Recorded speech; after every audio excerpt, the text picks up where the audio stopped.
During the 6 long years of World War II, behind the fighting forces, there was another war, a secret war, fought by scientists and engineers.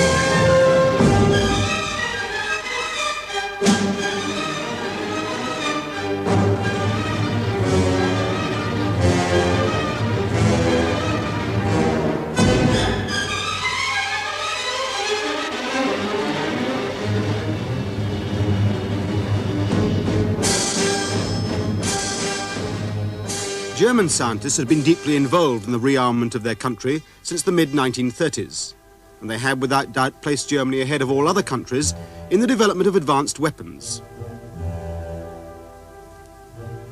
But it was a challenge that British scientists were well placed to meet, due in no small measure to a far-sighted decision taken in 1938 to compile a register of some 5,000 scientists who would be available in the event of war. Throughout the war, at every stage, we were far quicker in marrying the expanding technology that was coming along and the needs of the war, far quicker and more original and spontaneous than the Germans were. In the beginning of the war, our fighter planes had a better speed than yours. Our radar system worked already. We had those Würzburg Geräte, and also we were starting already with a V2 development. But this was the advantage of us only because we started much earlier.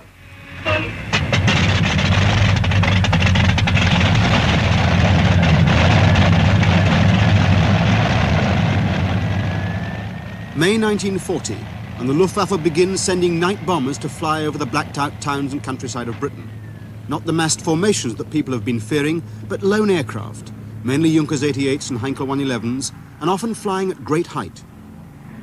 They're plotted by our early radar, and it is at first thought that they're merely probing our night defences. But later it's realised that these nocturnal wanderers have a far more sinister purpose.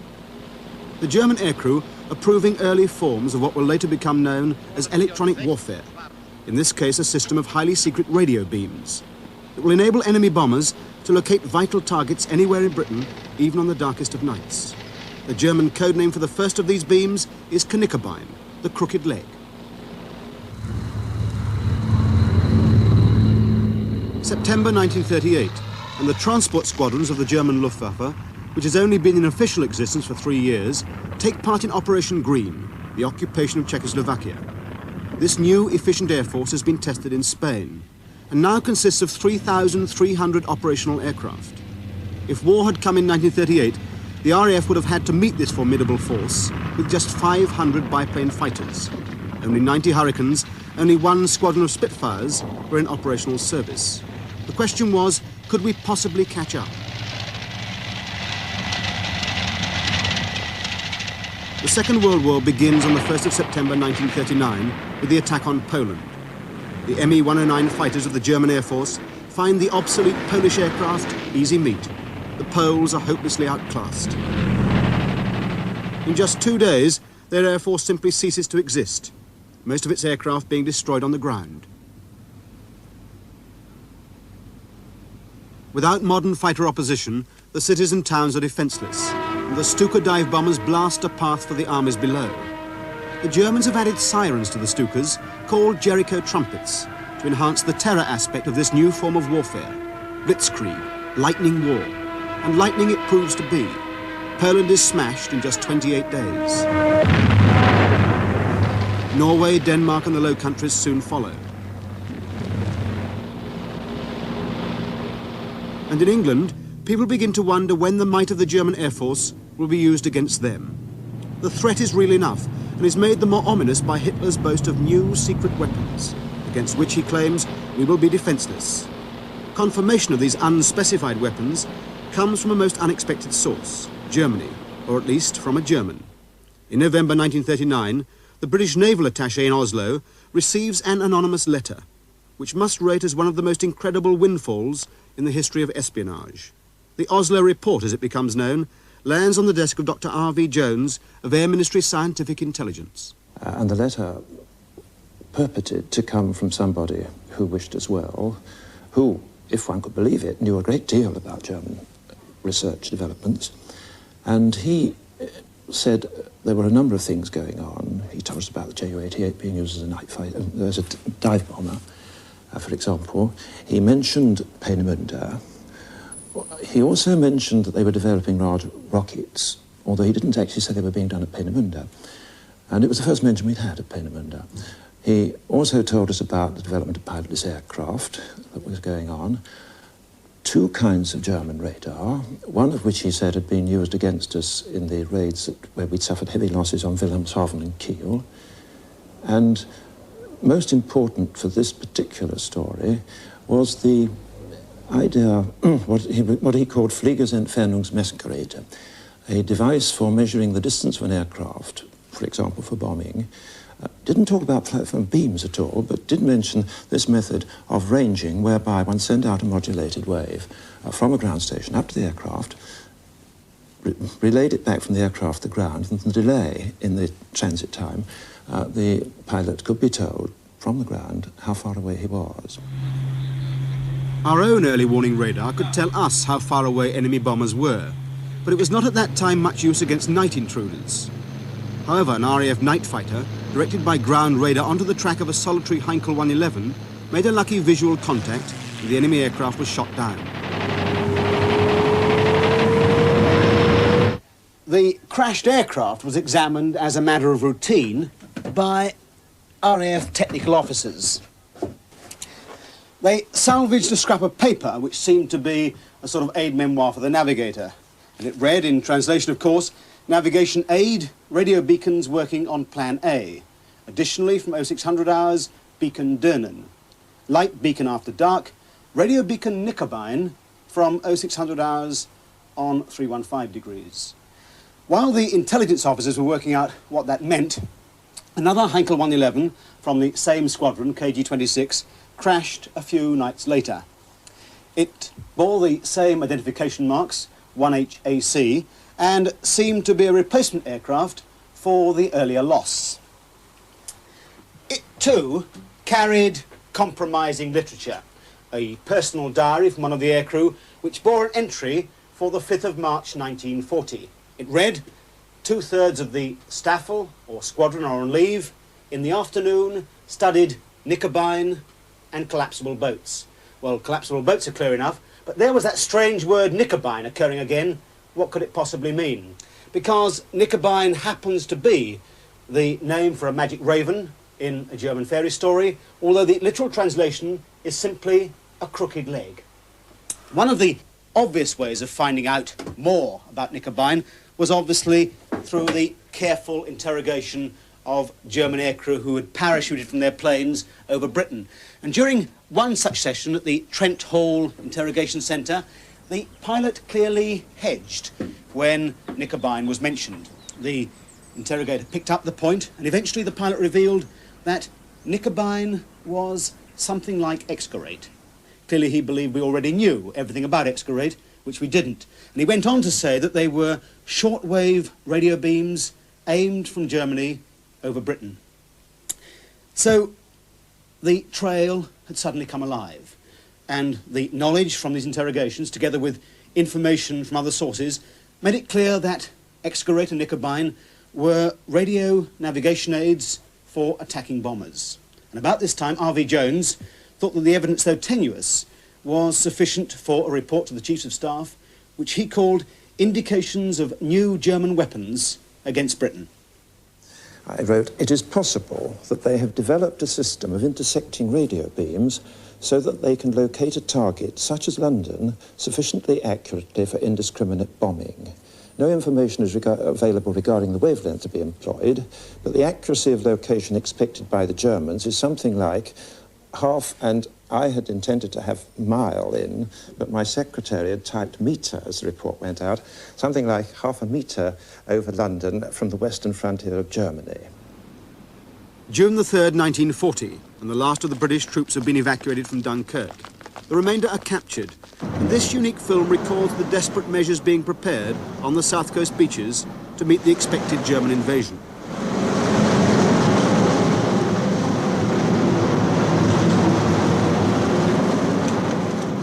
And the real Dad's Army prepare to defend their country. Across the Channel, the Luftwaffe, now using French airfields, prepare to take part in Operation Sea Lion, the invasion of Britain. Their orders are transmitted from headquarters to the forward airfields by radio. They're sent in the supposedly unbreakable Enigma code. One of these signals is intercepted, and the 5-letter groups, when deciphered, provide a most significant message. What it said, I'll translate her. It said, Knickerbein, and then there came the word Klever, is established or confirmed, the German's ambiguous at this point, at point 5324 north, 1 degree west. Now, 5324 north, 1 degree west is in England. It is a point roughly on the Great North Road, about a mile south of Retford. Knickerbein, we knew already as the name which we suspected of being concerned with a beam system. Klever, well, one couldn't be quite sure, but it was the German name for the town that we call Cleves, where Anne of Cleves comes from, right on the very western edge of Germany. In fact, if I can just bring the map in, we have it here. The German frontier comes like this, so this position is as far west as you can get in Germany from the point of view of covering England. So it was quite a likely site for a beam station if they were trying to bomb us using such a system. So the interpretation of the message, which I saw almost in a flash, was that there is a Knickerbein station at Cleves. Somehow a transmission from it has been confirmed at this position over in England, and the simplest interpretation was that a navigational aircraft had been out, located where the beam was positioned on this particular occasion. Dr. Jones took the message to Professor Lindemann, his old tutor and now scientific advisor to Winston Churchill, and tried to persuade him of the serious threat posed by the Knickerbein beams. But Lindemann was not convinced, pointing out that at the high frequencies necessary for an accurate beam, the curvature of the Earth would prevent its being directed against targets in Britain. This is an argument which fortunately I had met before when I myself had been putting up a system rather like this for, as a proposal for our own bomber navigation, and it had been turned down on this very ground.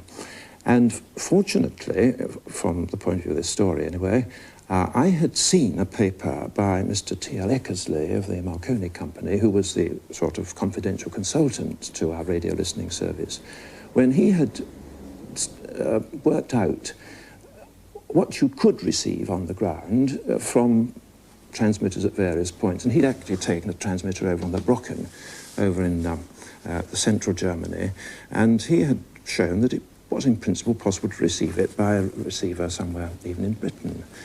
And so I got out Eckersley's report as a piece of ammunition to go back to Lindemann the next day.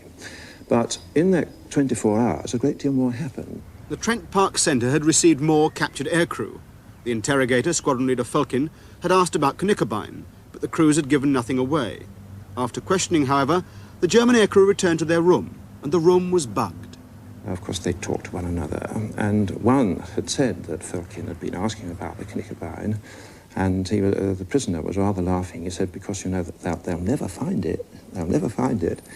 And this was an enormous challenge. It must be in the aeroplane. And after all, we'd got Heinkel 111s. The whole of the radio equipment had been examined at Farnborough. But the puzzling thing was that the experts could find nothing puzzling, nothing in any way unusual. All the radio sets were exactly what you would expect to find in a night bomber. As this captured wartime film shows, the standard German airborne radio equipment at that time, 1939 to 1940, was the FUG-10, which comprised excellent transmitters and receivers for long and shortwave communication.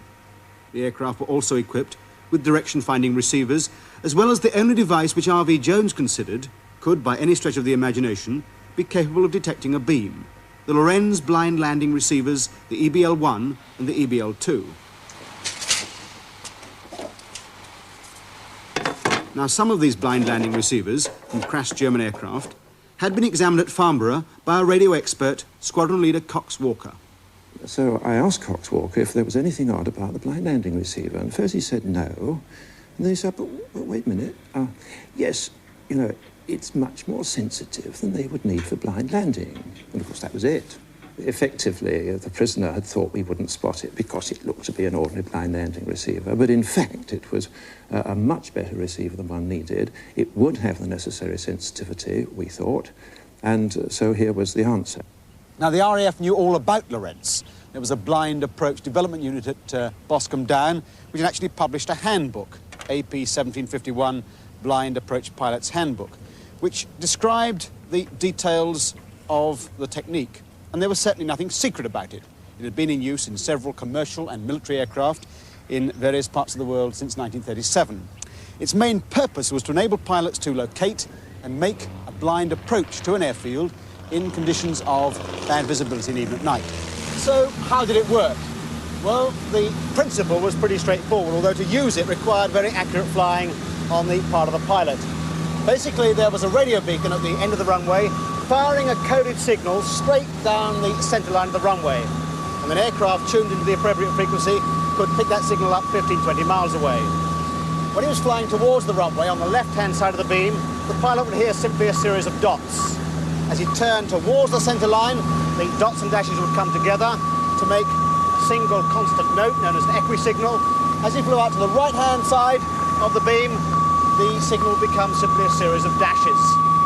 So, by listening to the signal, the pilot would know whether he was to the left of the runway, lined up with it, or out to the right-hand side. As he flew closer to the runway, the beam became narrower, so hopefully he could fly more accurately and actually carry out a landing. The important thing to bear in mind is the range. For all the known uses at that time, the range was only 15 to 20 miles. Nevertheless, Dr. Jones was convinced that his theory was correct, that the German bombers were using their Lorenz blind landing sets to fly the long-range beams. And if this was so, then the threat was very grave indeed, because all German bombers carried this equipment as standard. Therefore, all of them were potential beam flyers.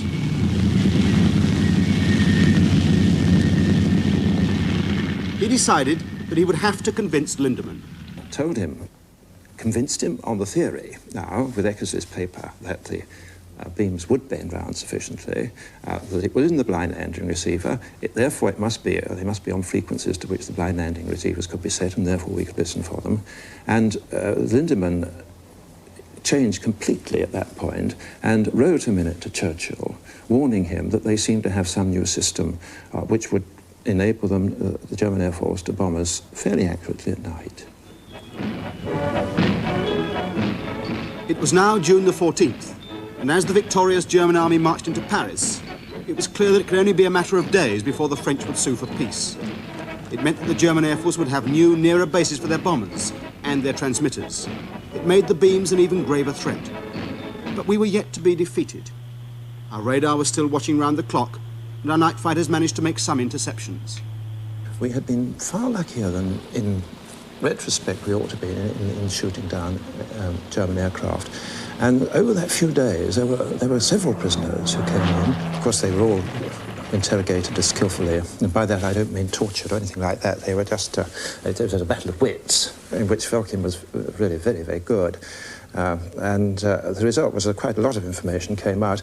And, of course, documents, too, in the captured aircraft, including, I suppose, from around the 19th or 20th of June, one which actually the navigator torn up the bits. I think Felkin told me that there were 3,000 pieces they had actually picked up, and they sat up all night sticking them together. And these, when the bits were stuck together, actually gave, and I think I have them here, the mention of the figures, and it said UKW, which means ultra Kurzwelle and ultra shortwave, and Knicki, which is obviously Knickerbein, and they then gave a position, 53.38.7 north, 8 degrees 56.8 minutes west. Stolberg. This was the location of a second Knickerbein transmitter in Schleswig-Holstein. This station provided the crossbeam for the one at Cleve. The bomber pilot could use the Cleve beam for direction, flying along its equisignal. Then, when near the target, the receiver would be tuned to the crossbeam from Stolberg to give the range.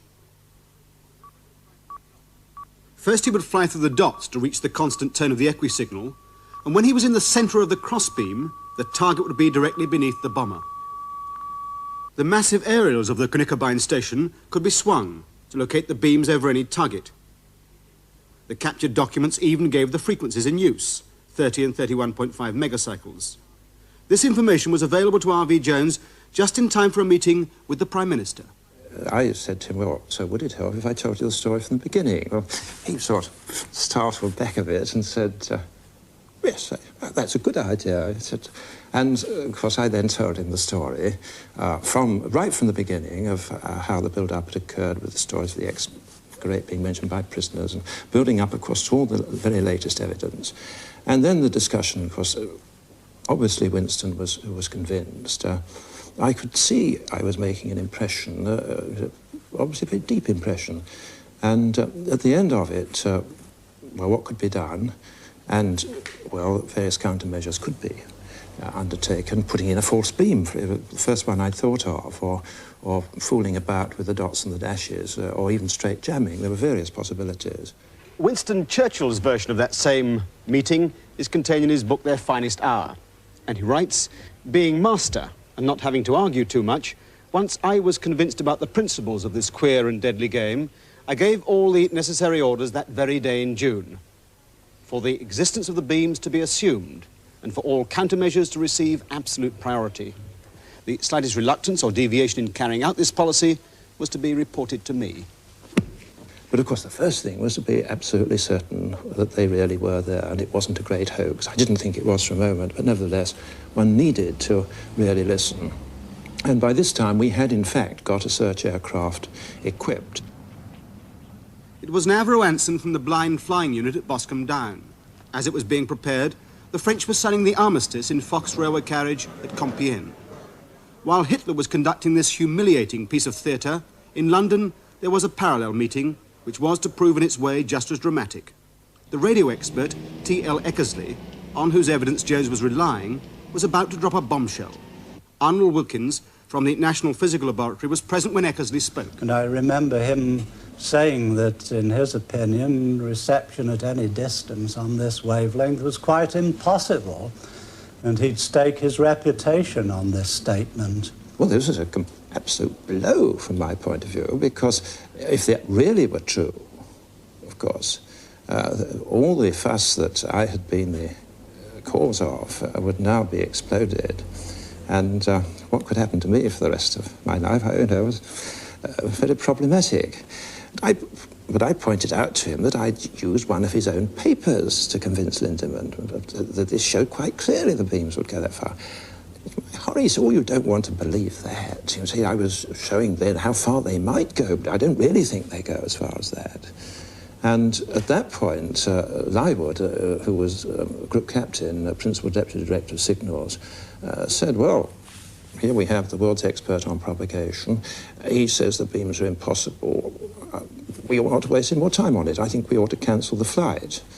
And faced with this, I did, I think, the only thing I could do, which was to say, well, now look, I was at a meeting in the cabinet room this morning, and I heard the Prime Minister give orders for that flight to take place.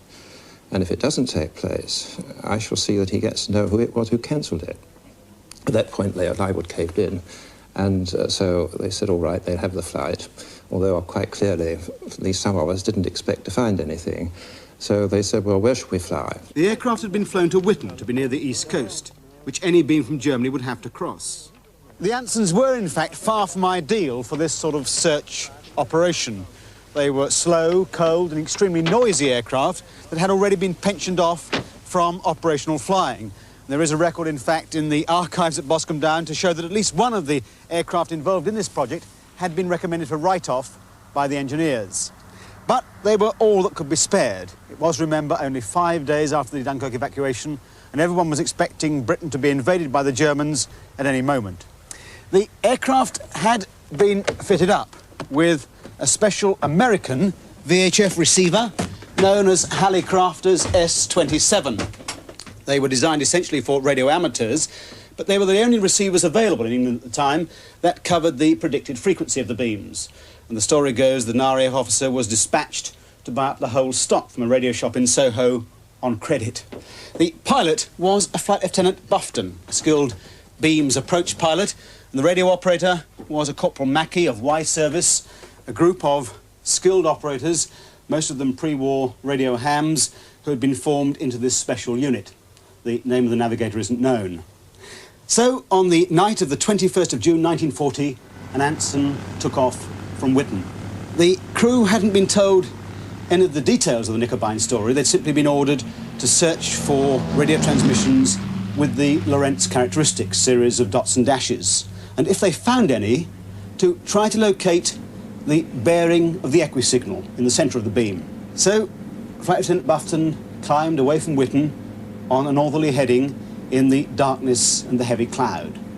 Behind him, Corporal Mackey at the receiver was carefully searching around 31.5 megacycles. But all he could hear was the crash of the static.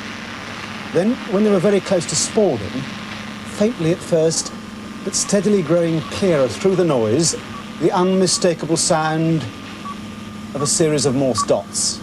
And Mackey called out to the pilot, "Skipper, listen to those dots. I think I found the signal."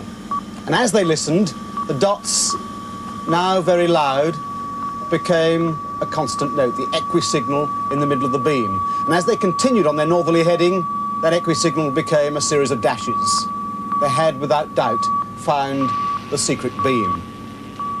And when the navigator plotted the bearing, it turned out to be 104,284 degrees from true north. The equisignal was just 400 yards wide. The frequency was exactly 31.5 megacycles. And on the charts, that beam passed directly over the critical Rolls-Royce Aero Engine factory at Derby. This was the only factory at that time making the Rolls-Royce Merlin engines that powered the vital Spitfires and Hurricanes for the soon-to-be-fought Battle of Britain. That same night, the searching Anson found the second beam from Stolberg. It confirmed all that Jones had feared. Well, of course, one of the things I did after this was to write an account of the story so far, under the title The Crooked Leg. But I couldn't resist the opportunity of ending the report, having summarised all the intelligence, and with the sentence, if our good fortunes hold, we may yet pull the crooked leg. The first thing that was to be done was to set up some sort of jamming, even if it was just crude radio interference, since that could be effective over a short distance. In any case, it would certainly be better than nothing, because once an aircraft had lost the signals, it could be difficult on a dark night to get back on the beam. The operational jamming of Knickerbein was the concern of an RAF signals officer, Wing Commander E.B. Addison, who was soon to be in charge of the 1st Radio Countermeasures Unit, 80 Wing of the RAF, which was installed initially in a garage near Garston at Watford. Somebody came up with the idea that we had got transmitters in the country more or less on the same frequency as the Knickerbein in the 30 megacycles range. And these were the diathermy sets that were used by the medical people in hospital for various work in their surgeries. A doctor who came to see me and said he knew all about diathermy sets, could he help me? I said, yes, you can. Go out and change your mufti suit for a uniform. The next day he came along from Moss Bros with a brand new flight lieutenant's uniform. I said, your first job is to go around all the hospitals where you know there are diathermy sets, pinch them and bring them in here. And we'll modify them, and then we'll distribute them around the country. They aren't going to be very good, but they will at least cause some interference, and the Germans will know that we are interfering with them. But the beams still had to be tracked, and the Ansons from Witten flew searches each night so that the appropriate countermeasures, the modified diathermy sets, could be set up under the beam. The Anson flights were controlled by Wing Commander Bluck from Headquarters Fighter Command at Bentley Priory, whose commanding officer, the redoubtable Stuffy Dowding, wanted to know precisely what Wing Commander Bluck was doing there in his headquarters. And I said to him, well, I'm very sorry, I said, I can't tell you. I said, if you want to know what I'm doing, you have to ring up the Air Ministry and speak to Air Marshal Joubert, who was the ACAS signals in those days. And this rather upset him, and he took a pretty poor view of me in his operations room. Until one day, Lord Dowding came up to me, and he looked at me and he said, well, Bluck, how are your knickers? They were going rather well, considering the crude nature of the early countermeasures. When the German crews became aware of our jamming activities, it made them realize that we now knew about the beams, and many of them feared we would have night fighters flying along the beams. We hadn't, but it made some of the pilots wary of using them. So the crude jamming was having some effect.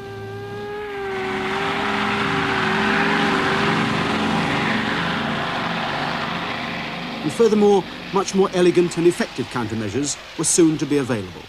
It's a very simple idea, really. It was to have a transmitter which, preferably in synchronism with the German beams, would radiate a surplus of dots. And so the pilots would move over towards the dash side. Now, if these dots were synchronized, this would have actually bent the beam. And indeed, during the early autumn of 1940, I had erected a scheme where a receiver on the coast at Swanage picked up the dots and transmitted them to a site at Beacon Hill near Salisbury, where I was then going to radiate them in synchronism, and this would have truly bent the beam, and eventually by a controlled amount if we'd wanted to. But such is the rough and tumble of war that I'd got all this set up to do, and on the very night I was going to start, for operational reasons, my telephone line was pinched. So, of course, I had to radiate the dots asynchronously. This probably had just as good an effect. It meant that instead of actually bending the beam, we widened it, and so the man was floating around and lost his accuracy. And this was quite effective. The crews, hearing these false signals, flew around trying to find the dash or the dot zone, turning left and right as they vainly sought the true beam. One unforeseen consequence was that the lost bombers simply jettisoned their bombs, on one occasion over Dublin, on another night in the grounds of Windsor Castle.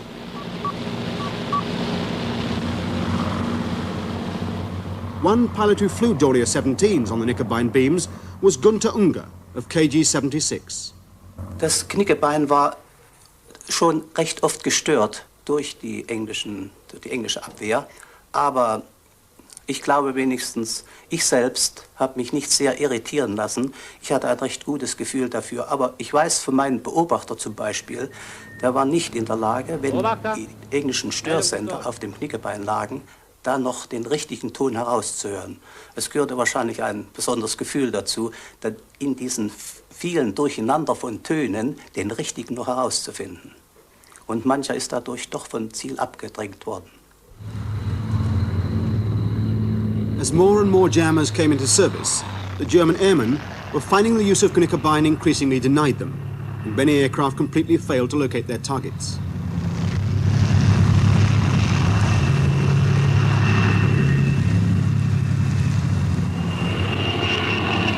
As the returning bomber crews told of the effectiveness of our countermeasures, the Luftwaffe High Command had to acknowledge that Knickerbein was no longer usable.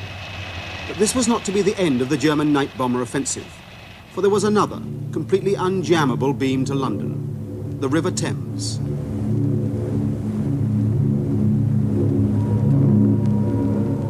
The night blitz on London began on the 7th of September 1940, and the capital was bombed for 57 nights by an average of 130 aircraft.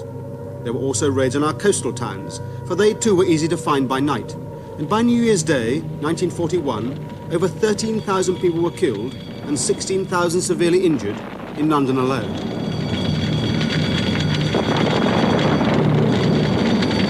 Of course, that big bomber offensive that had started on the 7th of September was exploiting the new geographical situation where we were in an almost impossible situation. There was the whole of that great arc from which we could be attacked. And, of course, instead of being further back here, they were now able to come right up the Calais area and the Cherbourg area, points nearest from which the Germans could fire beams at us, which would give good intersections.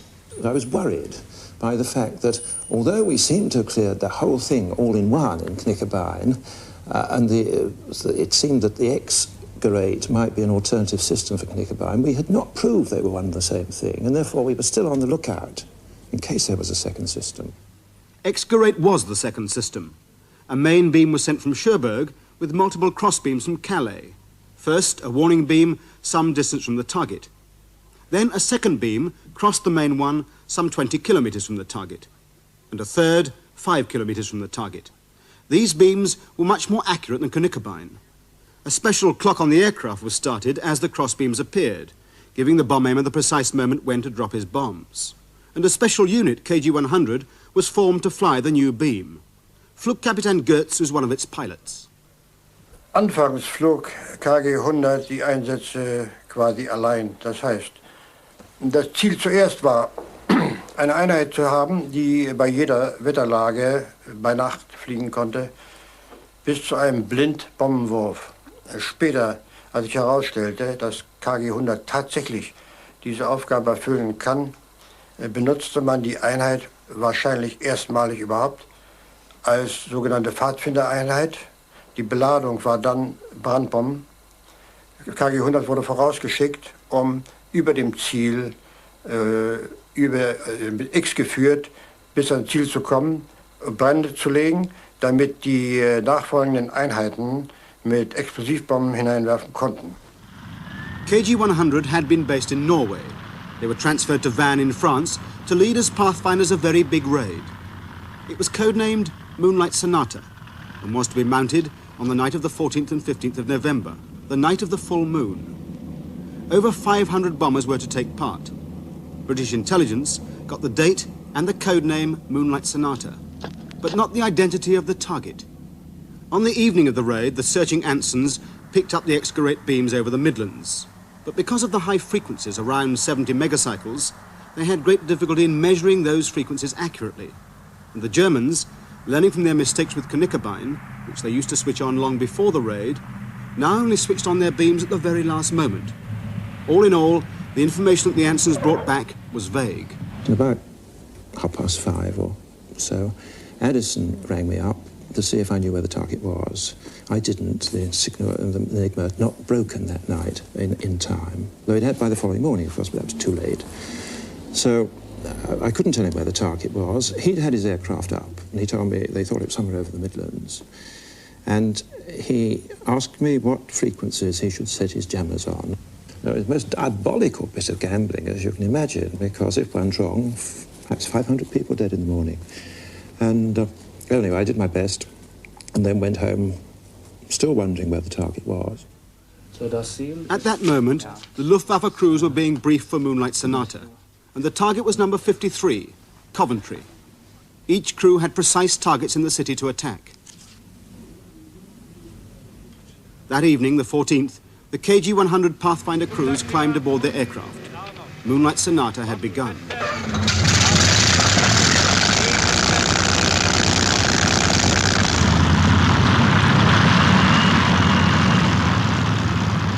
To follow the Pathfinders, the main force, Ju-88s and Dornier 17s.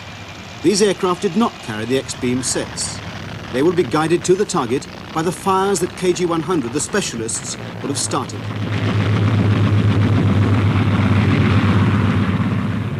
In brilliant moonlight, the Heinkels of KG-100 set a precise course for Coventry, using the X-beams which were loud and clear.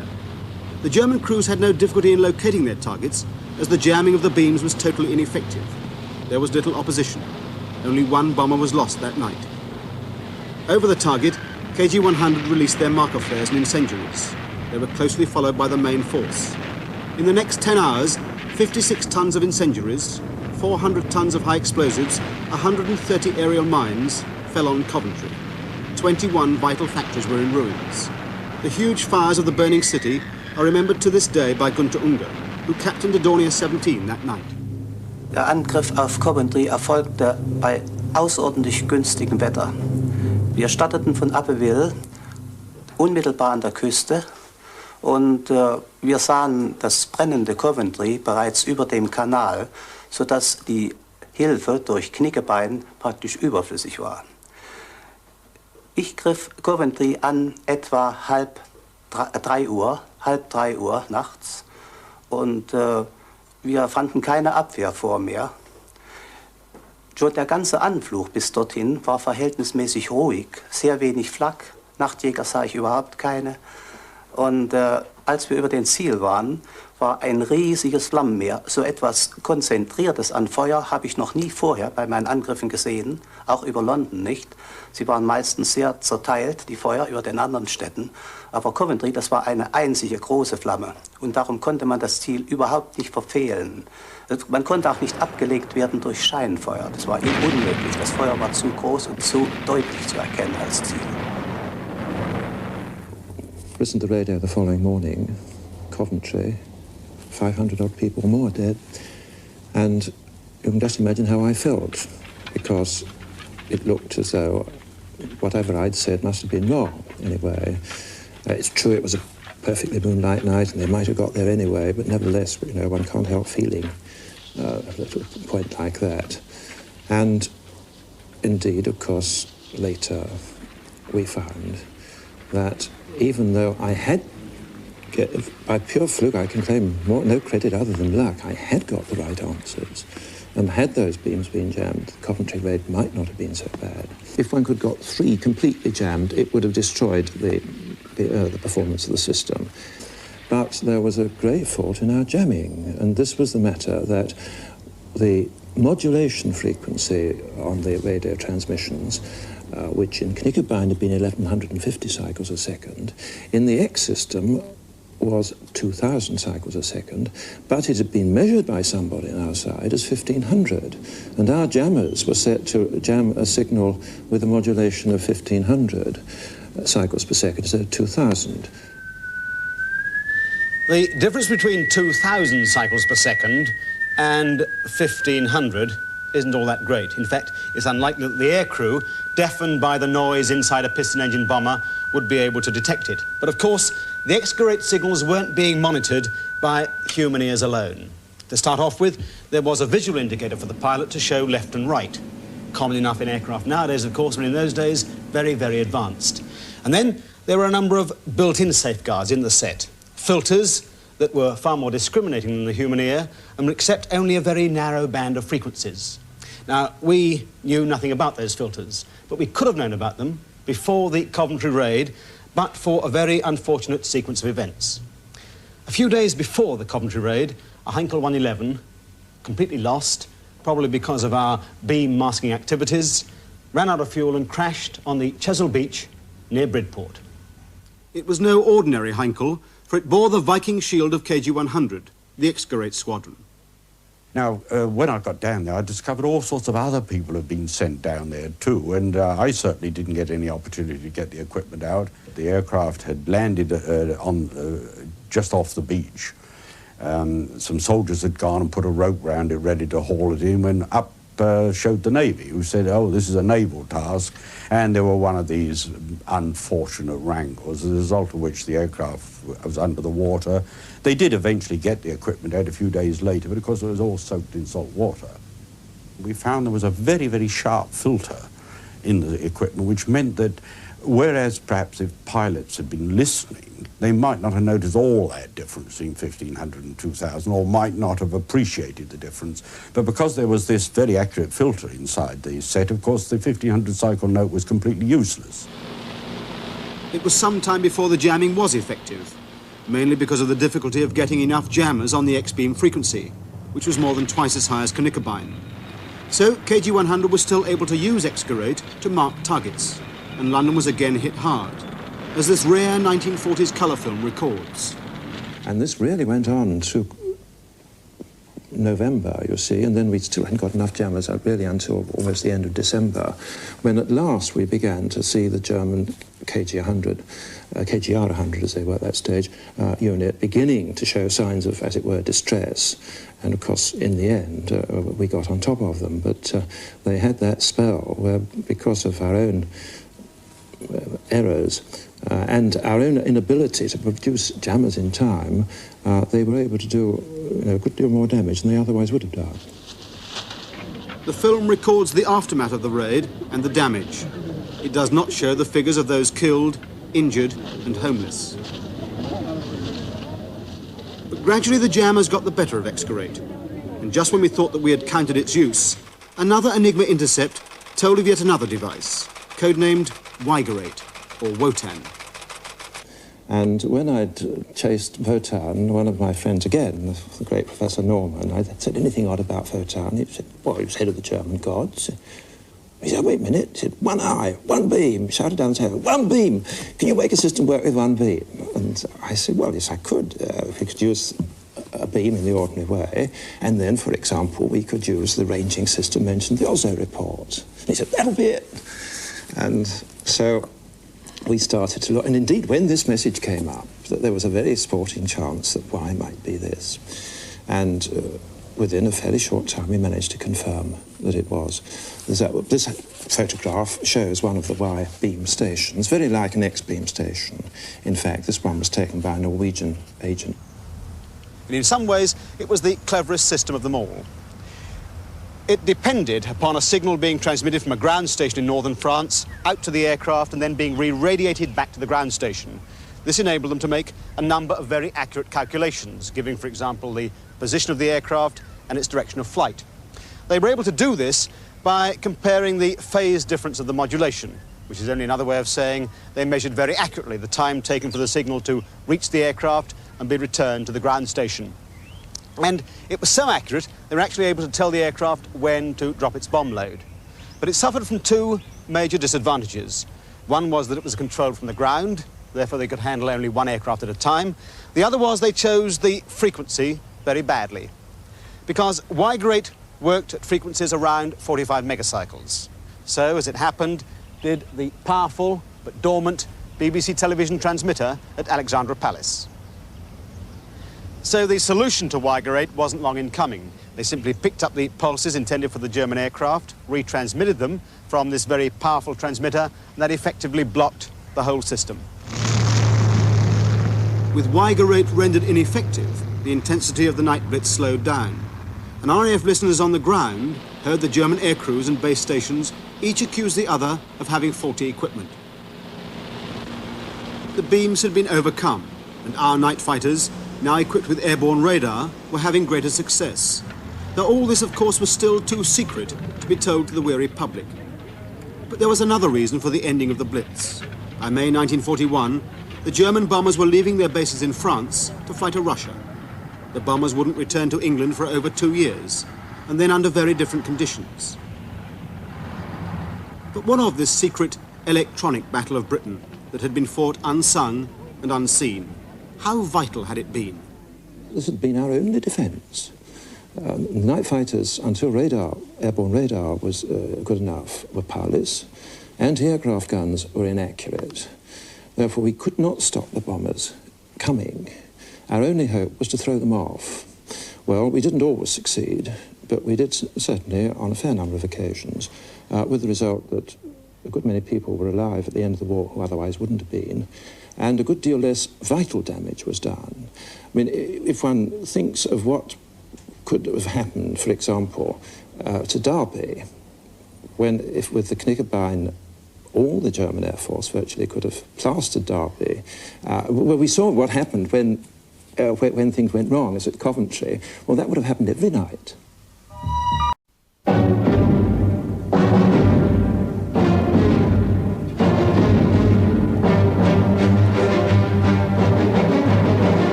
May 1939, the Graf Zeppelin LZ-127 slipped her moorings and headed for Britain. It flew parallel to the coast, about 15 miles out to sea. The object of the flight was military radio intelligence.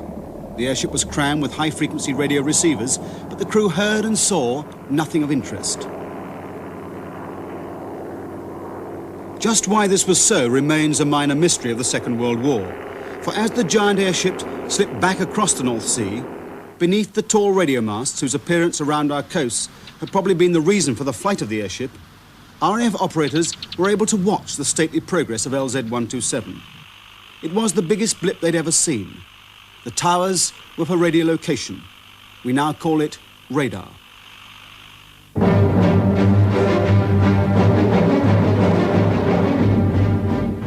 The failure of the Zeppelin flight had led the Germans to believe that we had no operational radar, and therefore relied on sound locators to detect hostile aircraft, a primitive and unreliable system at best, or even simple observation. Without early warning radar, our fighters would have to fly standing patrols, which would be prohibitively expensive in both aircraft and pilots. Thus, when what became known as the Battle of Britain opened in August 1940, Hermann Göring was confident that his Luftwaffe would be more than a match for the RAF. The battle opened with attacks on radar stations, particularly on Ventnor on the Isle of Wight. The Germans knew that the masts formed some part of our defences. KG-51, with 15 Junkers 88s, dive-bombed the Ventnor station.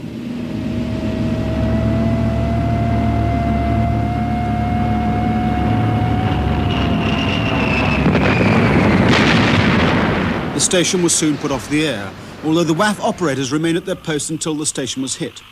But strangely, the attacks on the radar stations were not followed up. From then on, the enemy fighters and bombers were tracked as they crossed the French coast for Britain.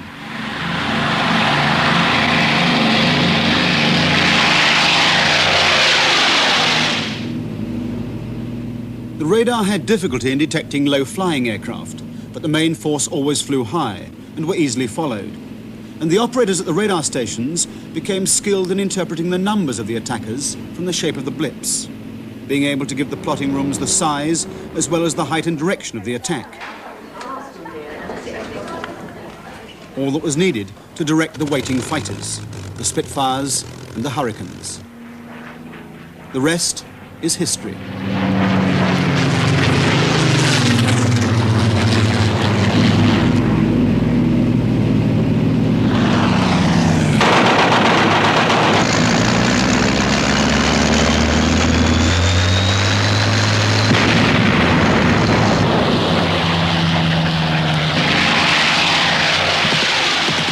This was no lightning victory. The German Air Force could not break the RAF. And lacking command of the air, which the German Navy had insisted on as a condition for the invasion of Britain, that operation, Operation Sea Lion, was by October postponed, indefinitely. It was the first major defeat for the Luftwaffe, and as the damaged bombers limped back home, their crews demanded why their fighters had been unable to protect them, and the fighter pilots wondered why the RAF were always in position. Neither knew the vital part that radar had played in the battle. Meine Erfahrungen während dieses Einsatzes waren die, dass wir immer sehr erstaunt waren über die vorhandene feindliche Abwehr, wenn wir den Kanal überflogen. In meinem Bereich gab es keine Idee über ein sogenanntes existierendes Radar. Der Ausdruck war für uns unbekannt. The German losses from their own records, 1,733 aircraft destroyed, 643 damaged. The RAF lost 915 aircraft. The early radar, or RDF as it was called then, was of course only one element in Britain's early warning defence system, but it was undoubtedly the key element. The information it gave needed skilled interpretation, and it could never give, for example, the precise numbers of aircraft. But because of its detection range of around 120 miles, it could give 20 or even 30 minutes warning of an approaching raid. And by 1940, the chain of 21 stations protected all Britain's most vulnerable southern and eastern coasts from the Isle of Wight right round to the River Tay in Scotland. The information came from the sector control rooms here to the underground operations centre at Uxbridge, where the WAFs plotted the course of the battle, moving these chess-like pieces across the huge map, and hearing in their headsets the strange new jargon of aerial warfare. Scramble, bandits, tally-ho, and Angels 1-5. It was a system that gave the controller of this most modern form of warfare very much the same view of his battle lineup as the medieval monarch obtained, standing on the hilltop, surveying the battlefield. It's hard now to believe that the whole thing, the whole radar system, was developed in just 5 years, because in 1935 there was no radar. The word itself didn't exist. But as it happens, at that time, there were lots of questions about the possibilities of a so-called death ray. The Air Ministry was undoubtedly sceptical, but it was sufficiently disturbed at the prospect of its aircrew at worst being incinerated at the controls, at the very least perhaps, having their aircraft ignition systems affected by such a ray, that they asked their scientific advisor, Harry Wimperis, to look into the matter. He went to the radio research station of the National Physical Laboratory at Datchet near Slough. Its superintendent was Robert Watson Watt. The station was housed in a modest collection of huts, but it had an enthusiastic group of young scientists who had at their disposal a range of equipment that was at the time very advanced. It included special experimental receivers and, most important, an early oscilloscope. In fact, they had, though they didn't realize it, all the equipment required for a simple but practical radar. All that was missing was someone to ask the right questions. And though he probably didn't know it, Harry Wimperis, with his inquiry about death rays, was beginning to ask the right questions. But the first critical question was put by Watson Watt to one of his scientists, Arnold Wilkins. It was, how much radio energy would be needed to create a lethal ray? The amount of energy required was really very great indeed. It was quite impossible. And later I took this result to Watson Watt, and he said, well, that's what we expected. And then he went on to say, well, how do you think we can help the Air Ministry? Wilkins remembered that a year or two earlier, the Post Office had reported that an aircraft flying through an experimental very high-frequency beam had caused the received signal to flutter. An effect, incidentally, you can see today on your television sets whenever an aircraft passes overhead. And Wilkins thought that that fluttering might form the basis of a detection system. Watson Watt was sufficiently interested to ask Wilkins to make the calculations. The calculations that I made showed that the whole thing was very favourable indeed. The signal that the aircraft would re-radiate was very large, much larger than we expected. Well, anyway, I took these calculations back to Watson Watt, and ultimately he submitted a report to Mr. Wimperis at the Air Ministry.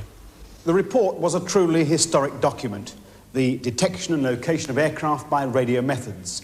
It impressed Wimperis, who immediately arranged a meeting at Farnborough between Air Vice Marshal Dowding, who was then Air Member for Research and Development, and Watson Watt to discuss the issue. Watson Watt agreed to lay on a trial to prove the principle and the mathematics. The Air Force laid on a Hayford bomber. Watson Watt borrowed a BBC shortwave transmitter at Daventry. And the aircraft was to fly between the transmitter and a ground station to see if it reflected the signal. Now, there was available a suitable, though somewhat large, receiver in the laboratory equipped with one of the early oscilloscopes. It was fitted into a small van that was somewhat misleadingly called the Travelling Laboratory, and they set out slowly for Weedon near Daventry. It was the 25th of February 1935, just 13 days after the meeting at Farnborough, which gives some idea of the degree of urgency attached to the whole issue by the Air Ministry. When they reached the field at Weedon, Arnold Wilkins and an assistant laboured through the cold and the dark and the mud to get the equipment ready for the next day's experiment. And early on the morning of the 26th, the Hayford lumbered into the air at Farnborough. The pilot, Flight Lieutenant Bluck, had been briefed to fly between the BBC transmitter and the field at Weedon. And as the slow bomber droned over the station, 6,000 feet below, in the Travelling Laboratory, Arnold Wilkins was waiting. Just to underline how rough and ready that experiment was, carried out in a field near Daventry 41 years ago, we're going to have a go at reconstructing it. The van has long since gone, of course, and the receiver is now an exhibit at the Science Museum. We've replaced both with rather more reliable modern models. The oscilloscope is a direct descendant of the one used in the experiment. There are no fabric-covered Hayford bombers lumbering around, but we're going to use as targets aircraft taking off from the main runway at Heathrow, just a mile or so down the road. The role of the BBC transmitter at Daventry, which Watson Watt borrowed for nothing, is going to be taken by a low-power transmitter at the station here, operating on very much the same wave band of 49 metres. And the role of Arnold Wilkins is being played by Arnold Wilkins. This apparatus is considerably more compact than we used at Weedon. Here is the receiver. On the oscillograph screen, you can see there's a pretty steady signal. Any variation in the signal strength causes the spot to move up or down. The object is to see if an aircraft will reflect a measurable amount of radio energy. You'll see now the variation of signal as the aircraft signal beats with the signal coming direct overhead now. Now it's increasing as the aircraft recedes from us. There it goes. Well, that's the sort of thing that happened at Weedon. But in the Weedon case, we followed this variation of the signal for nearly 5 minutes, and this corresponded to a range of about 8 miles. The Air Ministry was convinced. A research station was immediately set up, later to become TRE, Telecommunications Research Establishment, to research into all forms of radar. And by the outbreak of the war, the chain home radar was operational. In 1941, the RAF moved from defence to offence and came to TRE for help. The problem was simple. The night bombers couldn't find their targets. It's very well hidden amongst the trees, but there shouldn't be very much difficulty in finding the position. And your job tonight, my lads, is to find it and destroy it. They weren't saying so publicly, of course, and the exploits of F for Freddy in the 1941 film Target for Tonight showed bomber commanders the public, and indeed the RAF, genuinely believed it to be. It was, of course, a propaganda film, made at a time when the war was going very badly, and although it was fiction, the aircraft and crews were real enough. Neither the Wellington F for Freddy nor its film pilot, Squadron Leader Pickard, one of the RAF's finest pilots, survived the war. The fallacy that the film concealed was that by dead reckoning, a navigator could get a bomber at night over a blacked-out continent to a pinpoint target. In the film, despite the cloud cover, there's no problem. F for Freddy finds the target and it's bombs away.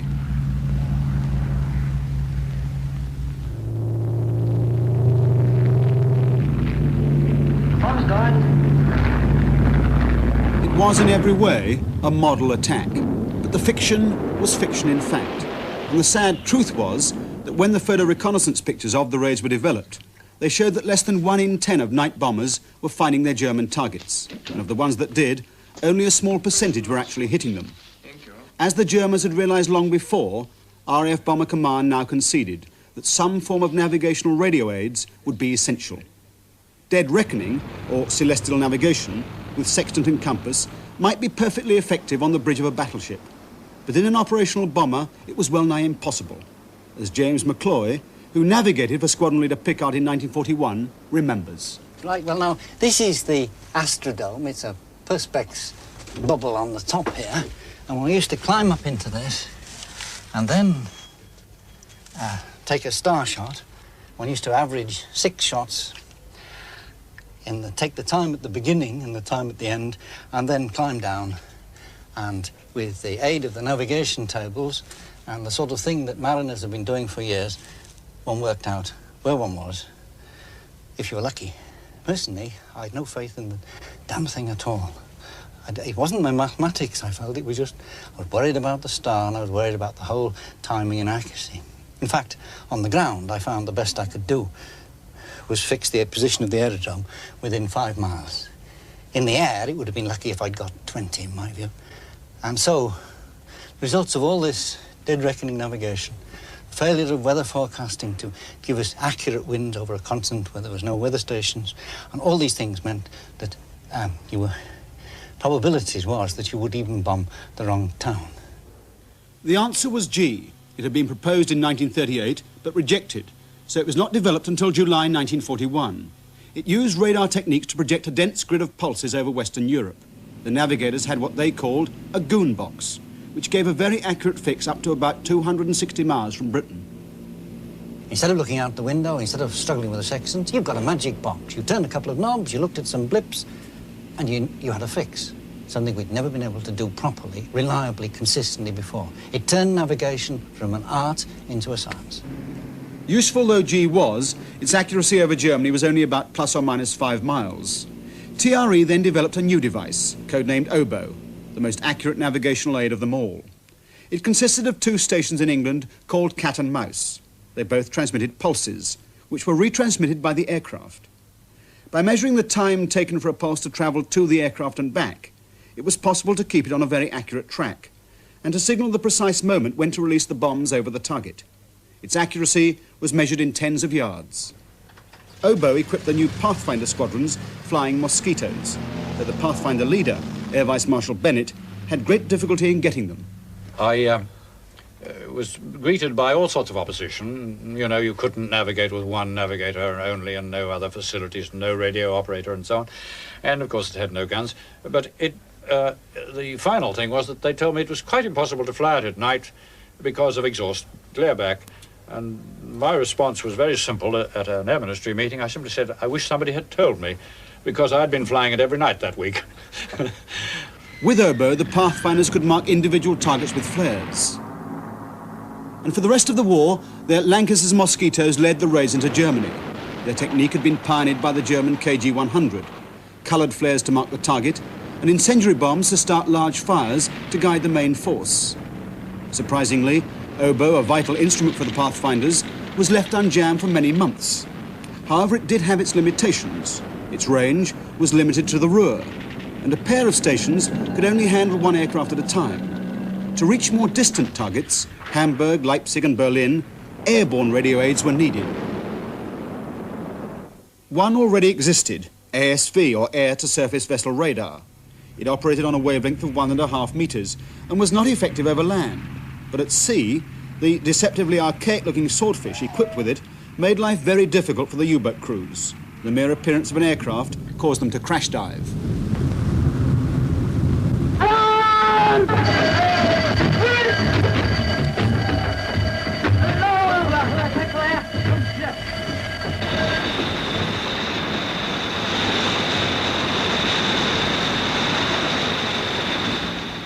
RAF night fighters had a similar 1.5 meter radar, which displayed contacts as blips on a cathode ray tube.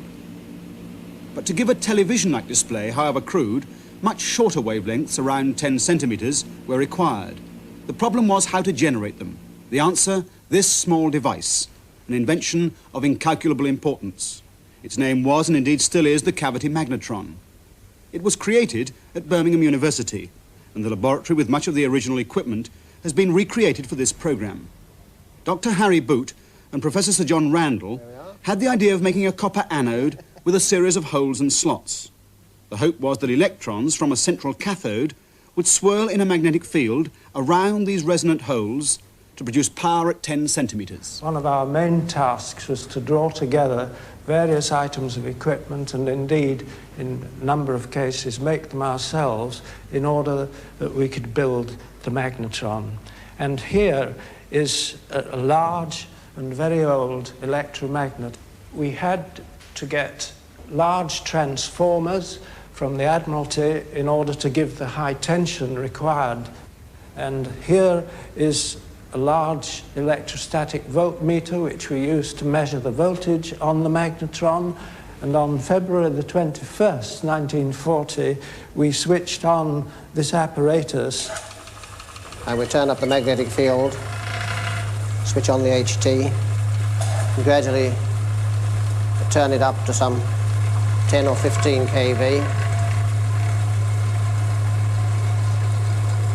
And we saw signs of oscillation first time, which is more than one has any right to expect from any experiment. The output was connected to a car headlamp, which burnt out. There was no question that the magnetron was generating high power. But was it on the hitherto impossible 10 centimeter wavelength? It was measured with nothing more than a calibrated line. And if you have a long pair of these wires and count how many times it lights up in a given distance, you can measure the wavelength. And to our second great surprise, it was 9.8 centimeters. That first magnetron was quickly developed for production by Sayers and McGaw. It was to take radar from an electronic Stone Age to the present day, and its military value was inestimable. It had the highest security classification, eventually that is. There wasn't really, by present standards, any tremendous secrecy at all, was there? No, I don't think we really locked up the lab at night, really. And later on, we knew that man across in another room was working on the atom bomb, and we knew nothing about it, and they knew nothing about what we were doing. The magnetron made 10-centimetre radar a reality. Small rotating dish aerials were fitted to night fighters, giving high definition. And this high definition had some unforeseen effects. The operators began to notice unusual echoes from the ground. It was observed that certain features showed up on the cathode ray tubes, that towns and other things on the ground were giving echoes. The results, I've got some photographs here showing these ground returns, and by modern standards they're extremely crude. But nevertheless they were sufficiently encouraging that we were told to get on with the job, and we were given the Halifax to equip. The speed of the development compared with what happens today, I mean, on reflection, was really astonishing. I think it was in the first days of January of 1942 that I found myself trying to persuade Henry Page to put this big scanner 3 feet across in a cupola underneath his Halifax. The rotating aerial was the external feature of this radar, to be coded as H2S, hydrogen sulfide, so called by Professor Lindemann, who said it was stinking that it hadn't been thought of years before. It was developed by a team under Professor D at TRE. The work was in many ways very difficult, but the difficulties were overcome.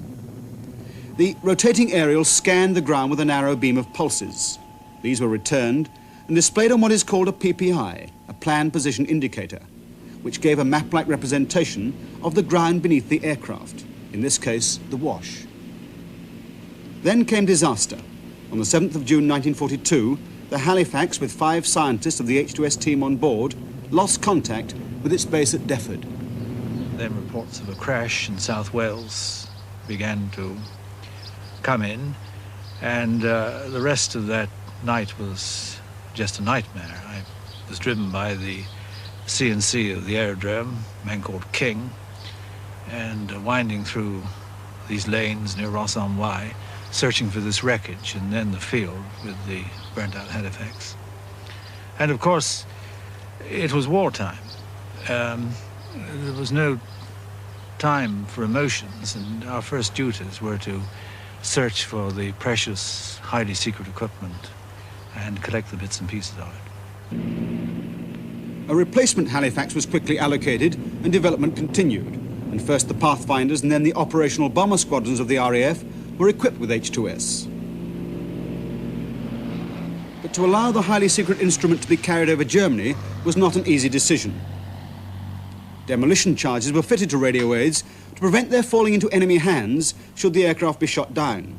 These charges would destroy most radio equipment, but the magnetron block was almost indestructible, at least with the weight of charge compatible with aircrew safety. Initially, therefore, it had been proposed that only Coastal Command aircraft should get H2S, since they were shot down over the sea. But the needs of the growing bomber offensive against Germany were considered paramount. And H2S was to transform night bombing. With its aid, bombers could fly accurately to targets as distant as Berlin, and the raids could be timed, so that a concentrated heavy attack could be made. The tracks that the navigators draw on their charts could be made good with H2S, and they were able to check their position continuously. To get a big raid underway was a complex operation, since complete radio silence was required. It was known that the enemy monitored all RAF frequencies to predict such raids. Start 3, contact! The planes are Avro Lancasters, the mainstay of Bomber Command, and good for nothing but war. They were to equip 56 squadrons of Bomber Command and drop 600,000 tons of bombs over Germany by March 1945. A fully loaded Lancaster weighed 65,000 pounds. Taxing along the narrow perimeter track in any sort of crosswind called for considerable skill. But takeoff was the critical moment. The planes were dispatched at 30-second intervals. As the heavily laden bomber made its takeoff run, the pilot had his hands full. fighter engineers assisted by holding the throttles hard against the stops to get every ounce of power out of the straining engines. Flat out, the 4 Rolls-Royce Merlins are pressed far beyond peacetime limits. 3,000 RPM, 16 pounds per square inch of boost, lifting 2,000 gallons of high-octane fuel, up to 18,000 pounds of bombs, and 7 men. Across the North Sea, faint echoes are received and evaluated. The Germans have radar too, and a complex, efficient defence organisation is ready, waiting. Nordwesteinflug, erste Wellenspitze, 30 Kilometer südlich Grenzhausen, Kurs Südost. Just how our scientific intelligence unravelled the secrets of German radar is an intriguing story. It began with the scuttling of the German warship Graf Spee in December 1939. Bainbridge Bell, a British scientist, climbed the mast and examined the radar, but not much notice seems to have been taken of his report. However, in May 1940, HMS Delight, a D-class destroyer, was attacked and sunk by Stukas about 20 miles off Portland Bill. The sinking of this small warship was to have unforeseen consequences for the Germans. The action was reported by radio in the supposedly unbreakable Enigma code. The message was intercepted by the RAF Y service. And when decoded, it told how HMS Delight had been sunk with the aid of Freyr.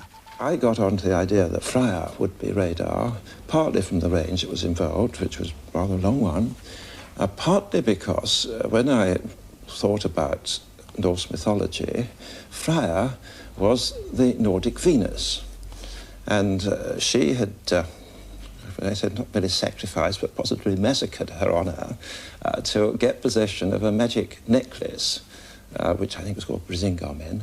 And this was looked after for her by Heimdall, who was the watchman of the Nordic gods, who could see 100 miles by day and night.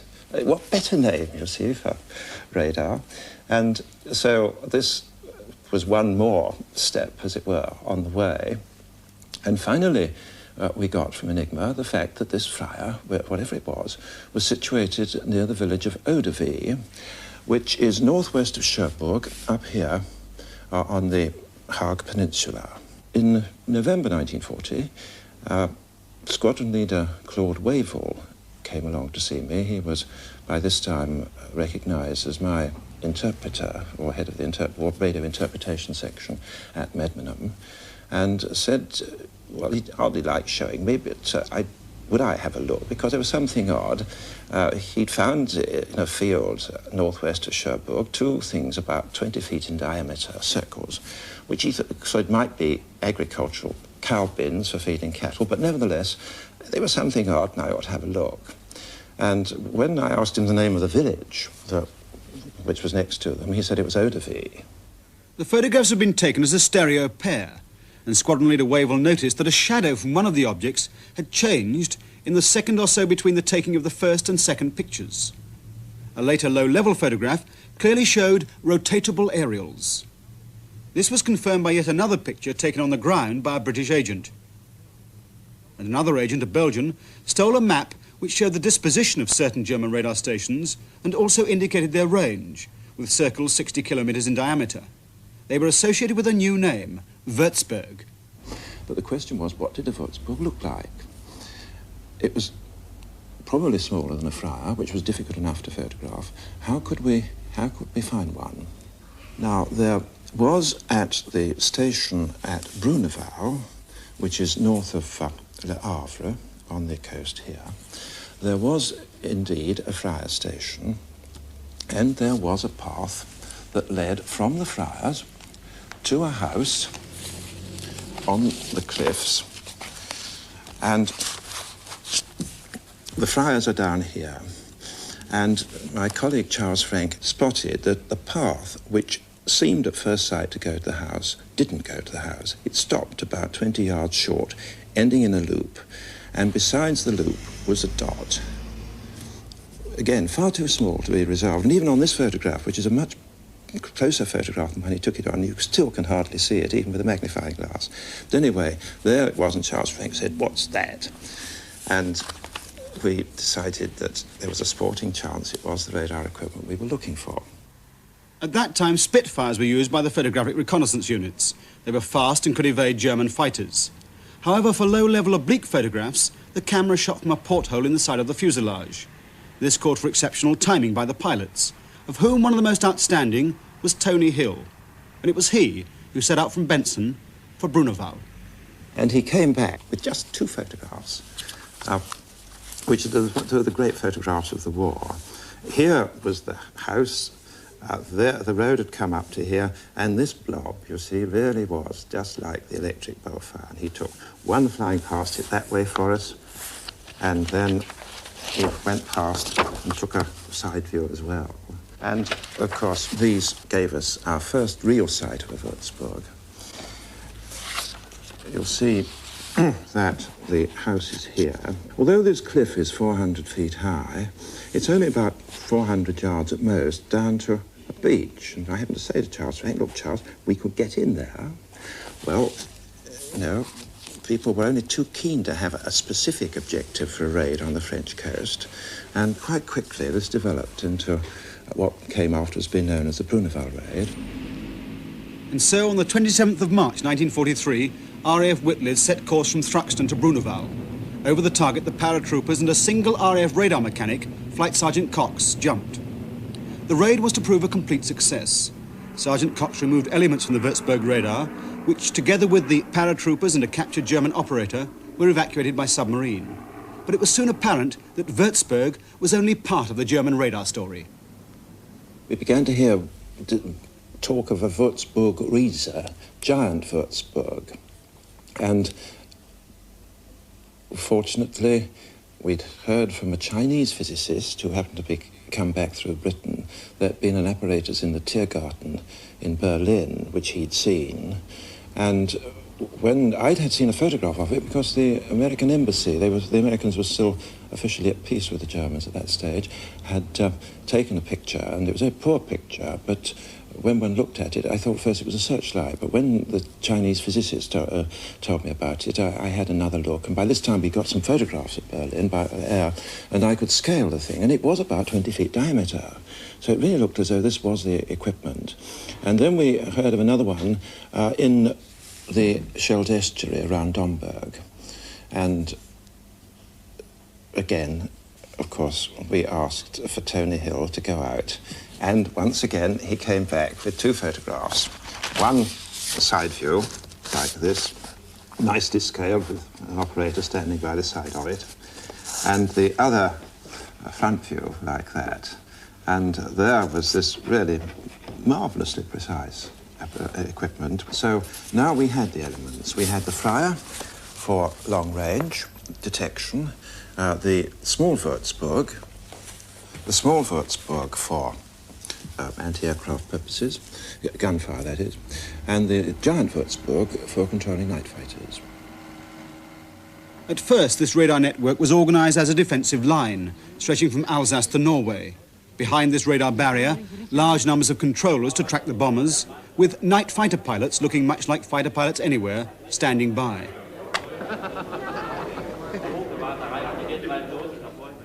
As the British bombers approached, the long-range Flyer would plot course, height and speed. Meanwhile, the short-range Würzburg would pick up an individual aircraft. The night fighters, radar-equipped Me-110s and Ju-88s, would by now have been scrambled.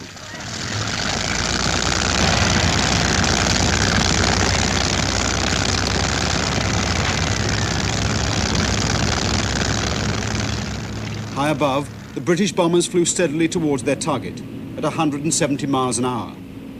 In the aircraft, the navigators every 6 minutes checked their position with the H-2S returns from towns and cities beneath the bomber, correcting for wind drift, which in the past had made dead reckoning so difficult. Far below, on translucent tables, individual bombers and fighters were plotted like a game of 3-dimensional chess. In Ulrich Ludwig 3-4 im Luftkampf mit Jägern. The fighters, which had been circling radio beacons, were then given an interception course. When about 4 miles away, the radar operator in the night fighter would pick up a trace on his cathode ray tube from the unseen bomber and would be able to guide his pilot down to visual contact. The pilot then positioned himself to attack the bomber's most vulnerable position, from beneath. German night fighters were armed with 20mm cannon. It only required an average of 20 hits. Die Angriffsposition war bei einem Nachtjäger immer unter dem Nachtjäger.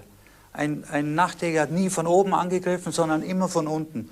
Und zwar hat er von unten auf die Tanks geschossen. Wir wussten natürlich, wo bei den einzelnen Typen die Tanks lagen und haben immer versucht, auf die Tanks zu schießen. Denn in dem Moment ist er sofort explodiert oder hat gebrannt. Und dann war das problemlos. Wenn wir ihn nicht getroffen haben, ist diese Situation eingetreten, dass wir durch die verminderte Geschwindigkeit des Aufziehens nach hinten gekommen sind. Dann haben wir von hinten nachgeschossen. Es ist natürlich auch vorgekommen, dass der Bordschütze vom gegnerischen Verband auf uns geschossen hat. Against radar-equipped fighters with only the vigilance and the eyesight of the gunners to protect them, the bomber losses were becoming unacceptable. But the scientists at TRE were urgently devising countermeasures. One was codenamed Tinsel. The radio operator in the bomber tuned to the frequency of the German night fighter controllers. A microphone in one of the engine bays then transmitted engine noise to jam the German controllers.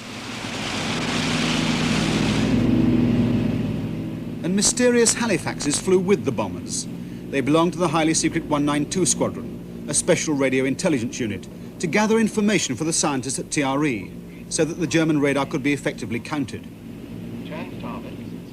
At Kingsdown Hall in Kent, the enemy ground-to-air radio traffic was monitored 24 hours a day by German-speaking WAFs.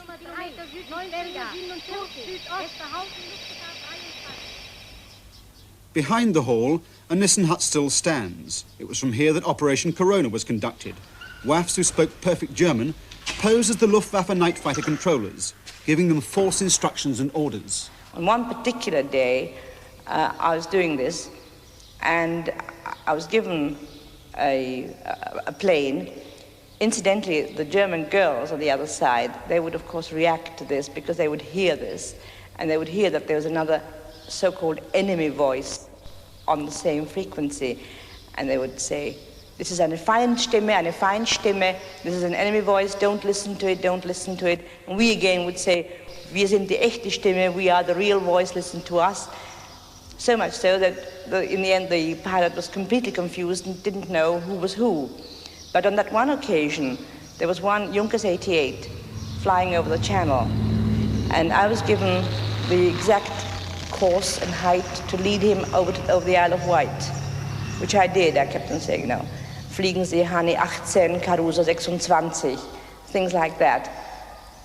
And then suddenly I lost touch with him, and that was that. And then a couple of hours later, I was told that the ACK station over the Isle of Wight got him down. But perhaps one of the most effective developments from TRE was codenamed Window, simple strips of aluminium foil. German radar operated on wavelengths around 50 centimetres, and the airborne aerials were half this length, 25 centimetres. If strips of window were dropped from aircraft cut to this length, they acted as efficient reflectors of the German radar pulses, while leaving our own 10-centimetre H2S unaffected. We could then completely block the German radar with false returns, as the window slowly drifted down. Of course, we wanted to use it. But it also happened that if we used it and the Germans use it against us, our radar would be knocked out. And so a very prolonged battle developed between those who wanted to use window and those who didn't want to use it because of our own vulnerability. Well, those who were particularly concerned with our own vulnerability were headed, of course, by Sir Robert Watson Watt, who I felt he was almost like Alec Guinness on the bridge on the River Kwai in the end, that having built this great structure of radar, he didn't want to see it ruined, even if it was German radar. He seemed so emotionally committed, and he fought us very hard. And indeed, with him, Lindemann too, who having, as it were, sponsored the trials, then was converted to the case that it might be too dangerous. And the battle went on until 1943, and it's a fact that we could have dropped window almost a year before we did. In fact, it very nearly got us, I think it got as near as being loaded into the aircraft one night, when finally the order not to do it came through. With losses approaching the maximum level acceptable of 200 bomber crews a month, Churchill eventually gave the order, "Open the window," and the effect on German radar was just as the scientists had predicted. Achtung, der Tommy schmeißt Düppel! The Tommies are using Dupel was to become a nightly cry. Dupel was the name the Germans gave their window. Their scientists, quite independently, had also discovered it, but feared like us that we would copy it, and so they hadn't dared to use it either. On the evening of the 24th of July 1943, German radar has just begun to plot a large force of RAF bombers, when suddenly, inexplicably, the vital radar screens are blocked. Und auf dem Radarschirm, wenn also zum Beispiel, da war es manchmal so, dass eben nichts mehr zu sehen war und es war wie, ich möchte es bezeichnen wie heute ein Fernsehgerät, das eine Störung hat. Und da war also das Flugzeug, das noch klar und deutlich zu sehen war weg. So unseen by radar, the Pathfinders headed for Germany's second largest city, Hamburg. And just before 1 o'clock, the marker flares signaled the opening of Operation Gomorrah, the destruction of Hamburg.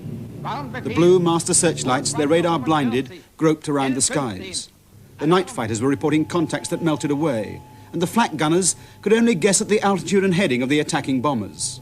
The cause, 40 tons, a cloud of 92 million strips of window. 2 minutes past 1, the first bombs fell from the 746 heavy bombers that the defences could do nothing about. The raid lasted just 48 minutes. It had been an exceptionally hot summer. The city was tinder dry, and the burning buildings developed into a massive firestorm of catastrophic proportions. It was quite a surprise to us when the first Hamburg raid took place, because you used some new device which was preventing the anti-aircraft guns to find your bombers. So you had a great success, and you repeated the attacks on Hamburg several times, and each time your success was greater and the depression was larger.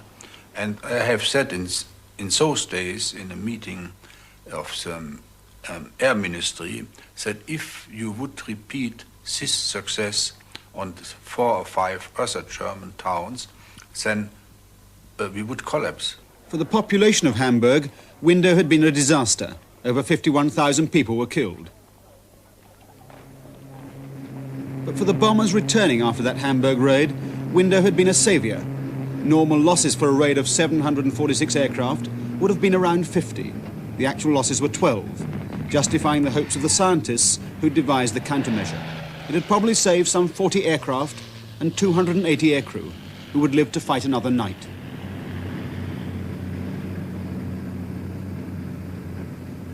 But in the secret war, a victory was rarely final. Even as the jubilant crews were reporting the success of the raid, the Germans, recovering from the shock of Hamburg, reacted very quickly indeed. German scientists devised counters to Window, and the bomber losses crept up again. The bomber offensive went on night after night, month after month, war without end. It was called maximum effort.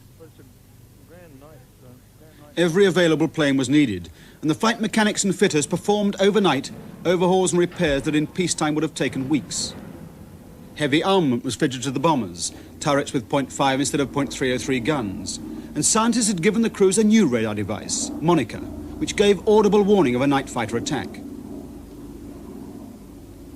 By the beginning of 1944, the bombers taking off for Germany were to find that in spite of Window, the pendulum in this war of move and counter-move was swinging strongly in the Germans' favour, and it was now beyond doubt that German scientists had devised new radar systems which appeared immune to Window. Monica confirmed this. The night fighters were still finding the bombers. On hearing the Monica warning blips, the pilots desperately corkscrewed the heavy bombers. If they were lucky, they lost the fighter. If they were very lucky, the aircraft stayed in one piece.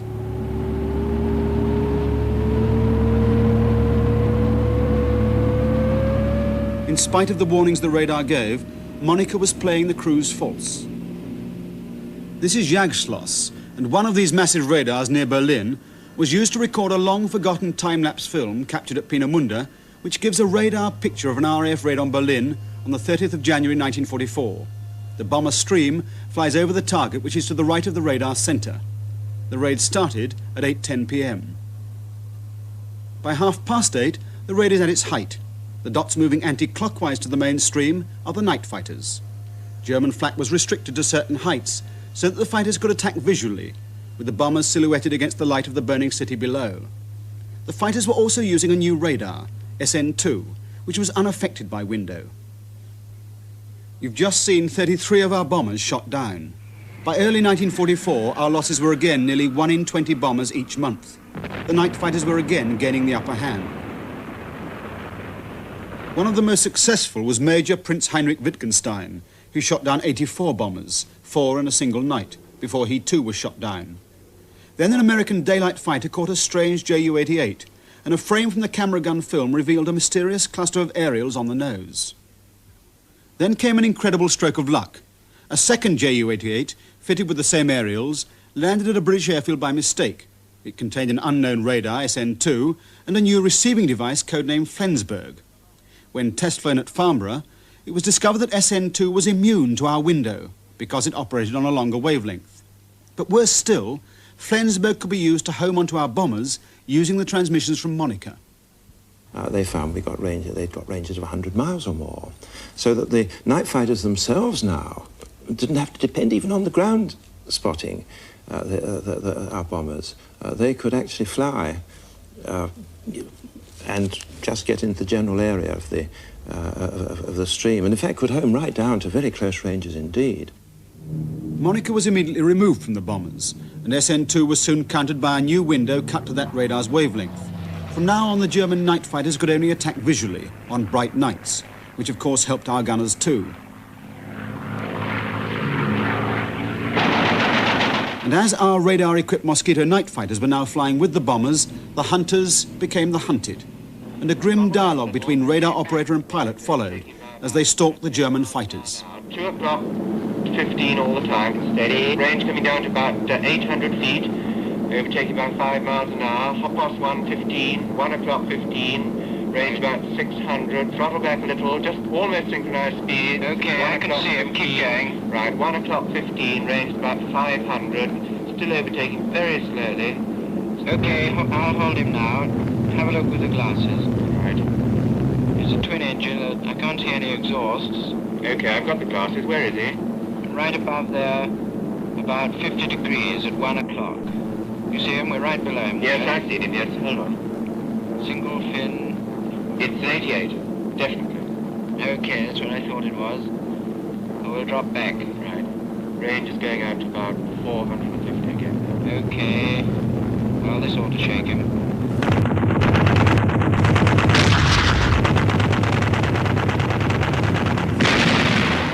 The pendulum had swung back again, and RAF bombers paused in the night attack on Germany to prepare for the coming invasion, D-Day. They could now fly by day. Such was the superiority that the Allied air forces enjoyed during the summer of 1944. This is what the Luftwaffe had been unable to achieve during the Battle of Britain, partly as a result of underestimating our radar. We did not make that mistake. The night attack on Germany would resume, and the Germans, who had by now captured a magnetron, had also developed 10-centimeter radar. But by then, all they could detect was defeat. And when that defeat came, the superbly engineered Würzburgs that had not been destroyed were collected, refurbished, and given to universities. One of them discovered the hydrogen line on 21 centimeters, helping to found the new science of radio astronomy, which has since discovered pulsars and quasars and black holes, and has reached to the very limits of the galaxy.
In the early hours of the 13th of June 1944, barely a week after the Normandy landings, a small, stubby-winged aircraft crossed the English coast, making a noise, as one witness put it, rather like a Model T Ford and apparently on fire. It was flying very low and very fast, north towards London. A few minutes later, it crashed here in Bethnal Green in London, destroying this railway bridge and killing 6 people. The rescue workers, who were very quickly on the scene, searched the debris for the aircrew, but they searched in vain. They found none, there were none.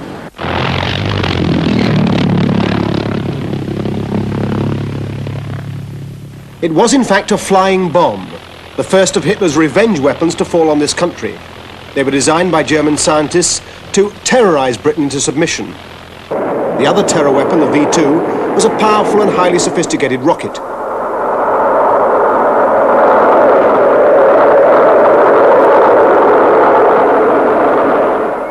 It's a measure of Germany's achievement, but as little as 10 years earlier, the whole idea would have seemed fantastic. Rocketry was little more than a joke. Early enthusiasts were strapping them onto just about anything that would move.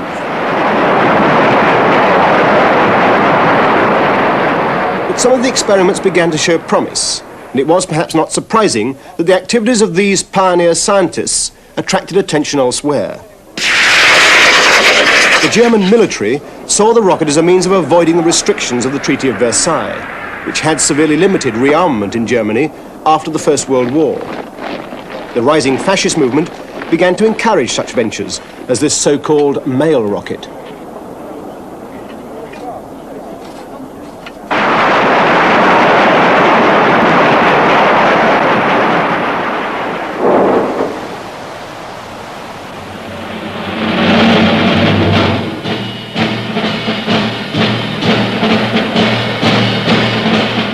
When the Nazis eventually seized power in 1933, rocket research received official blessing. The army built a secret research centre at Peenemünde, on an island close to the Baltic coast. It was commanded by an army scientist, Walter Dernberger, and it took on a promising young rocket enthusiast, Werner von Braun. Under their leadership, the Peenemünde scientists began to develop a huge new rocket which could carry over 2,000 pounds of explosive warhead. The engine, fueled with alcohol and liquid oxygen, was an early success, but von Braun had enormous problems developing a reliable guidance system. On takeoff, the rocket was travelling so slowly that the slightest breeze could deflect it from its course.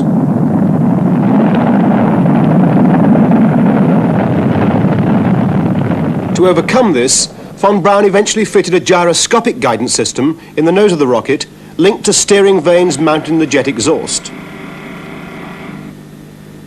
The gyroscopes automatically sensed and corrected any deflection of the rocket to maintain it on course. The vanes were of graphite in order to withstand the intense heat of the rocket exhaust. But by the early years of the war, the rocket had still not flown successfully, and the research was proving immensely costly. Many billions of Reichsmarks had been pumped into Peenemünde with very little of military value to show for it. Opposition to the rocket began to increase. Hitler himself had never been very enthusiastic and ordered a cutback. But Dernberger and von Braun had a friend at court in the shape of the Minister of Armaments, Albert Speer. He quietly and persistently argued the case. We had no bombers which could reach England with a heavy load, and there was something which was not, there was no defense against it, and if we would have succeeded to bring maybe a few hundreds the day to London for a while, then it would have been a great shock for England, and it would have been a great relief for the German people who suffered under the bomber attacks of Sir Harris bombers. By 1942, the towns of Germany were increasingly under attack by Air Marshal Harris's heavy bombers. In April, the beautiful medieval city of Lübeck was laid waste. Hitler, in his fury, demanded revenge. Weapons of terror were to be developed as a reprisal against Britain. Scientists began working on the flying bomb. The rocket also was to be developed as a powerful long-range weapon. But with failure after failure, Hitler's doubts remained.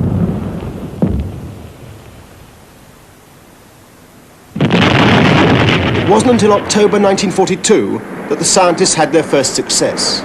I knew Werner von Braun quite a long time when he invited me to see the first start of the V2 in Peenemünde, which they thought already it will be a successful one after many tests which didn't succeed. And we were coming there on the field, and this V2 was standing alone, and already vapors were coming out of the bottom. Suddenly there was a huge noise and a tremendous shivering of the soil. I must say it was one of the biggest impressions I had in my whole life. Then this huge missile was against all rules of gravity, lifting slowly, and then faster and faster, and with this thunder was disappearing in the clouds.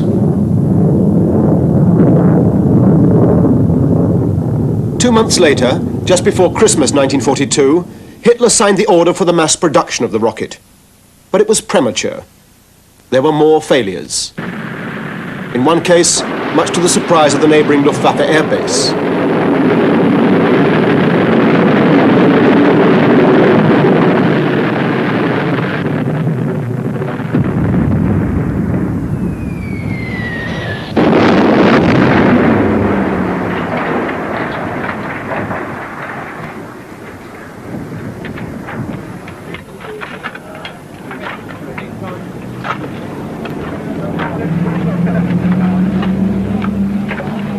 Because of Peenemunde's extreme isolation, it had been possible to maintain the cloak of intense secrecy over the big rocket's development, despite a continuing series of disasters.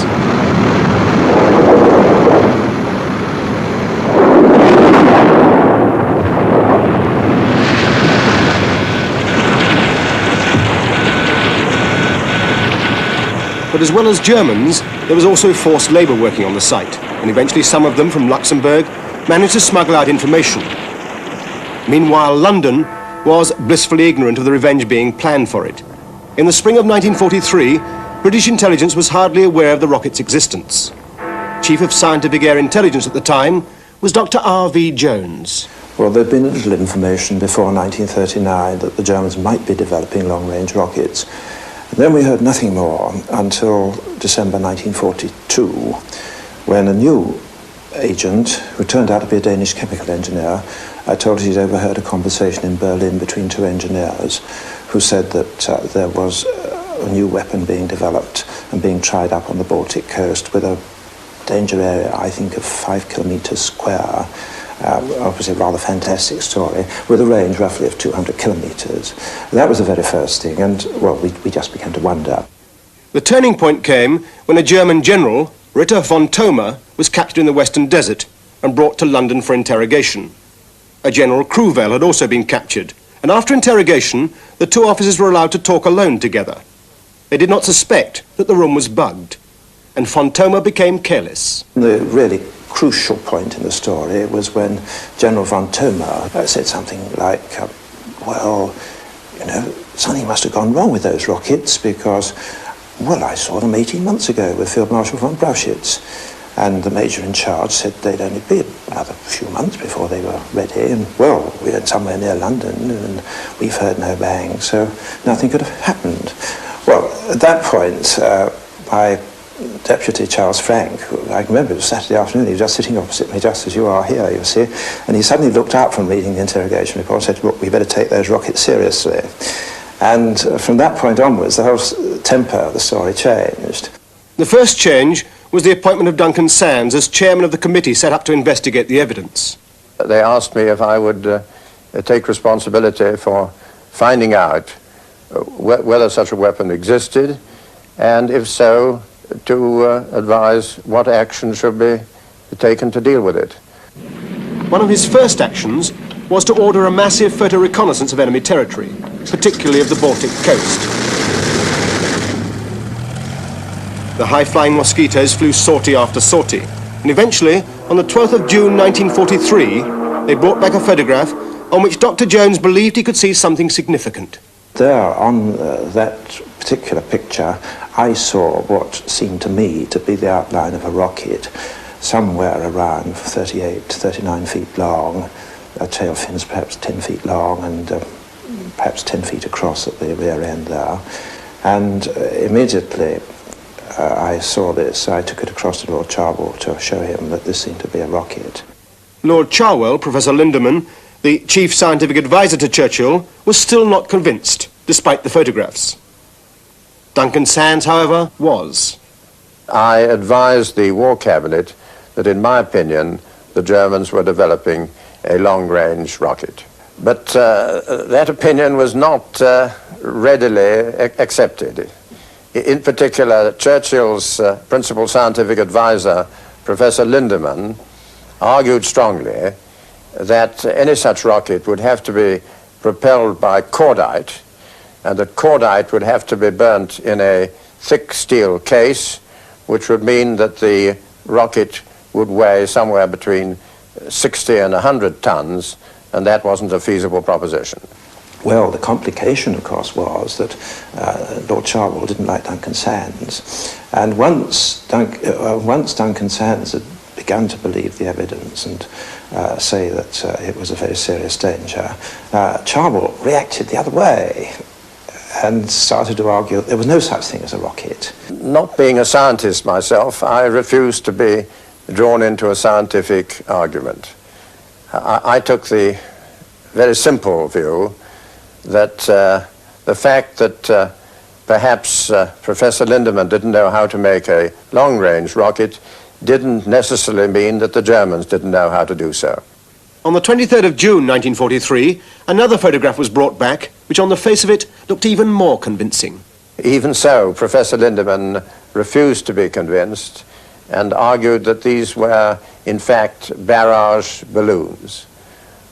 We, however, pointed out that they were being carried on 30-ton trailers, which seemed unlikely if they were lighter than air. On the basis of the evidence, Duncan Sands decided to advise that Peenemünde be bombed immediately. But it was over 600 miles away across occupied Europe, and with the long summer evenings and the watchful German fighter defences, the risks of heavy losses were enormous. The destruction of Peenemünde would have to be completed in a single night. And that in turn meant that we would have to commit to the raid the greater part of the whole of our bomber force, which we might lose in a single night. It was therefore, as you can imagine, a highly dangerous and difficult decision for the War Cabinet and the Chiefs of Staff to take. The Cabinet met in the war rooms beneath Whitehall on the 29th of June 1943, and on this occasion, Churchill asked Dr. Jones to attend.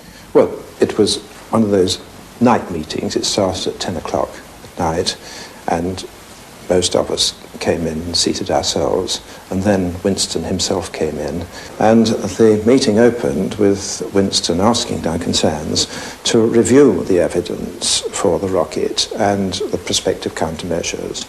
And Duncan Sands, having reviewed the evidence, I thought a little strongly, but nevertheless essentially correctly, then advocated that the Peenemünde should be bombed. At that point, Winston turned to Lord Cherwell, sitting over here, and asked him what he thought. Lord Cherwell argued that the whole thing was a hoax. The white shapes on the photographs were either torpedoes or dummies designed to conceal a more likely threat, such as a pilotless aircraft. When he'd finished, Churchill turned to Jones and asked him what he thought. And I proceeded to demolish, I had to demolish Lindemann's case, you see. Well, could it be could it be a torpedo?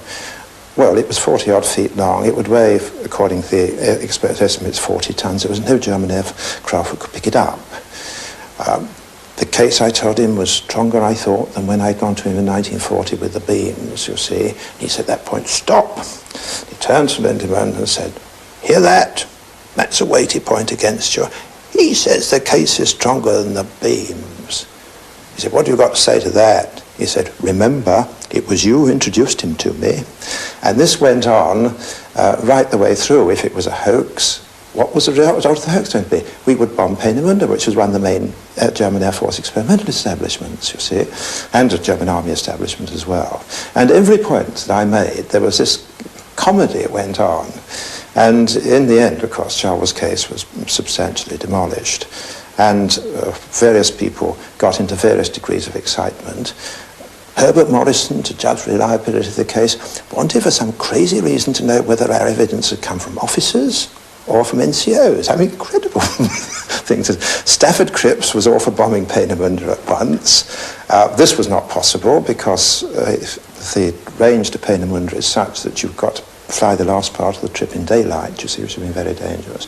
And so it was finally agreed we would bomb Peenemünde at the earliest possible opportunity when the nights were long enough for our aircraft just to get there and back without having to travel by daylight.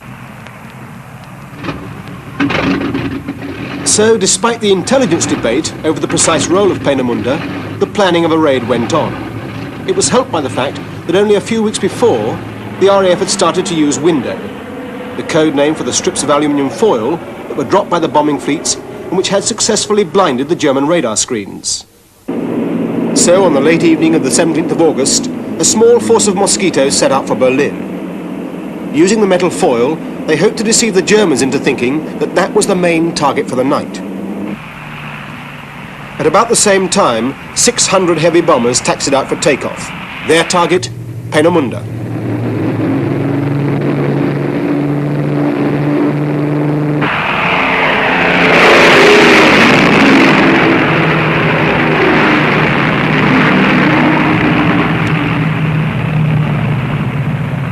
If the deception worked, the German night fighters would soon be chasing the mosquitoes to Berlin, leaving the bombers unmolested.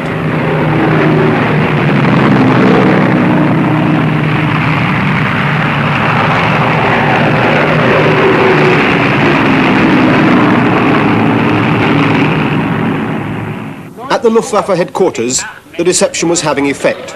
As the mosquitoes flew slowly across Germany, dropping the bundles of aluminium foil, General Kammhuber and his staff in fighter control saw all the signs of a massive fleet of bombers heading for the German capital. The night fighters were ordered to take off and intercept.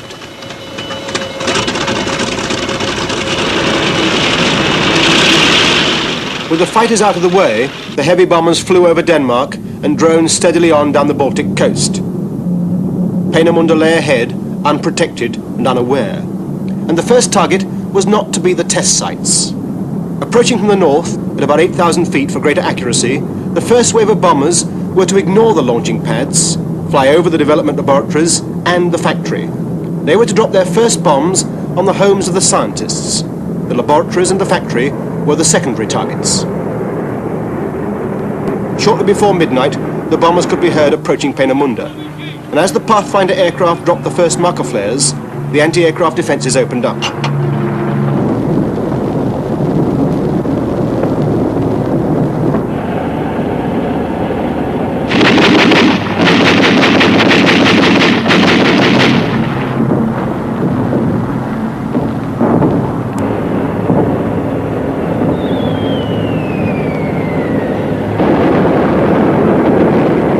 At first there were no night fighters. The deception had worked. But the raid took longer than had been planned, and the final wave of bombers were attacked and suffered heavy losses. We didn't get away by any means unscathed. I think 41 aircraft were lost by the time the end of the raid, but most of them in that final raid. But had it not been for Window, our losses, of course, would have been 3-4 times that. The daylight photographs revealed that most of the targets had been hit, including the scientists' living quarters, although not by the first wave of bombers. The marker flares had been dropped in the wrong place, right over the Trassenheide concentration camp. The whole attack was of the order of 2 miles overshot, and unfortunately in that very position was the hutted camp in which all the conscripted men from the occupied countries were, including our Luxembourgers and others who warned us about Peenemünde, and of course they suffered very heavily indeed, and we never had another report out of Peenemünde from them. It was an absolute tragedy that, I mean, no one's to blame. It's one of those tragedies of war that happened, but One should recognise the great contribution those Luxembourgers made. Partly because of the loss of those agents, there were still great gaps in British intelligence. No one was quite sure what it was at Peenemünde that had been bombed. Back in London, in an attempt to find out, a committee was set up under the chairmanship of Sir Stafford Cripps. One of the experts involved was Wing Commander Kendall. And we took down all the evidence we had of Peenemünde and the rockets, the V2, as it was then called. And there was very little evidence, in fact, on the V weapons from any other source. Now, it happened that the day before, we just got some photographs of the Pas-de-Calais area in France, which didn't correspond with anything we'd ever seen before. The sites were rather notable for the fact they had 3 ski-shaped buildings. In fact, they became known as ski sites.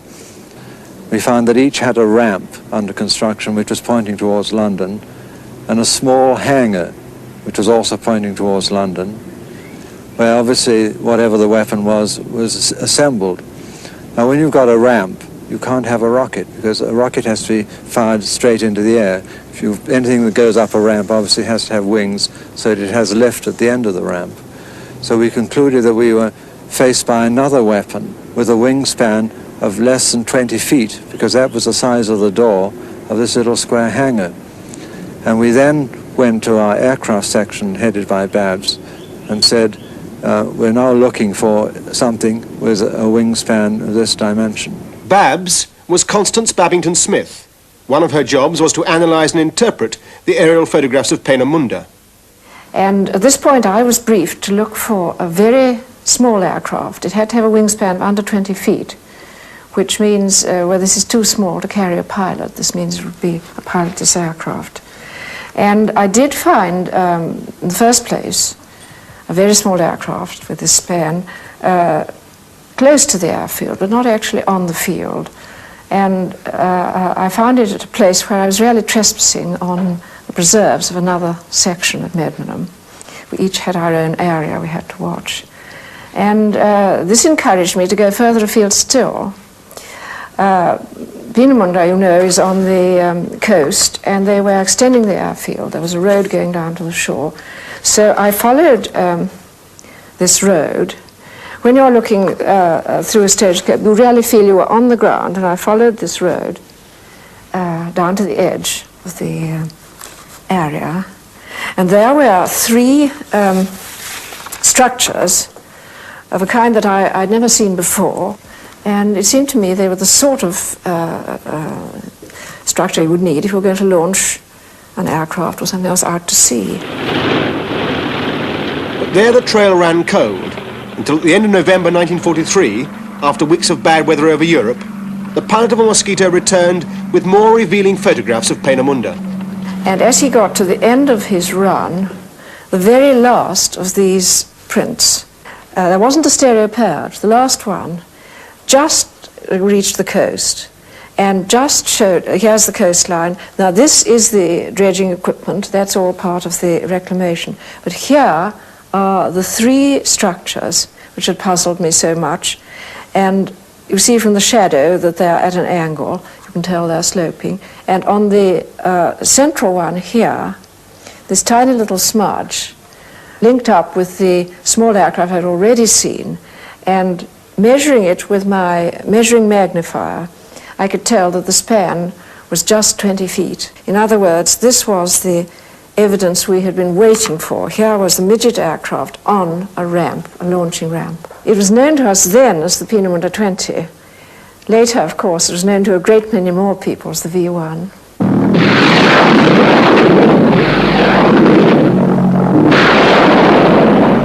Advanced prototypes of the V1 were by this time being tested by the Luftwaffe.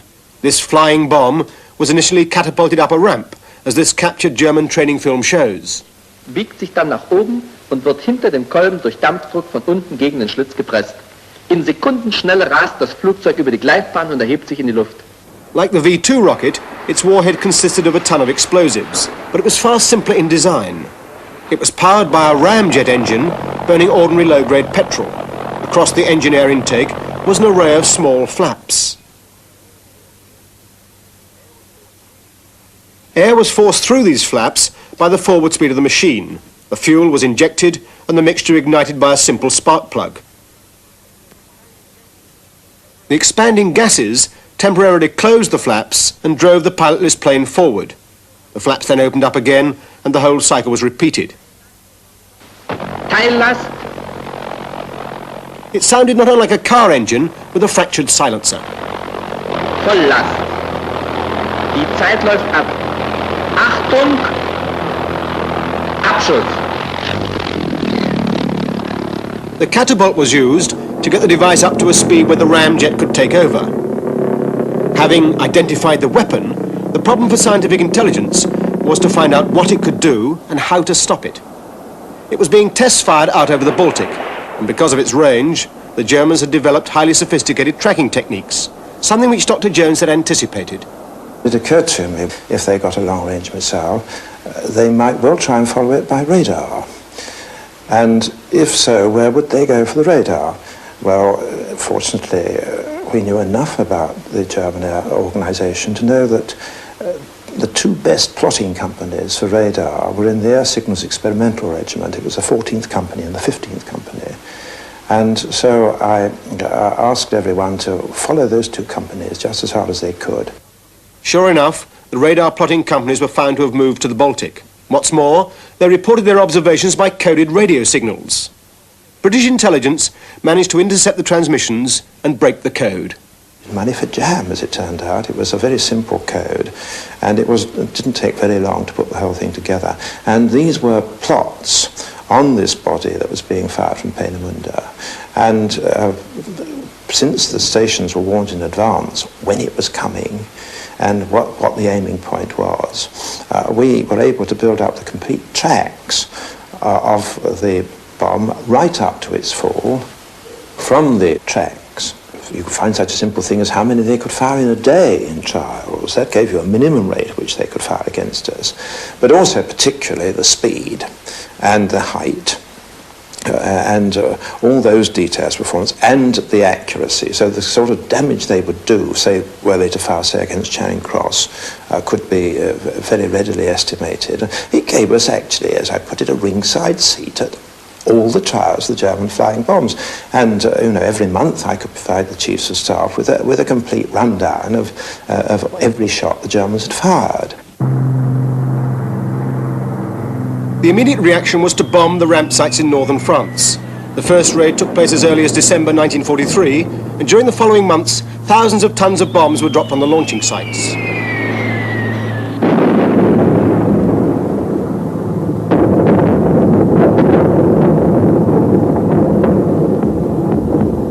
The colonel of the regiment which was being trained to operate those sites was Max Wachtel. Natürlich waren die Verwüstungen enorm durch die Bombardierung. Es waren ja morgens griffen die Engländer an, mittags die Amerikaner und abends Amerikaner und Engländer, sodass von den Stellungen überhaupt nichts übrig blieb als eine Wüstenei. Damit konnte man gar nichts mehr anfangen.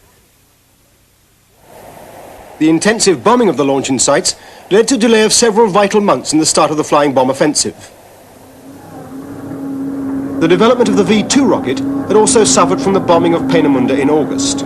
The Germans, fearing another attack, decided to move most experimental testing of the rocket away from Germany. The site chosen was further east in Poland. About 150 miles south of Warsaw, the small village of Blizna housed an SS training camp. Deep in the forest, the site provided a natural security screen. But it was here that the German scientists ran into another snag, which was to hold up operational success for almost a year.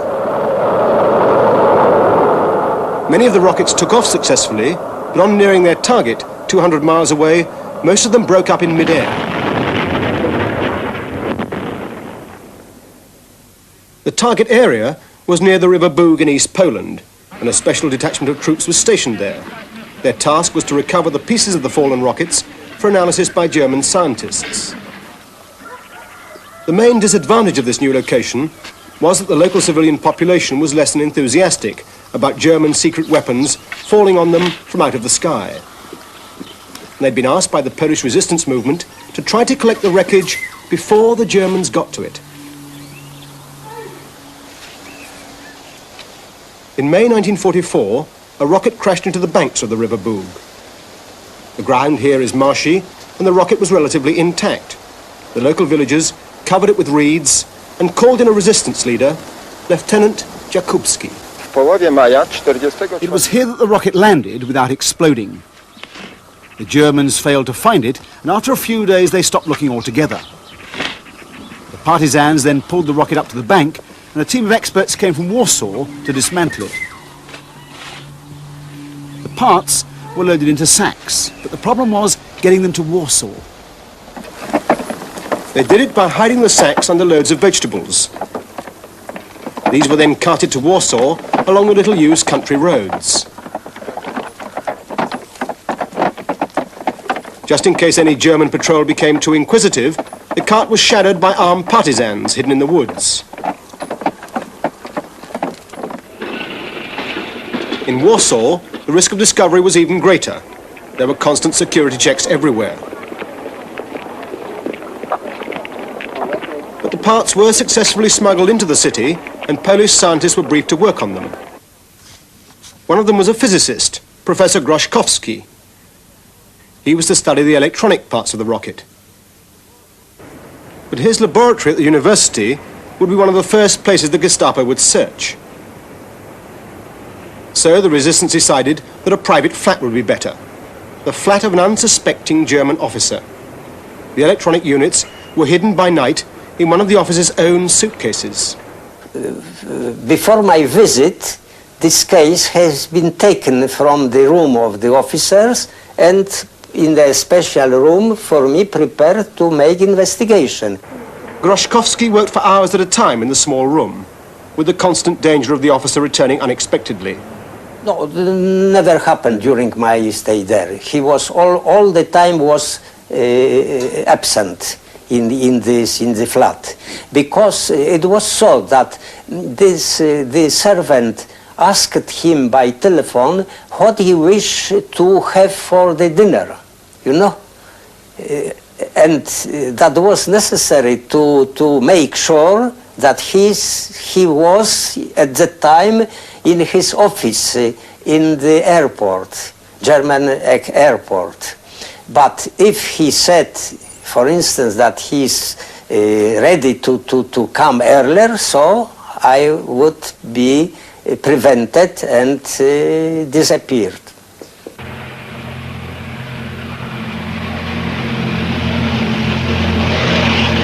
After several days of this initial study, the parts were flown out of Poland late one night by an RAF Dakota. Meanwhile, another lucky accident had occurred hundreds of miles away. One of the last of the rockets launched from Peenemünde had crashed in southern Sweden. The British exchanged radar equipment for the wreckage, and after inspecting it at Farnborough, were able to work out such crucial details as the size of the warhead, the fuel used, and the speed of flight. But by the summer of '44, it looked as though other events were about to overtake the V-weapon threat. This is London. London calling in the home, overseas and European services of the BBC, under the command of General Eisenhower, Allied naval forces, supported by strong air forces, began landing Allied armies this morning on the northern coast of France.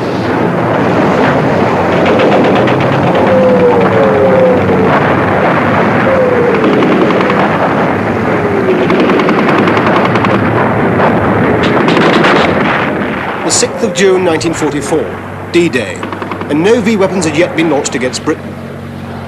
There was a very real possibility of the Allies overrunning the flying bomb sites before they could be used. Hitler ordered an immediate acceleration of the whole project. The Germans had developed a new kind of prefabricated site, which could be assembled just before launching, and so it was very difficult to pick up on aerial photographs.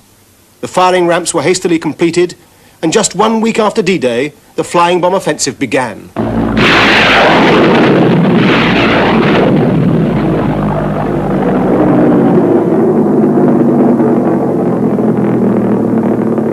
At first, the British anti-aircraft guns could do very little. The bombs were too low for the big guns to be used effectively, and at the same time, they were fast and difficult targets for the light guns.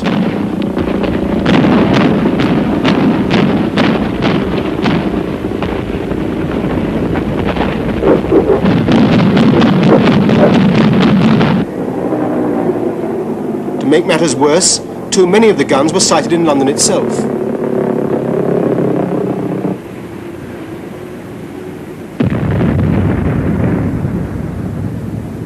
The guns weren't all that effective, and indeed over the first 2 or 3 days they were a menace, because here they were in London, and there would be a flying bomb. If a flying bomb got as far as London, the one thing to do was to pray it went on and not try and shoot it down, because the warhead had probably come down anyway.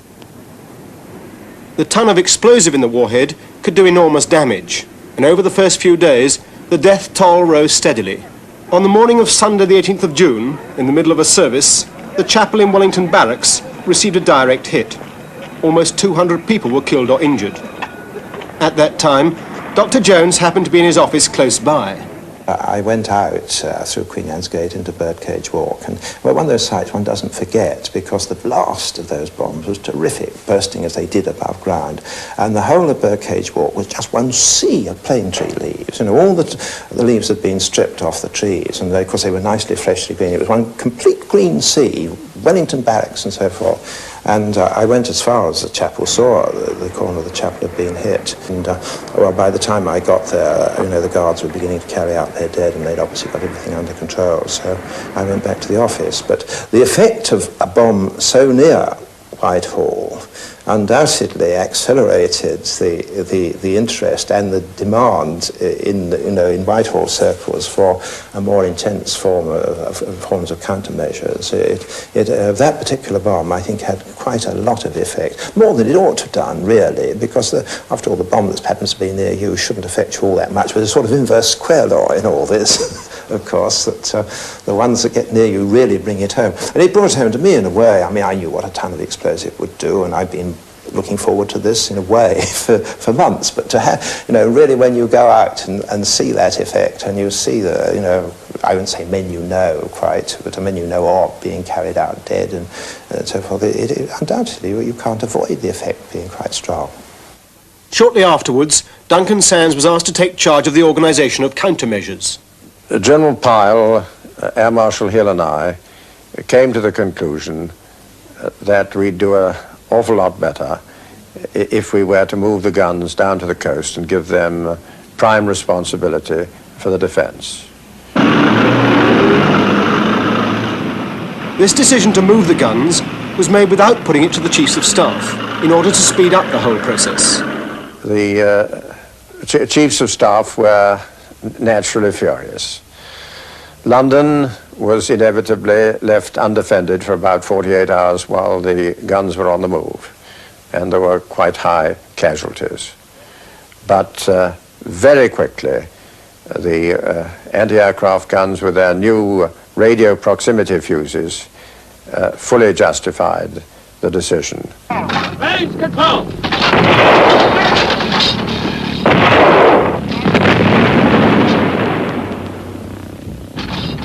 The use of proximity fuses, which detonated the shell when it was close to the target aircraft, greatly increased the chances of a kill.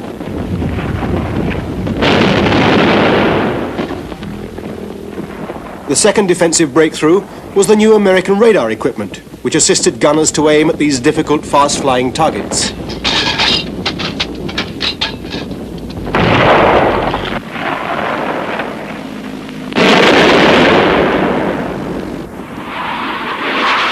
Another major defence, of course, was the Royal Air Force. The new Meteor jets were fast enough to catch the flying bomb in level flight, but there were not many of them in service, and only a few of the piston-engine aircraft had sufficient speed.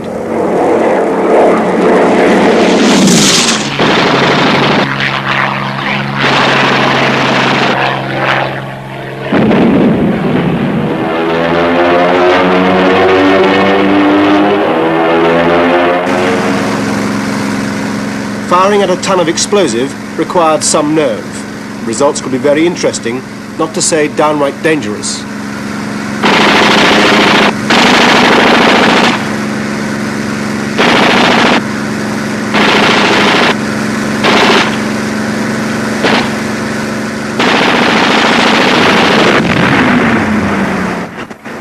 Another method, which was come across by accident, was tipping the V1 over by the wingtip of the fighter. And this happened, in my own case, when I'd used up my ammunition on one V1, saw another one, and decided to try and do something about it. And the method was to get your wingtip close underneath the wingtip of the V1, but not touching it, and then gradually raise your own wing to raise the airflow over it to affect the gyro stabilization of the V1. So you lifted your wingtip under the wingtip of the V1 and toppled it over, and it went in and crashed.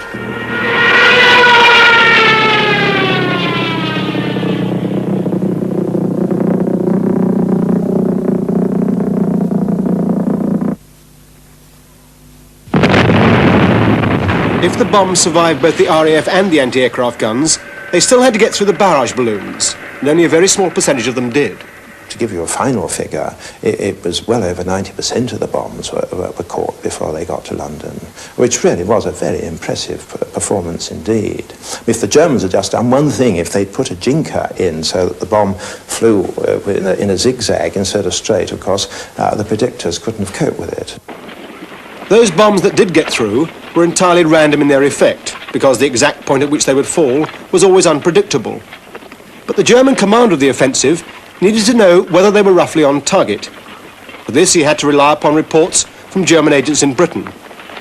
Dr. Jones decided to make use of this channel of communication. We were feeding back to him the information from what the German intelligence authorities assumed was a network of their agents who were in fact very securely locked up by MI5, and we not merely used the fact they were kept locked up to make them ineffective, you see, but we turned them round and in fact had arranged from time to time to provide various false clues which would make the Germans think we were doing one thing when we were doing another. One device used was to record the time of bombs that fell in southeast London, but report through the controlled German agents that these bombs had fallen in northwest London, hoping thereby that the launching crews would believe that they were overshooting and reduce the range. And we went on with the deception, and, well, at the very minimum, 1,000 men or women were alive at the end of the war who would not have been alive, and one could show this by an analysis quite simply. By early September 44, the attacks were gradually decreasing as the launching sites were captured by the advancing Allies.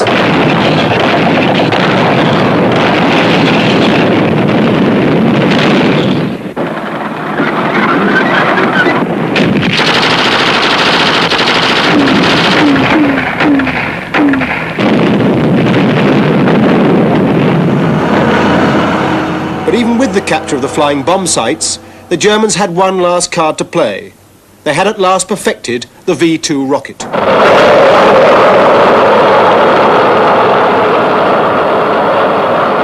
On the evening of September the 8th, 1944, a rocket took off from the Dutch coast. A few minutes later, it landed in West London.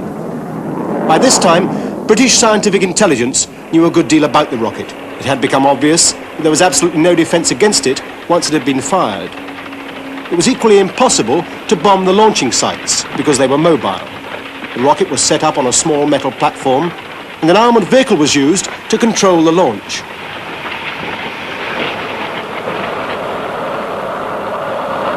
Hauptstufe!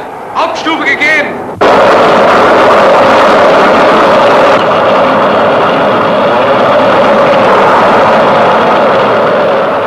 A few hours after launching, the site could be cleared. To make it even more difficult, the Germans often used a location in the middle of a residential suburb in The Hague.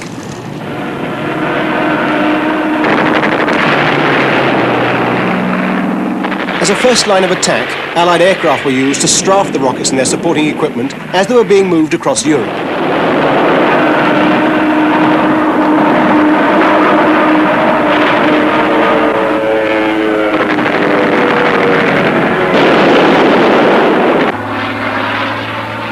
The principal job of number 602 Squadron with our Spitfire 16s was to make life as difficult as possible for the V2 operators. We were withdrawn from Antwerp to Coltishall in Norfolk, and our parish was the whole of the coastal strip of Holland from the Hook to Den Helder. We dive-bombed and skip-bombed and strafed railways, roads, bridges, anything that moved. And we also attacked suspected launching sites, which were reported to us by the Dutch resistance workers. And on one occasion, I remember, my logbook tells me it was February the 14th, I led such an attack. We dive-bombed. We carried 1,000 pounds of bombs on our Spit 16s, a wood just north of The Hague. And I think I must have been feeling particularly aggressive because, again, I see from my logbook that after delivering the attack, we turned back in to engage the anti-aircraft gunners that had been shooting at us. So as we returned to this target, which we had just attacked, there came up from the center of this wood, right before our eyes, the unmistakable shape of a V2 which had just been launched. Now, of course, no one had ever seen one until that time, or certainly none of my little lot. I couldn't do very much about it because I was having a rather unpleasant argument with these gentlemen on the ground. But my number 4, a little Scotsman called Cupid Love, who was away out and low to my right, actually fired at this V2 in flight as it went up straight through the ring of his gun sight. I think this must have been the most optimistic shot of the entire war. I think it's perhaps as well that he didn't blow it up, otherwise it would have been very embarrassing for the rest of us. And I also think that this was almost certainly the first and probably the only occasion in which an airborne rocket missile was actually engaged by a conventional aircraft.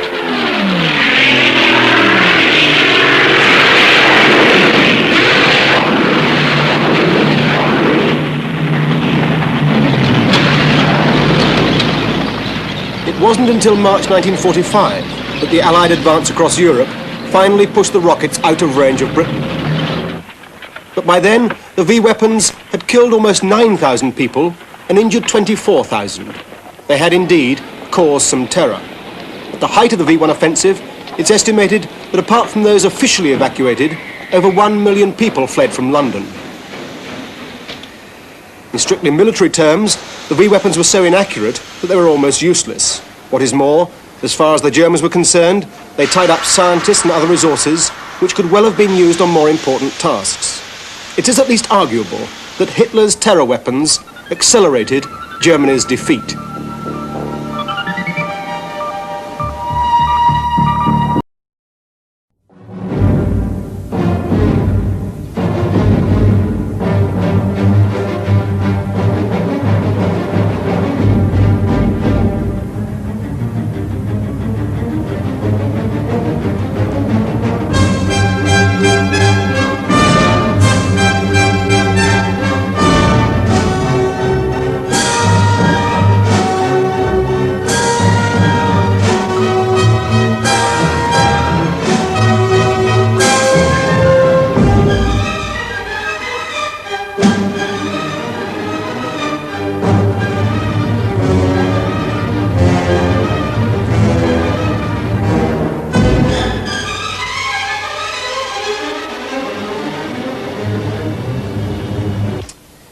Each of the 4 preceding programs in this series has dealt with a specific theme. This program is rather different because, of course, not all the scientific research undertaken in the stress of war was successful.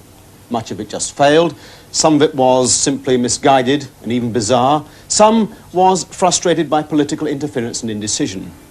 And in Germany in particular, political interference has led to some of the great question marks that still hang over the history of the secret war.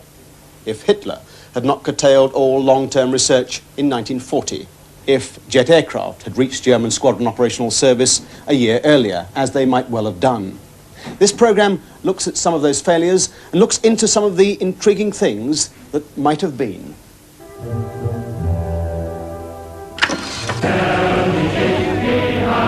In the autumn of 1940, the German people considered that the war was as good as won. Most of Europe, Poland, Norway, the Low Countries, and now France, was under German occupation. It was true that Britain remained unconquered, but that was surely only a matter of time. Meanwhile, the troops were coming home. 15 divisions were demobilized. Peace on German terms was at hand. And although the question of the invasion of Britain still remained to be settled, a possible solution to the problem was now in view. In 1940, 41 of these DFS-230 gliders carried assault troops to attack fortifications behind the Belgian lines. The operation was highly successful. This novel form of warfare was to make a profound impression on service chiefs everywhere. But the biggest impression was on the Germans themselves. By the end of 1940, this larger glider, the Gotha 242, could carry 21 fully equipped men, compared with only 10 in the smaller glider. Both gliders were of simple construction, cheaply made, and were considered to be expendable. Now a specification was to be issued for a glider for the postponed invasion of Great Britain. Professor William Messerschmitt himself sketched the design. A giant glider capable of carrying tanks, artillery, or 200 fully armed men. It was to be towed by no fewer than 4 aircraft. Immediately, the company received an order for 200, and in great secrecy, construction began at Leipheim near Ulm, where in just 14 weeks, an army of workers ran up one of the largest aircraft ever built. It was appropriately called Gigant, or Giant, and it was big. With a wingspan of 180 feet, an all-up weight of 40 tons, even today it wouldn't be overshadowed, being only slightly smaller than a jumbo jet. And as the first aircraft was rolled out for flight trials, 11 more were on final assembly, and a further 62 in an advanced state of construction. To accomplish all this in just 14 weeks had been a staggering achievement.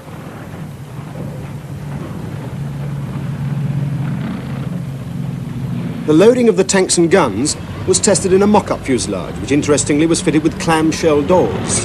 These are now common, of course, but they were first designed for use with the Gigant. And although the huge glider was a fabric cupboard aircraft, the floor was stressed to take the heavy armour. To assist the machine to take off, up to 8 rocket units, fueled with hydrogen peroxide, were fitted beneath the wings. Even so, the first flight of the Gigants, carrying a mere 4 tons of brick as ballast, would clearly be a day to remember. It was on the 21st of February 1941 that Flugkapitän Bahr, the pilot, the word somehow seems inadequate, was towed to the mile-long paved runway that was considered necessary. He was seated in a single narrow cockpit some 60 feet above the ground. It must have been just about the loneliest place on Earth as he got the feel of the control surfaces, which were equivalent to the entire wing area of quite a sizable plane. A Junkers 90, one of the few big 4-engine planes that the Germans possessed, was used to drag the Gigant along the runway.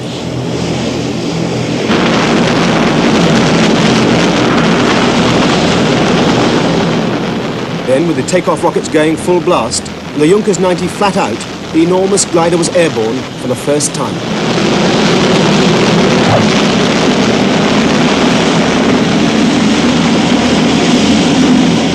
The first hurdle, dropping the 2-ton undercarriage, was cleared without incident.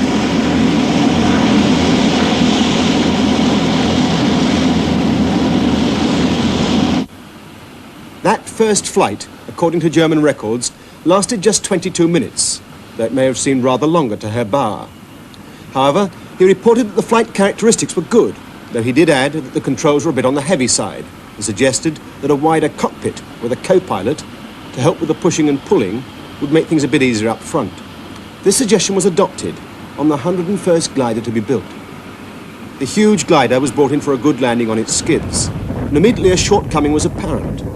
After landing, the 40-ton aircraft was immobile until it was jacked up and the undercarriage was repositioned. However, this wouldn't matter when it was used operationally as an assault glider.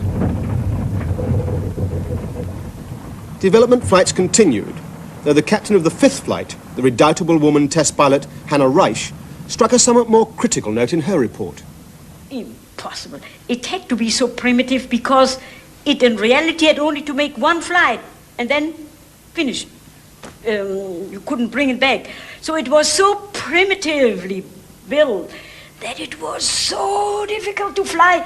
You needed so much strength. And you see, this, what is too hard for me in a 5 minutes flight, that is too hard for a strong man in a 1 hour flight. So I tried with this argument to convince Udit to stop it, but he didn't believe it, because Messerschmitt said, she is too small a little girl, but not a strong man for fighting, so don't believe her. They didn't. though it was obvious that the Junkers 90 was underpowered for the towing job. Its crews were reporting that they were barely able to keep a safe flying speed on takeoff, and this with a lightly loaded glider and the rocket assistance. Obviously, a more powerful tug was urgently required.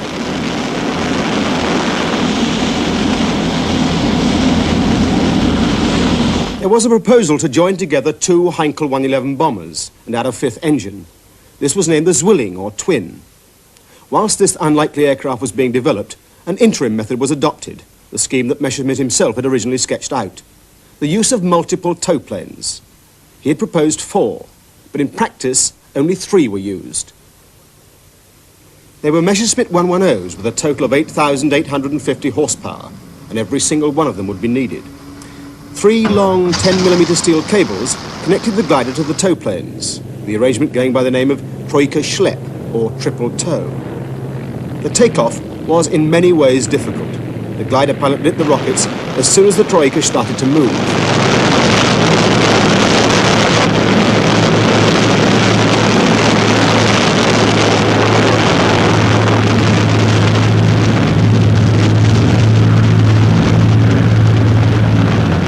The takeoff drill called for the Gigant to unstick first at around 55 miles an hour indicated.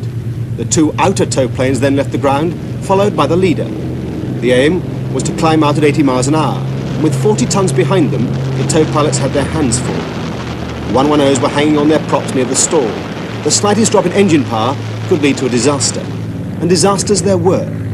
On one test flight, the glider rockets fired on only one side, dragging the Troika together. 129 men, the glider was carrying troops, were killed. The parachutes are not, as one might suppose, the 3-man crew leaving the aircraft, but the burnt-out and reusable takeoff rockets. Hannah Reich, on her second flight, had trouble with the Troika Schlepp takeoff. The left bomber, even when still being on the ground or just above the ground, went out. He had to release the cable, and 2 couldn't tow it alone. We had 6 rockets on the wing, which when they once were blowing, you could not stop them. So when you lost one towing bomber, also the right bomber was lost. I was hanging on one bomber that was like a little fly compared with my giant. And all 6 rockets were burning. I knew I couldn't stop it. I could get 150 feet high. Then the rockets were finished after 3 minutes or 4. And I knew the single tow bomber had to release me, otherwise he would. So I could just, when he released me, and I could release all 3 ropes. And so before the ground, I touched the ground. It was like this, but we had the good luck that it was only good luck, touched the ground when the ground makes such a wave. So one had broken his knees, another had a nerve shock, but you see, I was well, and only deeply thankful that nobody was killed. And I finished because I was so much against it, because it was too big. Russia had now been attacked, and the 200 Gigants were to be used to supply the eastern armies. But the Troika only had a range of 250 miles, and the giant gliders caused unacceptable chaos en route. The delivery of a few Zwilling tugs helped, and some Gigants did make supply flights to the eastern front, and were used for the evacuation of the wounded. But there was still the problem of getting enough suitable tow planes. So behind the screens at Leipheim, there was a new proposal. Why not make the Gigants self-powered? So 6 Gnome-Larone engines that had recently become surplus to the requirements of the French Air Force were fitted. A wartime German newsreel shows the powered version in use on the Russian front, supplies being loaded, 12 tons of ammunition and guns, and tanks. These happy-looking soldiers were clearly not flying with the Gigant. The troops hated it. They nicknamed the fabric-covered aircraft the sticking plaster bomber. They much preferred to fly within the corrugated metal security of the dear old 3-engined Junkers 52 transport. Gunners formed part of the 11-man crew, which now included flight engineers and 2 pilots. chosen, one would suppose, largely for their strength rather than flying finesse. The Gigant was still flown with manual controls, although a permanent undercarriage had now been fitted, which solved the problems of airfield mobility. The takeoff must have been an impressive sight, and the original German soundtrack is not inappropriate.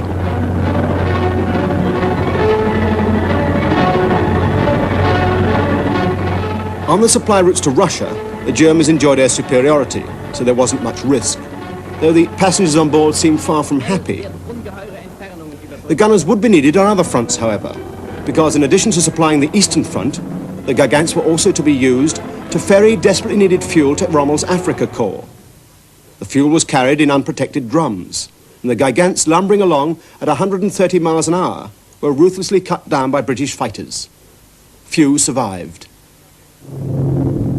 The Gigant glider might, at this distance in time, seem an absurd folly, but if the timing of events had been only slightly different, and if the gliders had been used in the role for which they'd been designed, assault, then 200 or so could have landed out of some dawn, just after Dunkirk, with 20,000 troops, 100 tanks and artillery in the Weald of Kent, and little more than the rifles of the Home Guard to contain them. In 1943, Field Marshal Erwin Rommel inspected the defences of the Atlantic Wall in anticipation of the coming Allied invasion. And in preparation for that invasion of Europe, a number of secret weapons were being tested, some of which were to prove that the Germans had no monopoly of follies. This is Argosy, a sort of armoured omnibus. The men on the top deck seemed confident enough, although today its role is rather obscure. Was it perhaps to drive straight to Calais?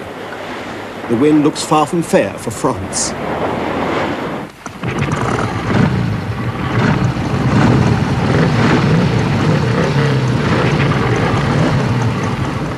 This trial was codenamed Kapok Landing Stage, a cover name for a Kapok landing stage. A platoon or so of men, clad only in shorts PT, was required to leap into probably mined waters and then, under enemy fire, calmly knock in a mooring post to enable the waiting motorcyclists to land and attack the enemy.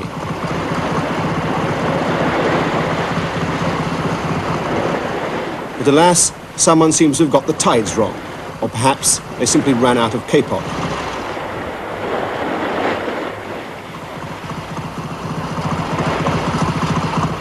The Kapok stage never, so far as is known, went into action. Though had it done so, any casualties would have been handled by the newly invented one-man beach stretchers.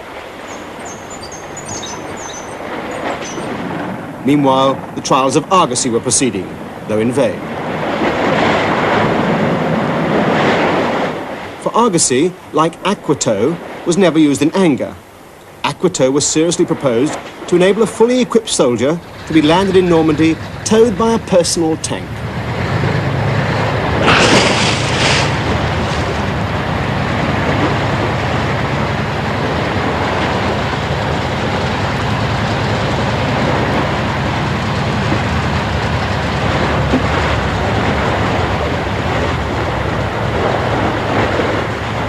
And then there was the giant Panjandrum.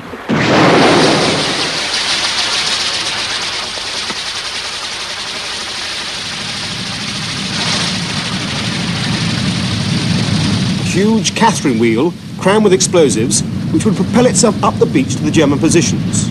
It's been said, however, that it was a spoof to lead the Germans to think we were landing on the broad, sandy beaches of Calais.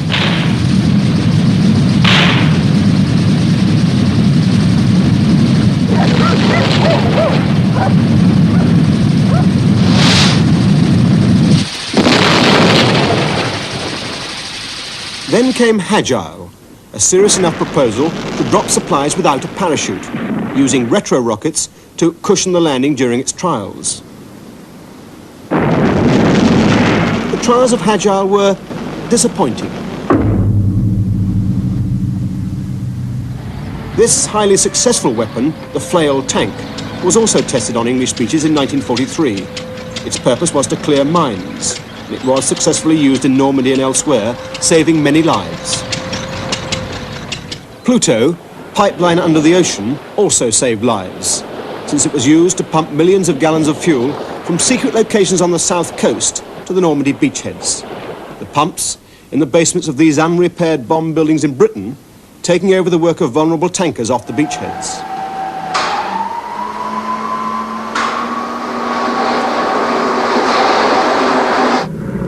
And troop-carrying gliders that the Germans had hoped to use against Britain were to lead the assault on D-Day, at Arnhem, and in many other theatres.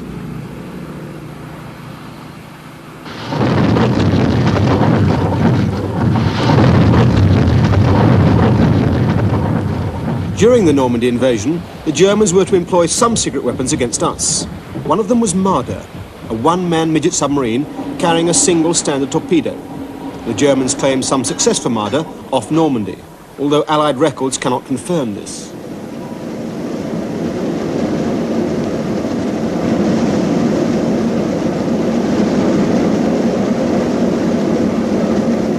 The captains of full-sized U-boats had to rely on visual observation. Radar would have given away their positions.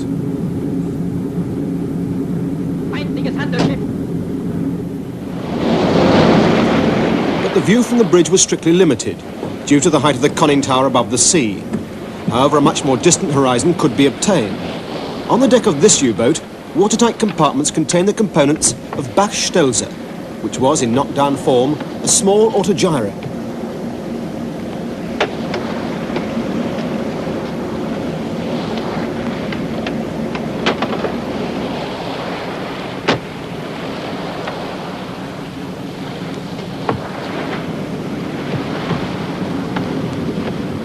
The rotors were not powered, being driven just like a windmill.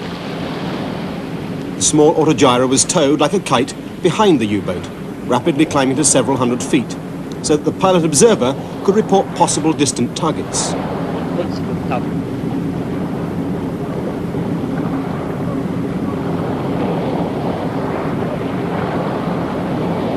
It would then be winched back to the U-boat's deck, although in an emergency, the rotors could be jettisoned and the Bachstelze and its pilot would land by parachute. About 200 of these small autogyros were issued, but increasing Allied anti-submarine aircraft patrols meant they were very little use operationally. The helicopter, with its powered rotors, was little used during the Second World War, though the Germans did have a number under development. This is Kolobin, and it demonstrates an ability to hover, which an autogyro couldn't do. The main shortcoming of these early helicopters was simply they couldn't carry a worthwhile offensive load.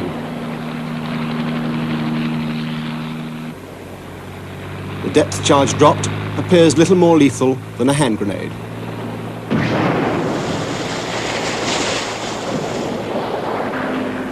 The Royal Navy tested an autogyro on HMS Massey in 1942 to assess the feasibility of these aircraft operating from the deck of a ship. This it did successfully, but they were never used operationally.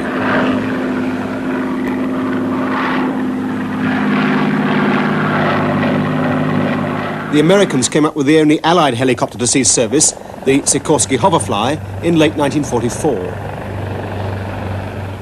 After the enormous success of the RAF dam-busting raid, another smaller bouncing bomb was developed by Barnes-Wallis. This was Highball. The bombs were dropped from about 50 feet and had a range of about 1 mile. A special RAF squadron, number 618, was formed, flying Mosquitoes to use the weapon, and they trained with practice bombs in Loch Fyne against an old battleship, HMS Malaya. Direct hit. This film was shot in slow motion, and the backspin of the second bomb can clearly be seen.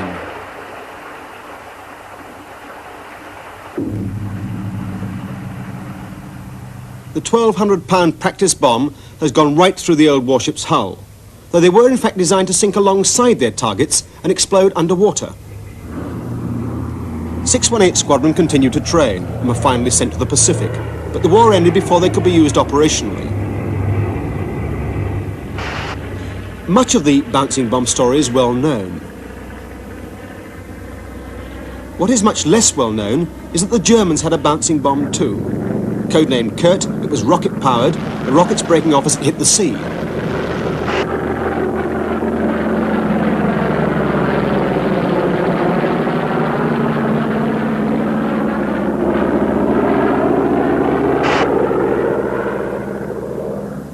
It was about half the size of Highball, but worked on exactly the same principle, skipping over the sea, then sinking to be exploded by a hydrostatic fuse.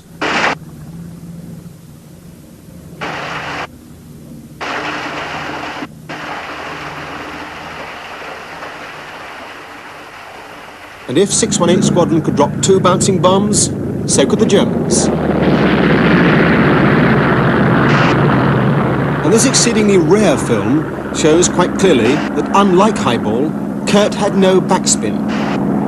But Kurt, like Highball, never bounced in anger, and the project was cancelled at the end of 1944.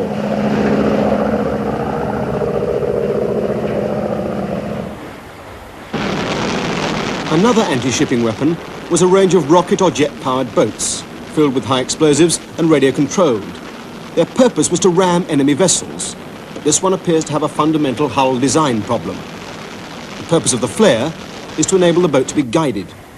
Though this one didn't go into action, a later converted E-boat did. But perhaps the most advanced anti-shipping weapon of all was this, the Henschel 293, a small guided missile. Rocket-powered, it was carried under a Heinkel. The method of attack was for the Heinkel to fly to within sight of the target. The tactics, as shown in this wartime training film, were for the parent aircraft to drop the missile about 10 kilometers from the target, and then for an operator to guide it visually. The development flying was from Karlshagen, the Luftwaffe experimental airfield at Peenemünde, as early as the winter of 40-41. And dropping the 293 called for very precise flying. As the missile fell free, the first liquid fuel rocket fired, accelerating the 293 towards its target. In the parent aircraft, the missile was controlled up, down and left, right by radio command. The second stage rocket lit after 14 seconds. By now the small aircraft was at maximum speed, and tracking it visually must have been very difficult. But the curving attack course could clearly be seen as the 293 approaches a practice target on a small island near Uskdum in the Baltic. This film, shot in December 1940, is believed to show only the second trial attack.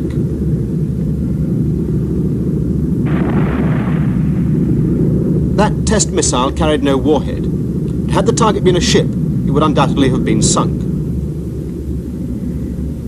The HS-293 was used operationally, though this is a training run against a target ship. It was used against the Royal Navy off Finisterre and in the Mediterranean. They did sink 5 warships, including a cruiser. But the weakness of the weapon was its guidance system, which the Royal Navy easily jammed. To counter this, the Germans had a proposal to fly it by wire, thin wires spooled out from the wingtips. But this never went into production.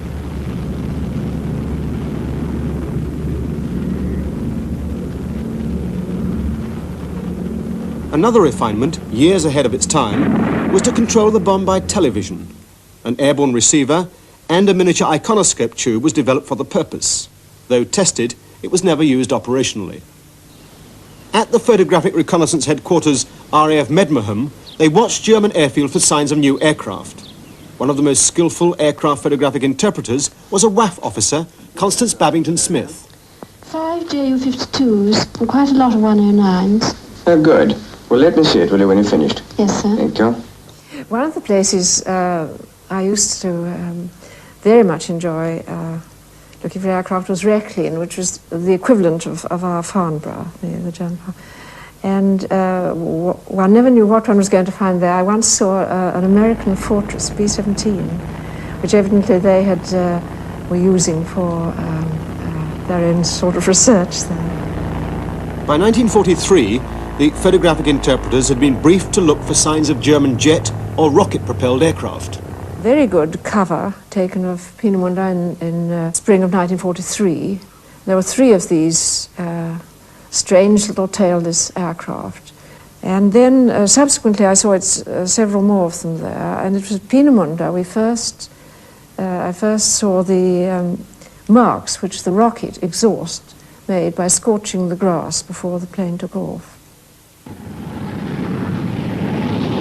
The small planes were Messerschmitt 163s, at that time, 1943, being evaluated for the Luftwaffe. Designed as interceptor fighters, these small delta-wing aircraft were rocket-powered, with an unbelievable rate of climb and a top speed almost twice that of contemporary Allied fighters. But they could only burn their rockets for a few minutes. The prototype, the 163A, was designed by Alexander Lippisch in 1941, based on an earlier Delta Wing glider. A small Valter liquid-fueled rocket powered the plane, developing over 3,000 pounds of thrust.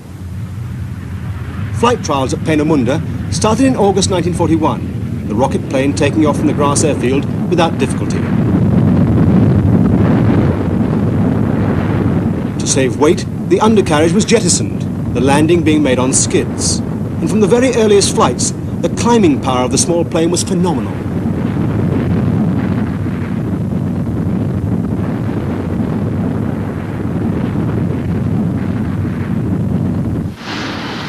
After the rocket fuel ran out, the 163 glided back to a landing.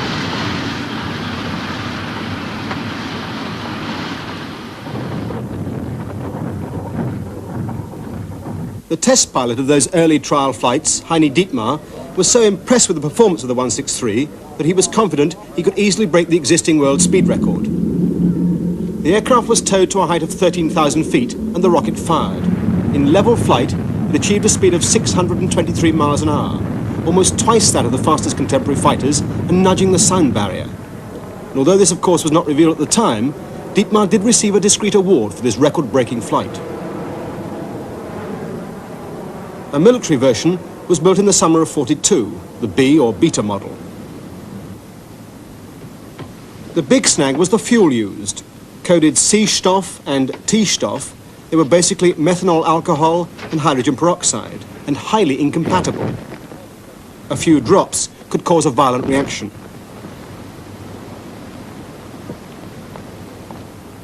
T-Stoff alone was capable of spontaneous combustion when in contact with any organic material.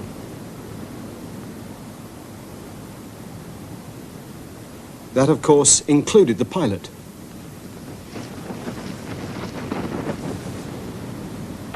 Even ground running a 163 was not without danger. The engine was started by introducing a small quantity of potassium permanganate into the hydrogen peroxide. The steam produced drove the turbine fuel pumps. When the pressures were correct, the throttle was gingerly opened.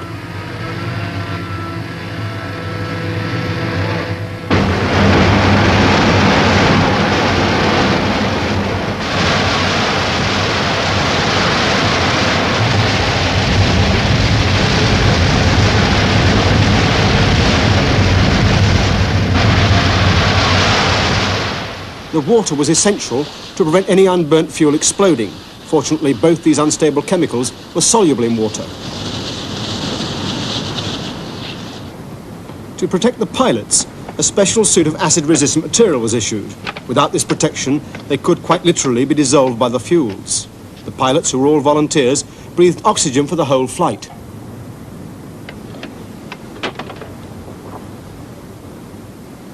The remarkable Hannah Reich flew an early 163.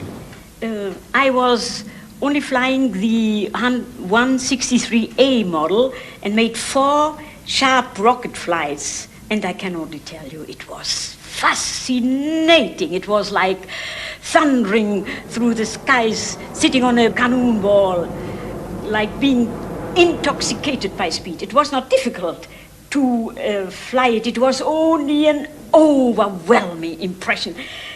At the end of the airfield boundary, you already reached about 500 miles per hour, and with constant speed, you were climbing up in 1.5 till 2 minutes into a height of 30,000 feet. The landing was difficult because it was aerodynamical so excellent that you had to take away the speed early enough for the landing and to touch the ground exactly at the threshold. Even a good landing could be dangerous. Several planes with unburnt fuel blew up on touchdown, and several just blew up. There were disagreements between Alexander Lippisch and the Messerschmitt Company, and difficulties in fitting armaments. And so it wasn't until May 1944 that the first production 163s, now called the Comet, were delivered to the Luftwaffe. But German engineers had been working since the late 1930s on a true jet turbine. And in 1939, the world's first jet-propelled aircraft, the Heinkel 178, made a short test flight.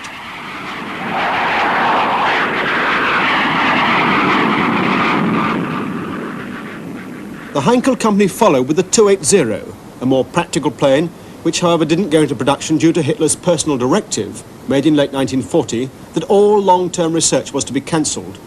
The Messerschmitt 262 did go into production, though in very limited numbers, and mainly due to the stubborn insistence of General Adolf Galland after he'd flown the prototype. My impression was overwhelming, I must really admit, and I remember this very, very well. This was very early in 1943. I flew one of the first prototypes. We had only 2 of them. This first prototype was still sitting on a tail wheel, and with a stick we were not able to lift the tail off. So we had strips marked on the runway, and by reaching these strips we had to use the brakes shortly in order to get this turning movement and to get the tail off. I realized immediately the superiority and the possibilities of these fighters. Hitler was eventually persuaded. He ordered the 262 to be put into production, but as a bomber. Since it was designed as a fighter, the conversion took time. And that was not the only reason for this superb fighter being late into service. The delay was only that we didn't start early enough, the development has been stopped, and Hitler didn't see the possibilities. His knowledge about technical developments were very, very limited, especially in aviation. The story of the British jet engine is also one of delays, caused by ministerial indifference, a lack of facilities, and a chronic shortage of money. The whole project was run on a shoestring by a man of genius, a serving RAF officer, Frank Whittle, who designed and built a jet engine with just a handful of staff. About 5 or 6 actually on the Power Jets payroll. We were borrowing fitters and people from the British Thomson Houston Company. And later on, I managed to get 1 or 2 people on loan from the RAF. By the beginning of 1940, we'd grown to a total of about 25. Yet on the 15th of May 1941, the Gloucester E-2839, the first British jet, took to the air. It was flown by test pilot Jerry Sayers.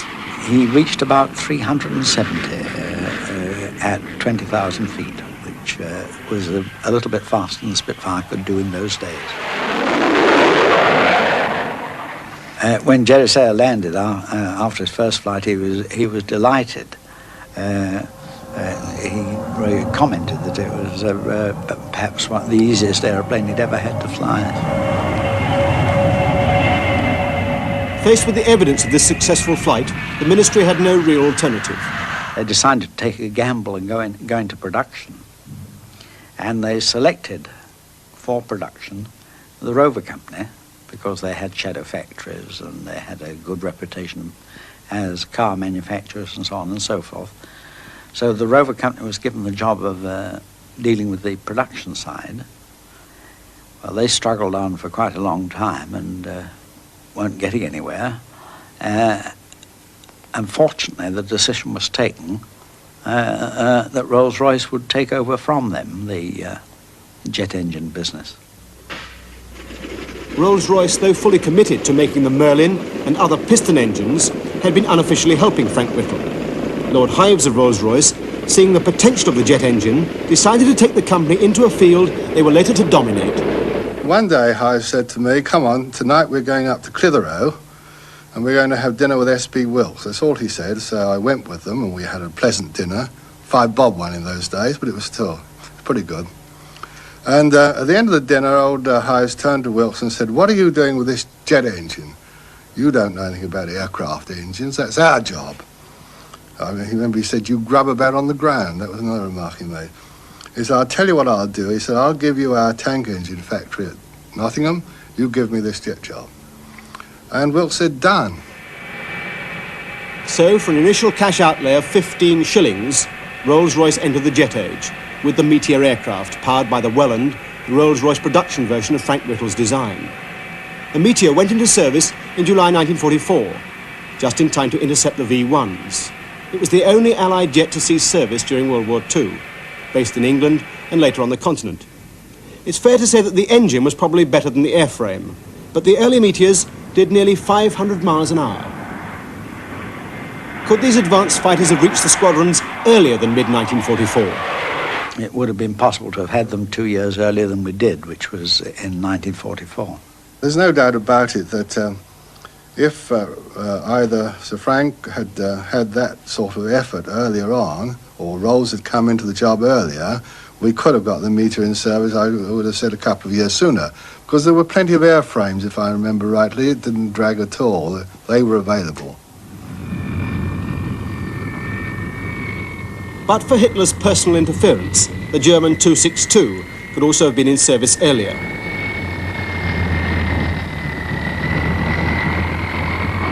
This excellent fighter was now desperately being produced. It was needed to fight a new enemy that was hammering Germany from British bases. United States 8th Army Air Force. From midsummer 1942, B-17 Flying Fortresses and B-24 Liberators were to operate against German industrial targets in daylight.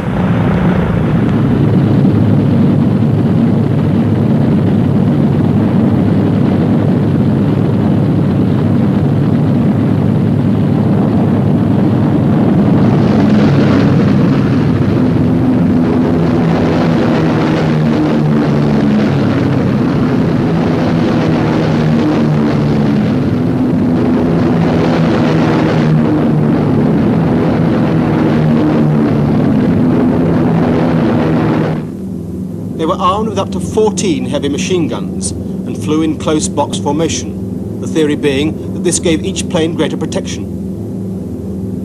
It was a bold concept, for both the Luftwaffe and the RAF had learned the hard way that flying in daylight against determined fighter opposition was a very costly business indeed. The Americans were to confirm this, for as the raids progressed against the vital industrial targets, the Germans threw all the fighters that they had into the great air battles over Germany.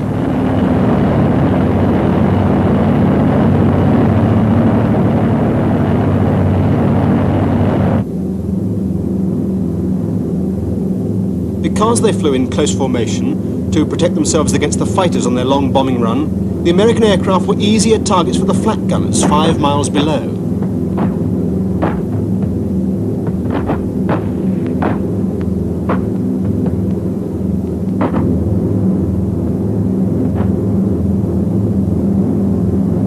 This colour film was shot by combat cameramen of the US Army Air Force on an actual raid over Germany, and it gives a graphic illustration of what it must have been like to fly in an American bomber in daylight over Germany in 1943. The fighters close in for the kill. From now on, it's up to the gunners. When flying in formation, there can be no evasive action. The only aid, the intercom. There's 4 of them, 1 o'clock high. They're coming around. Watch. Two fighters, 6 o'clock up, coming in, diving out, Chief. B-17 in trouble out at 2 o'clock, watching. Got an engine on fire.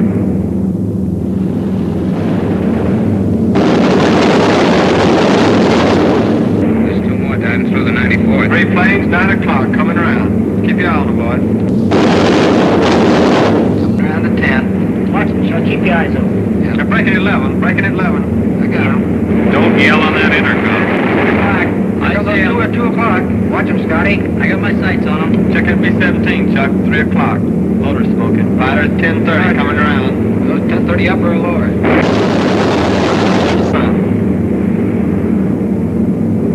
B-17 out of control at 3 o'clock.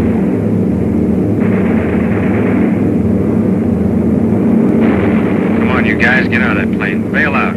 There's one. He come out of the bomb bay. Yeah, I see him. There's a tail gunner coming out. Watch out for fighters.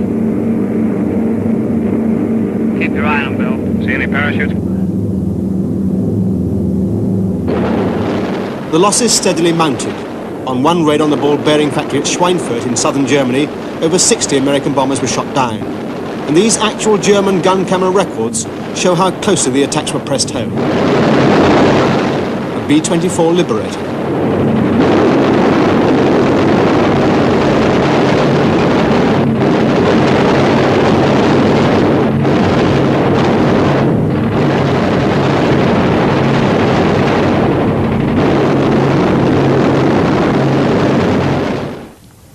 the German fighter pilots came very close to halting the daylight raids. But by late 1943, long-range American fighters, the P-47s and later P-51s, had been developed to escort the bombers all the way to the target. Then it was the turn of the German fighters to become the hunted.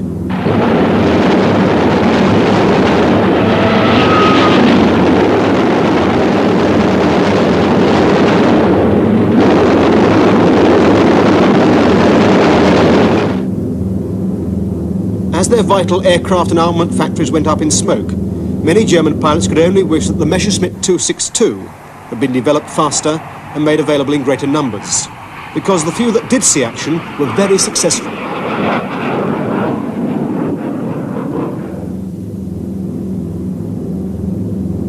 The rocket-powered Comet also went into action against the Americans, and this gun camera film records an attack against flying fortresses.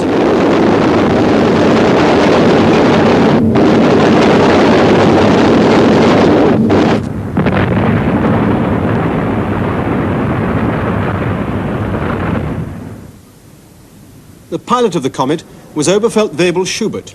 He didn't live to repeat his success. He lost his life soon after when his Comet blew up on takeoff for no apparent reason. But from late 1944, the operations of the rocket squadron JG-400 steadily diminished. There was a shortage of pilots due to the endless strafing of the training airfields, and a shortage of rocket fuel because of the incessant bombing of the specialized factories that produced it.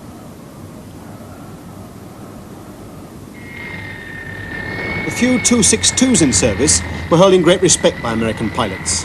Because of their high speed and maneuverability, they were able to take on the escort fighters without difficulty. One American pilot, Major Ben Drew, flying a P-51 Mustang, managed to shoot down two of them by jumping them as they were taking off.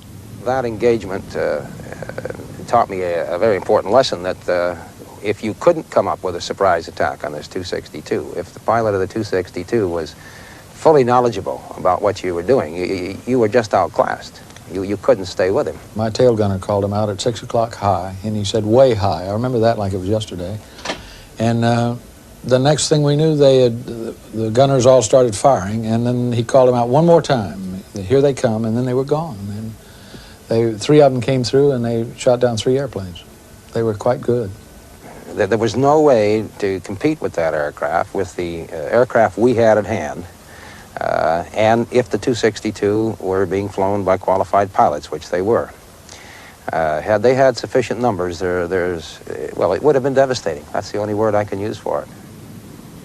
I am of the strong opinion that when we would have had the Messerschmitt 262 in numbers available from the beginning of 43, we would have been able to stop the daylight offensive.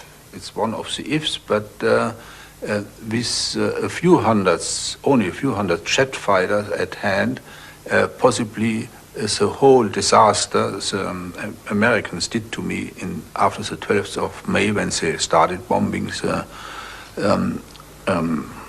synthetic oil plants could have been avoided. The Germans had developed yet another operational jet, this time the world's first jet bomber, the Arado 234 Blitz, or Lightning. A single-seater, it relied entirely on speed. It flew first in December 1943 and went into action in late 1944, just in time for the Battle of the Bulge.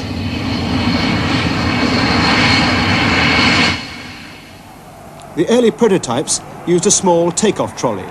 With rocket assistance, these aircraft could rapidly climb to their ceiling of over 30,000 feet.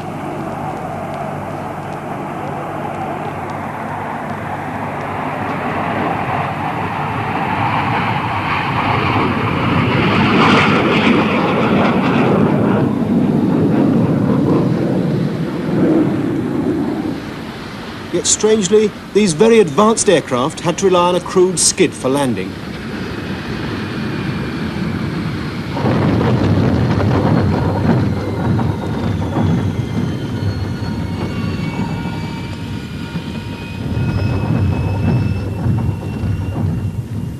Only the later versions were fitted with a conventional tricycle undercarriage.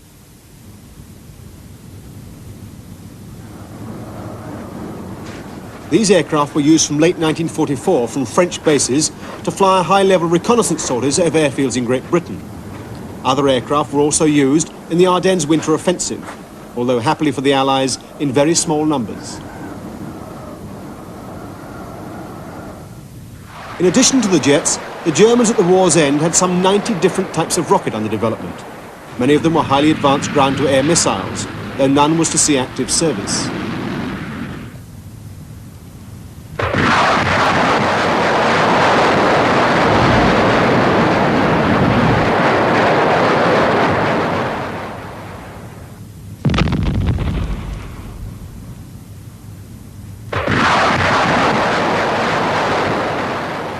If the Germans were able to develop these sophisticated weapons, how close were they to producing an atomic bomb?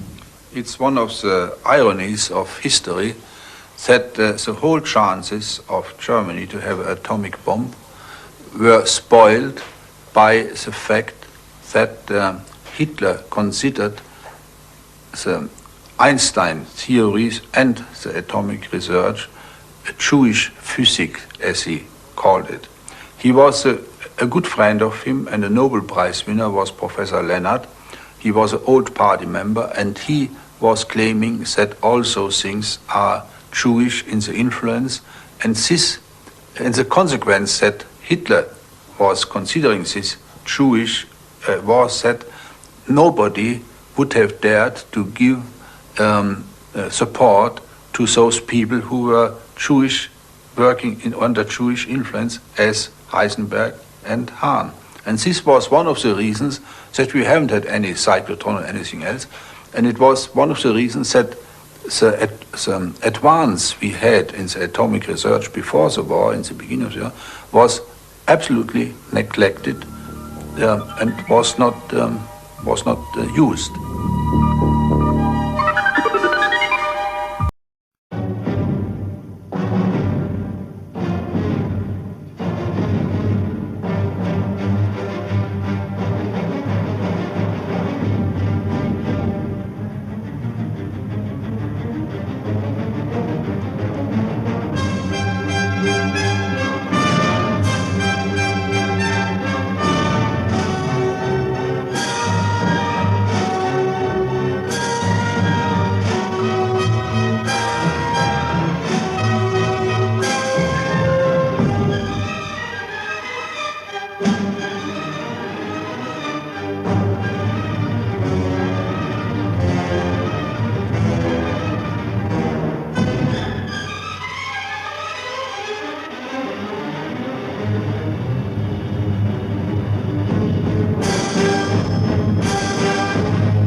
At the start of the Second World War, the German army proved itself once again the most powerful in Europe, able to flatten all opposition. The German Air Force, the most up-to-date in Europe, proved a formidable partner of the army in waging lightning war.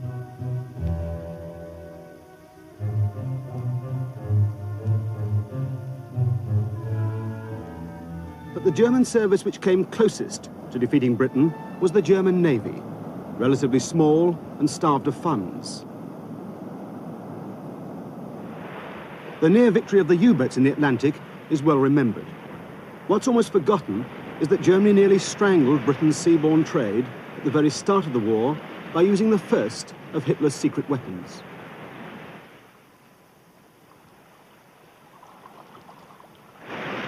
On September the 3rd, 1939, within minutes of Britain's declaration of war, the German Navy began to lay mines in the North Sea.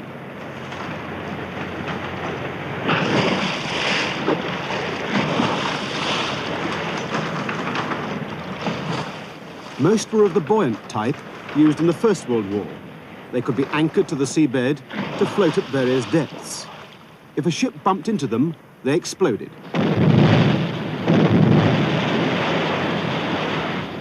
The target of the German mining offensive was the shipping lanes, along which flowed 50 million tons of goods a year. They could be blocked by mines. The East Coast lane, down which hundreds of ships brought to London its supply of northern coal, was most heavily attacked. The German Navy gave mining the highest priority. They ordered other types of warship to help the purpose-built mine layers. They used motor torpedo boats and destroyers. And they used U-boats to creep into harbours and estuaries where other ships might have been spotted. In one of the U-boats was Captain Meckel. I was commanding officer of U-19 in September, October 1939, and I laid mines around Inner Dowsing lightship in the estuary of the Humber. This operation was rather successful because on 9 mines, 3 ships were sunk. The mines were loaded into the torpedo tubes and pushed out from the submerged boat. The steamship Magdapur was the first victim on September the 10th off Aldeburgh. Others followed. Mines are laid in shallow waters. At low tide, parts of the shipping lanes were a graveyard of masts and funnels. The toll in lives was just as grim, and a stream of shock survivors began to flow from rescue ships into hospitals ashore.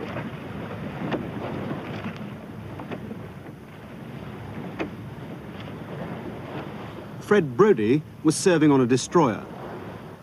We were told to leave Harwich because the harbour entrance had been mined. And we left in line-head formation, 3 ships. The first ship passed, well, we were told to pass to the wrong side of a certain buoy, and the first ship did pass to the wrong side of that buoy. A gypsy who was following astern of her hit the buoy and passed to the right side of it. And she immediately started to go astern, realizing that she was going into danger.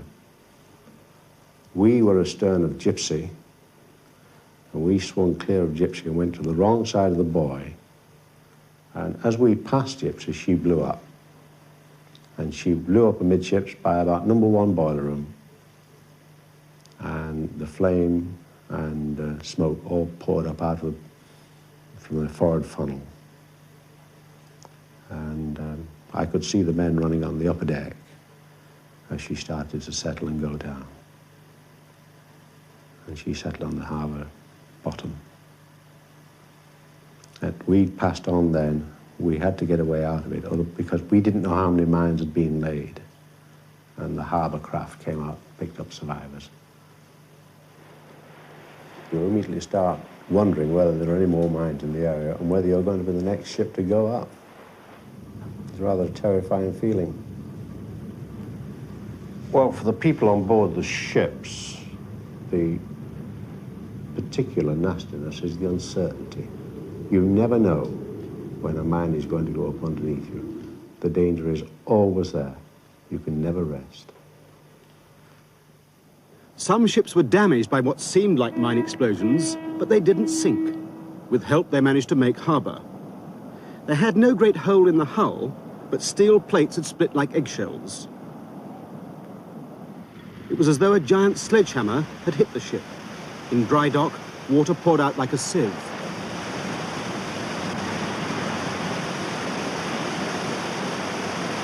On this tanker, a heavy iron paravane snapped in 2. Castings cracked. A windlass handle broke off. Rivets were forced out of plates.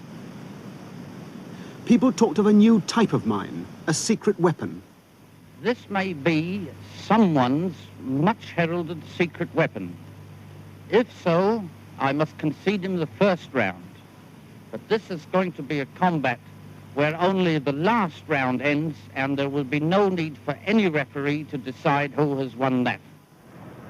Minesweeping and mine warfare was the job of a Royal Navy shore establishment in Portsmouth, HMS Vernon. Here, technical officers were assessing evidence for the existence of a new weapon. One was Lieutenant Commander Ouvry.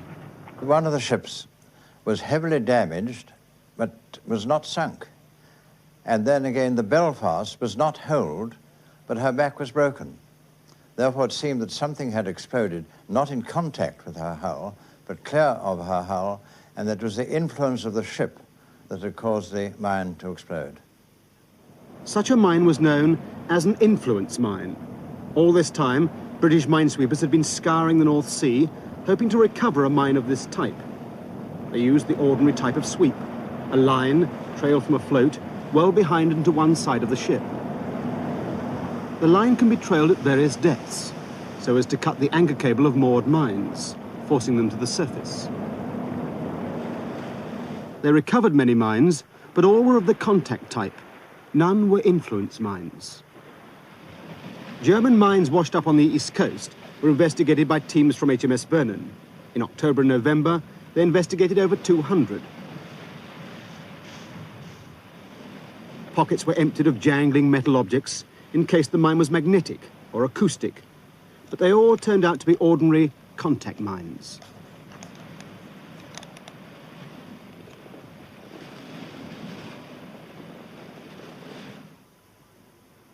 Shipping losses from mines in the first 2 months totaled 200,000 tons. But this figure doesn't give a true measure of the damage to the nation. Britain had to import 1 million tons of supplies a week to keep her people fed and her war industries working.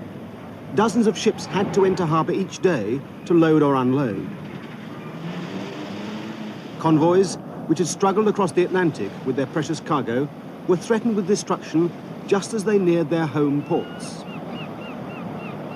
Mines were deliberately laid in the narrow approaches to harbours, where shipping had to concentrate. Once a ship struck a mine, the whole area had to be closed, while safe channels were found. Several East Coast ports were closed for days at a time, as was Liverpool. And while the ships marked time, they became an easier prey to U-boats, and, from November 1939, to a new menace. The German Air Force was ordered to begin attacks on convoys, especially along the East Coast.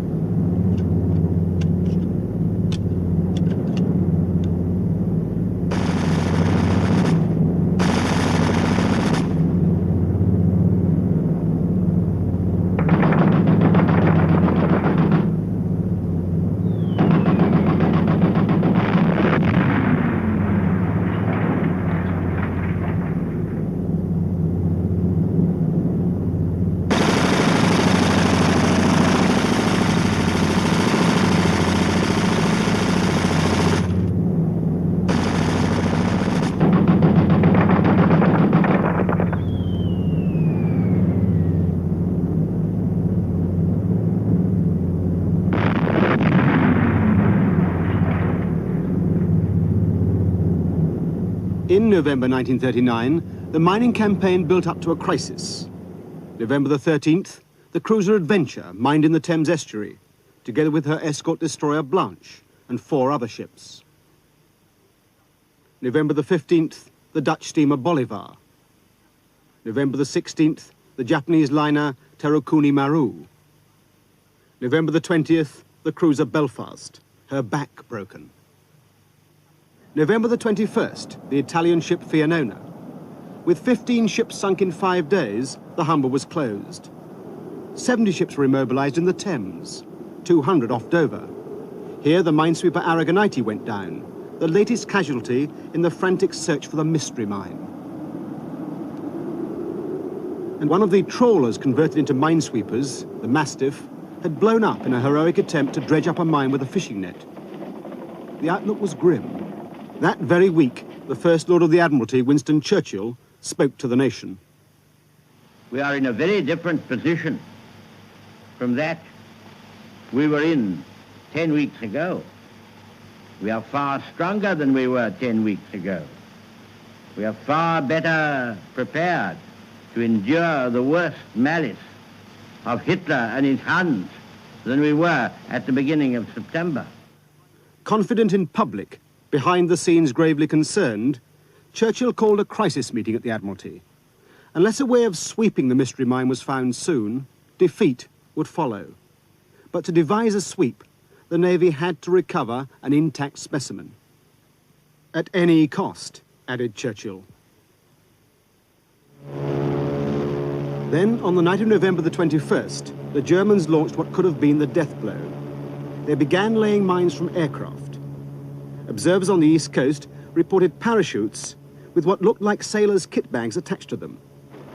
The next night, one was seen to drop in the Thames estuary. I was sitting at the DMS, Director of Mine Sweeping's office, and at about 10:30 to 11, he told me to go and get a bit of sleep.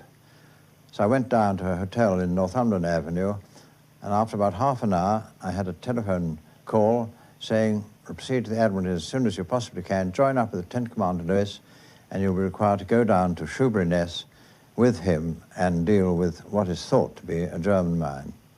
Lieutenant Commander Lewis was another Vernon officer. They were intending to drop the mines in Southend Roads where there were a lot of merchant ships at anchor. These two landed on a mud flat, part of the inter-service artillery range manned by the Army at Shoebury-Ness. So we had Army personnel available as working party, we had workshops available, we had transport available which could operate on the mud, we had photographers available, we had every single facility that we could possibly have. They couldn't have chosen a better spot so far as Great Britain was concerned.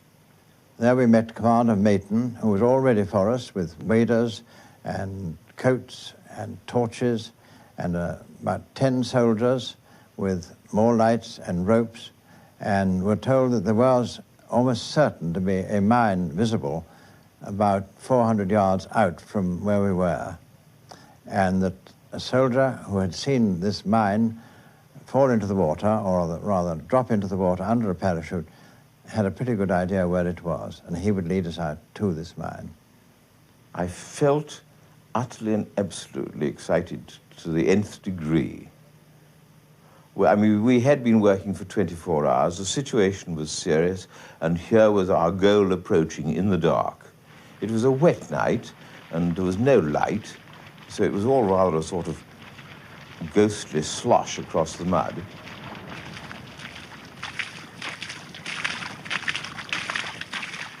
What took place that night and the next day is reenacted with the original mine by present-day Army and Navy personnel.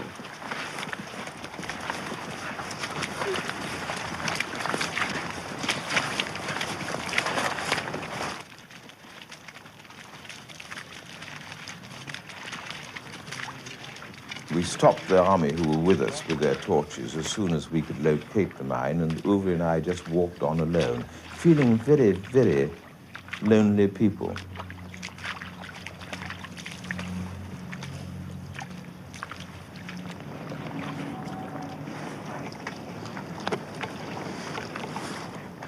We looked at it extremely carefully.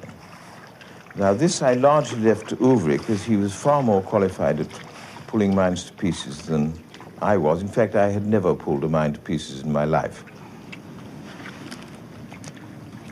There were two fittings on the top of the mine, which obviously had to be removed to render the mine safe. One was made of brass, with a small brass spindle sticking out of it, was pretty obviously a hydrostatic valve. The other one I did not recognize. It was polished aluminium with a brass securing ring and a little copper strip sticking out of it. Now, this really worried me because I'd never seen anything like it before. This, to me, is going to be public enemy number one. Lewis pulled a signal pad out of his pocket and made a rubbing of this fitting. The idea being that we could then have a pin spanner made at the workshops ashore, and when daylight came, we'd have a spanner at least we could unscrew that particular fitting.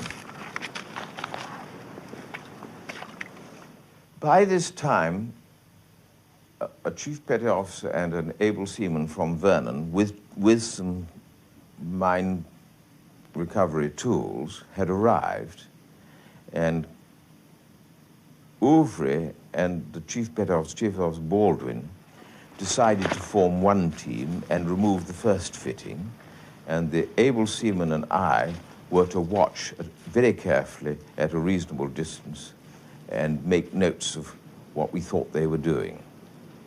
So much was at stake. Their orders were to recover the mine at any cost.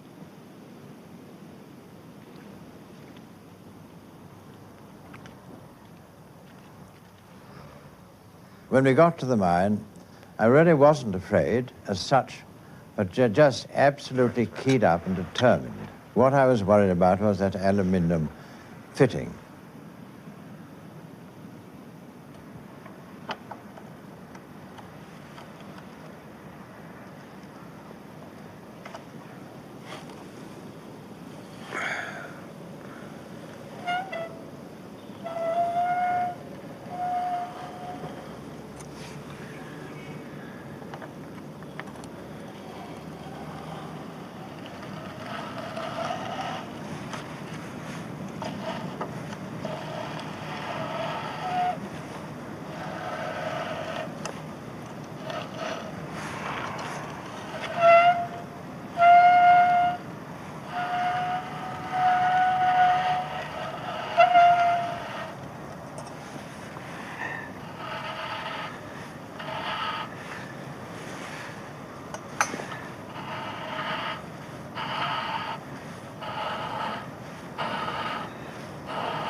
Let's try the brass rods.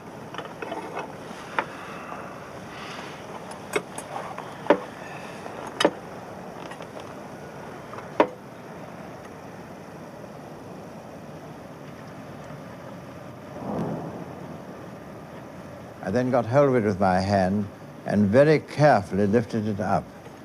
I thought it might be a magnetic needle or some magnetic device, so I lifted it up very slowly so as not to move it quickly in the Earth's magnetic field. I thought that might be fatal. When I got it clear of the mine itself, I saw underneath a polished cup screwed into the bottom of this fitting, which was aluminium. And that I recognized as a gain or form of detonator.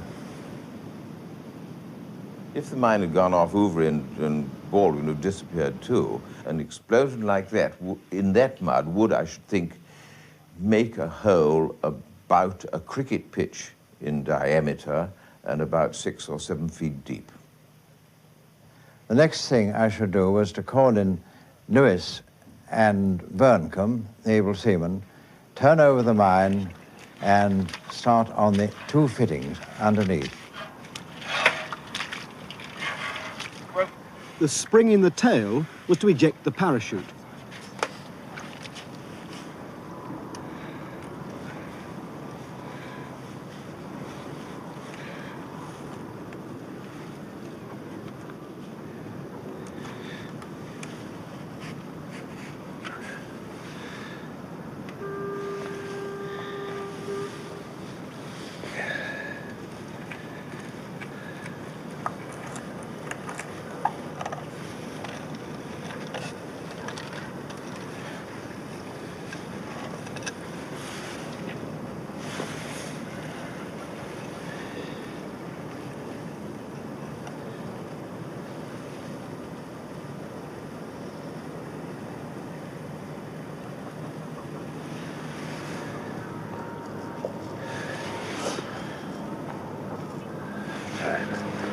Brass rod. That plate was quite easily removed with 4 screws, and underneath there was a fitting which we didn't recognize, and we had to use quite considerable force to get this out.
Underneath that was another screwed bung, on the top of which were 2 little blocks with terminals on them with colored wires. And they led into the body of the mine. And so I parted those by twisting and then insulated them.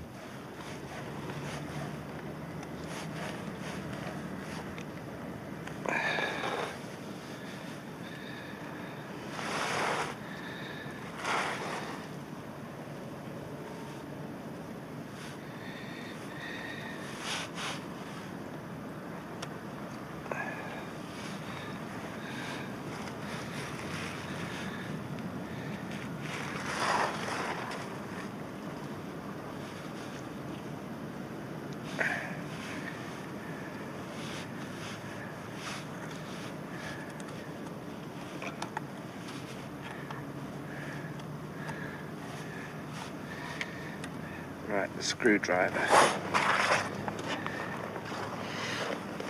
Now we had to remove this, what looked really like a detonator carrier, but I wasn't sure. And I did this with a large screwdriver sent up from Vernon, non-magnetic screwdriver.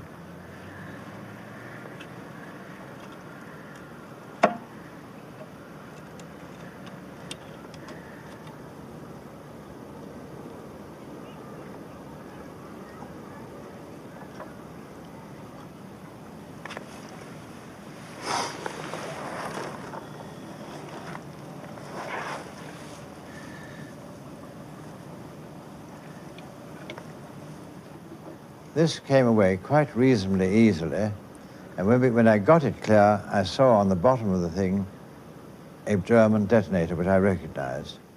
And we were absolutely delighted, because now we'd apparently removed two dangerous things from the mine, one an unrecognized detonator, and now an ordinary detonator. We felt on top of the world at that moment.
Under the spring was a recognized priming charge, which is necessary to explode the main charge when the detonator itself is fired.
We had not much difficulty in unscrewing the keep ring and lifted this thing out.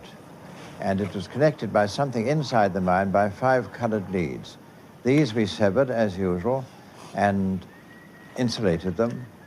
And now we had the fittings clear of the mine, and we looked upon our job, for the moment, as complete. The next thing to do was to send the mine ashore, so I signaled to the soldiers on the beach to send out a Caterpillar tractor with a crane, and very shortly they came out and loaded the mine onto the tractor. We ourselves then walked inshore with our 4 fittings. It was rather like you feel after you've finished some intensely physical exertion and won. The mine arrived at Portsmouth on the following evening, November the 24th. It was taken to a laboratory at HMS Vernon, where a small team of scientists would finally discover how it worked. The fact of its recovery was to remain a closely guarded secret.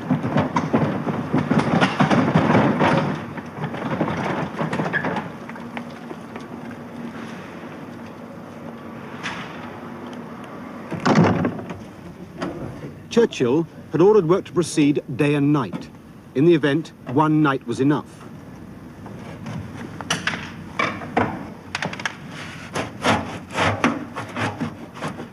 A metal fairing was removed, disclosing a rear door, ringed with bolts.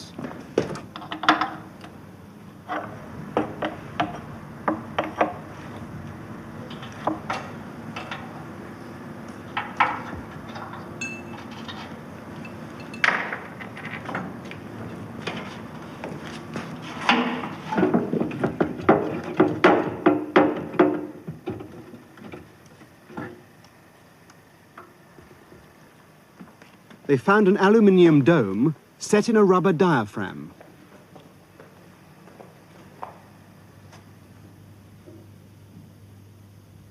At this stage, the experts thought they were about to uncover an acoustic mechanism, one triggered off by the sound of a ship.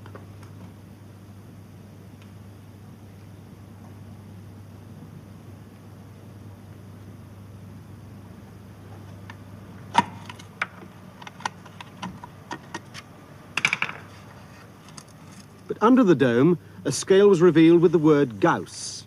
Gauss is the unit of magnetic measurement. The mine was magnetic.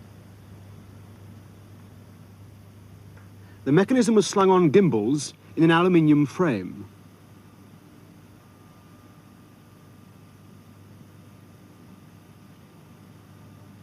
Inside this oblong aluminium box was a flat magnet, which acted rather like a compass needle, except that it swung vertically on its pivots, not horizontally.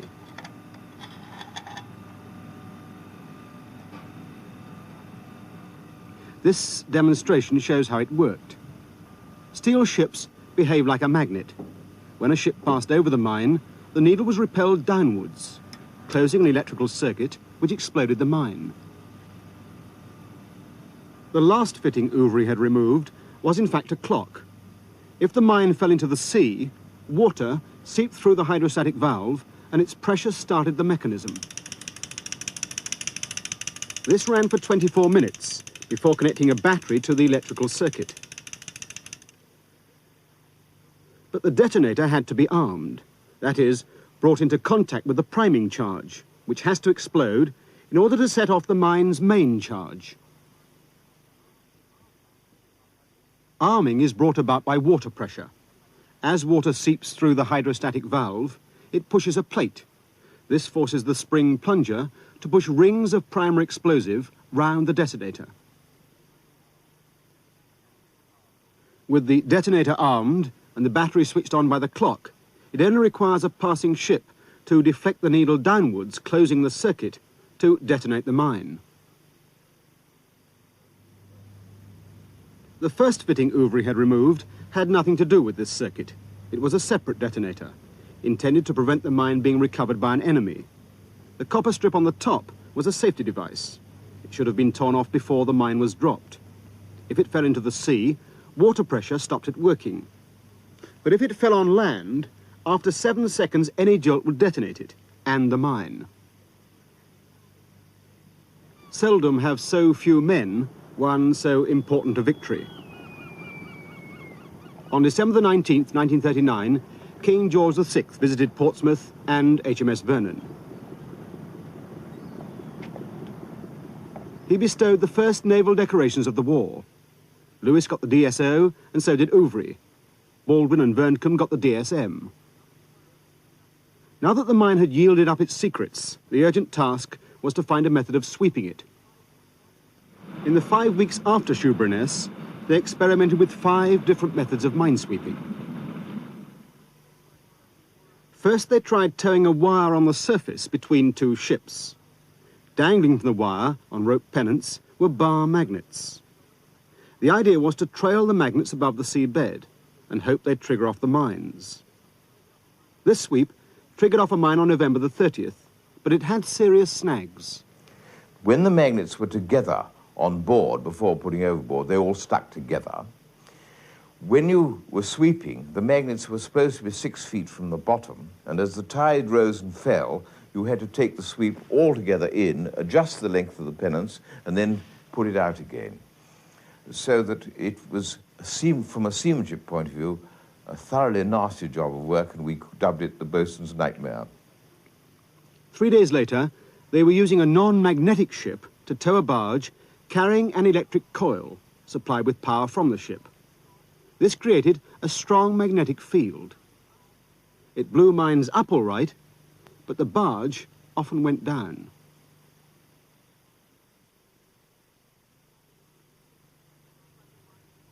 Then they tried the mine destructor ship, a converted collier. This had an electromagnet in her bows weighing 500 tons. It was intended to project a magnetic field forward and explode mines well ahead of the ship. It exploded its first mine on January the 4th, 1940, but still suffered considerable damage. The pilot's nightmare was the RAF contribution. Wellington bombers, fitted with a magnetic coil weighing 2.5 tons and fed with current from a large generator.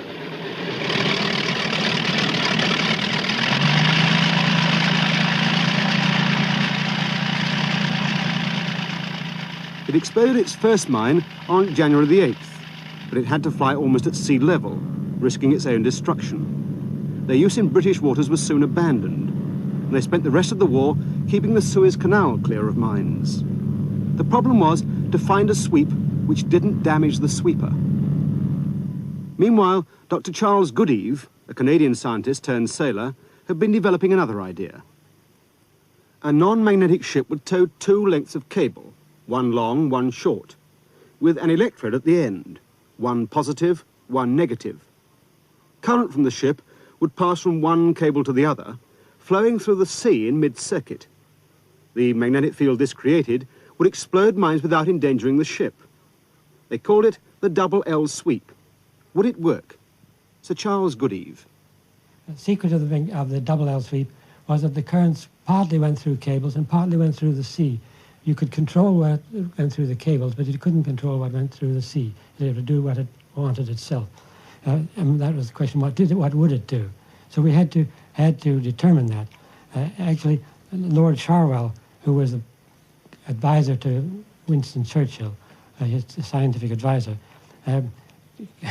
did some calculations and showed that the currents through the sea would go the wrong way and compensate everything that was being done in the cables. The crucial experiment to prove the feasibility of the Double L sweep took place on a December morning on the Canoe Lake at Southsea. I don't know of any other lake, Pleasure Lake, which is filled with salt water. But salt, of course, has a very big effect on the conductivity of water. In fact, if there's no salt, there's practically no conductivity at all. You couldn't operate the Double L in a freshwater river, for example, here, because it doesn't conduct the current well enough. That December morning, passers-by would have been surprised to see model ships being towed backwards and forwards by sailors. This is what the public were meant to see. The sailors were part of a cover plan. They'd been told they were testing a method for detecting enemy ships. Meanwhile, the real experiment was taking place. On the floor of the lake were 2 cables, connected to batteries in a lorry. When the sailors had created enough diversion, Goodeve's assistants rowed across the area where the cables lay. In the boat was a box, connected to the magnetic unit of the Shoeburyness mine. When the current was switched on, it flowed between the cables, precisely as Goodeve had predicted. The instrument showed the resulting magnetic field was strong enough to detonate the mine.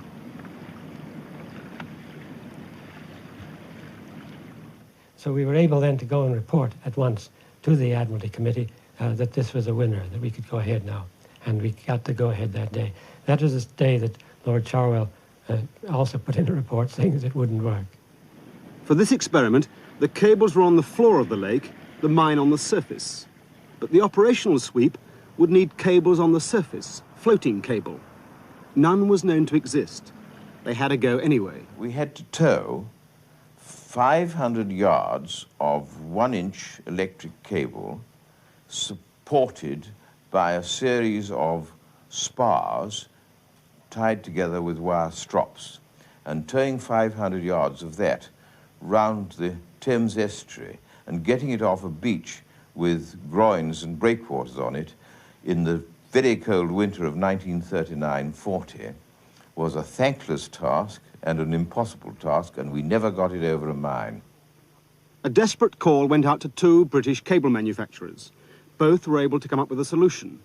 One of them gave the copper cable buoyancy by using tennis balls. The first floating cable was ready in 3 weeks and went into quantity production. By early February, the Double L sweep was at sea.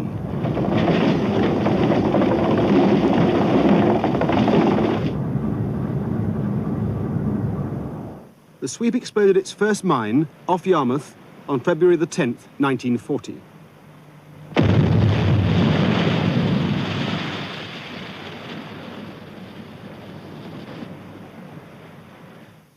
In the final version, 2 ships were used, each towing 2 cables. The ships pulsed in current simultaneously for 6 seconds at a time, enough to explode any mines. Each pulse cleared 10 acres of seabed, leaving a channel 300 yards wide for other ships to follow in safety. The Double L sweep was so successful, it made all other methods against magnetic mines redundant. 300 minesweepers were quickly built to carry it. But while this astonishing effort was going on, scientists were also working at full speed on making ships immune by demagnetizing them. The lines of force of the Earth's magnetic field are represented here by white lines. The strength of the field in a given area is shown by the number of lines. The more the lines, the stronger the field. The German mine was set to remain inactive in the Earth's normal magnetic field, but a steel ship increases the strength of the Earth's field beneath it.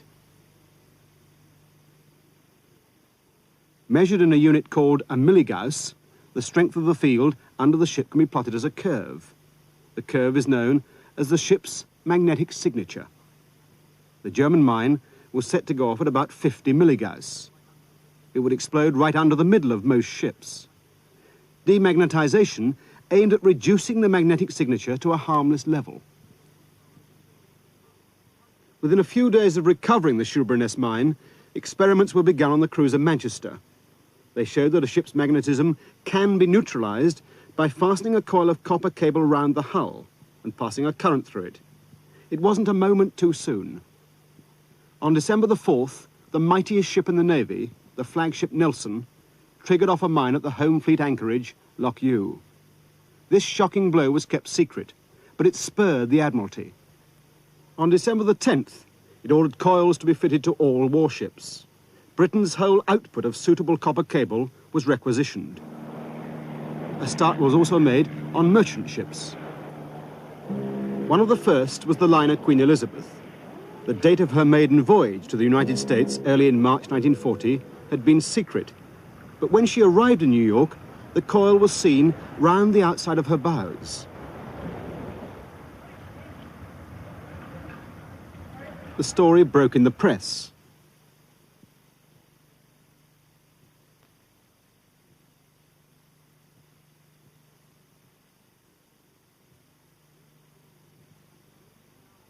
The Germans now knew countermeasures were underway, but the publicity had a tonic effect on Allied morale. A new word was coined, degaussing. Sailors soon learned its meaning. Donald Henley was a degaussing officer. The chap had it's quite a small ship, had a degaussing coil on, and he came alongside the quay and switched off his degaussing coil and blew himself up. There was a mine nearby. In other words, he was quite safe while it was on, but when he switched off, his field increased by a power of about, a multiplication of about 5, which was enough to trigger the mine. To know how much current to put into the coils, it was necessary to measure the magnetic signature of ships with precision. Degaussing ranges were laid across the mouths of harbours.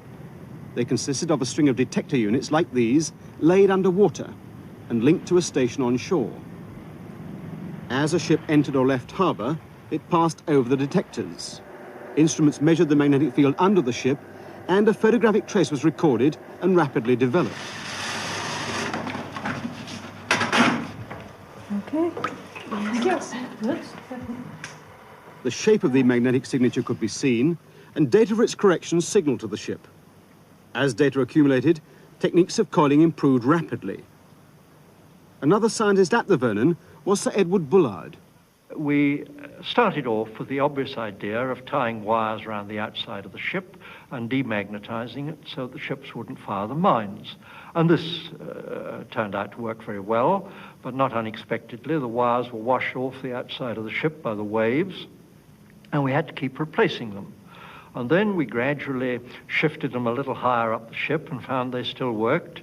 We came round just on the deck inside the rails and found they still worked. And one day we said, well, why don't we try it inside? And we found that worked too.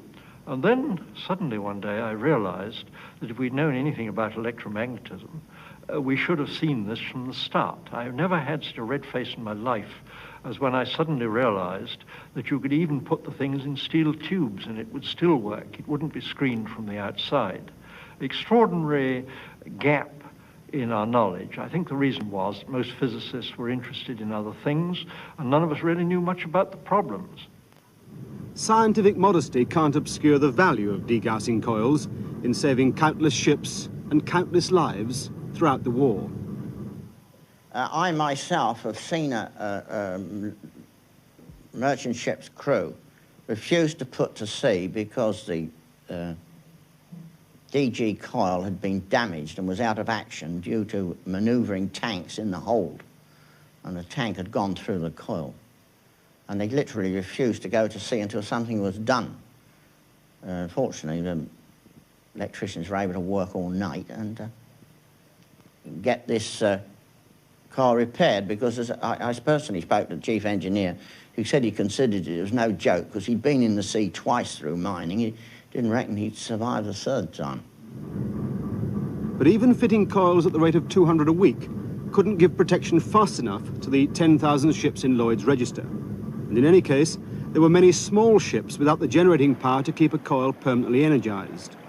Many of these were coastal craft, most at risk from mines. Once again, the answer came from Dr. Goodeve. By January 1940, he'd devised a simpler process for demagnetizing. The ship was brought alongside a degaussing station. A cable was slung along one side of the hull and lowered to the keel. Flash, 1,000 amps.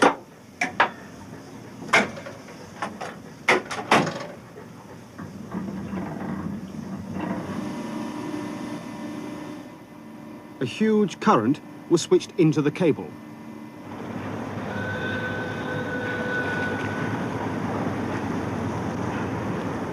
As the cable moved up, the huge current neutralized the magnetism in the steel plates. The process came to be known as wiping. It only gave protection for 6 months, but several small ships could be done in a day. Degaussing was carried out on a massive scale. In 5 months, 1,000 ships were wiped, 2,000 were equipped with coils. I had about 50 labourers of various kinds, as well as the crew of the vessel, and we worked them as long as they could work, till 10 or 11 o'clock at night, and they turned to about 6 in the morning. Saturdays, Sundays, all days.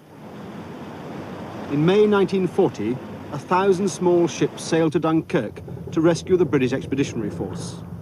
The shallow waters along the beaches were an ideal location for magnetic mines. Many of the ships were without degaussing coils. All the Vernon's personnel were mobilized: scientists, sailors, laborers. In 4 days and nights, they degaussed 400 ships by wiping. The result confirmed the value of all they'd done in the hectic 6 months since Shoeburyness. Of the 235 ships lost at Dunkirk, only 2 were sunk by mines. The cooperation between scientists and the Navy, forged in the deadly struggle against the magnetic mine, held promise of greater victories in the future.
was the most secret place in Britain during the Second World War?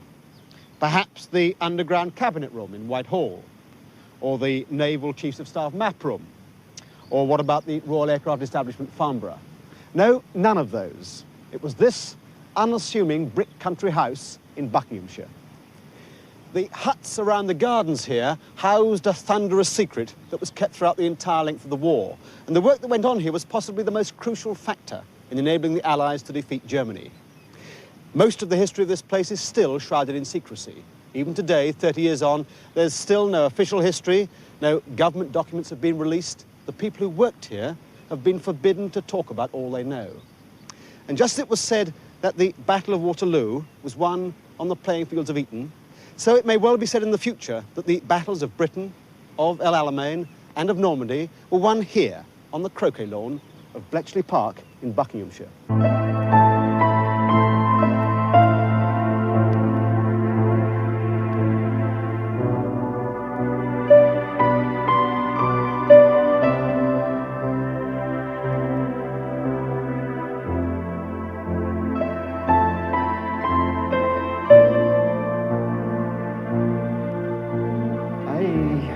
I don't know whether I should say this, but it seems to me that some of the things really have been kept secret too long, that there is a point at which you do more damage by deceiving your own people about the true history of World War II than you could possibly do by telling now the stories as it actually happened.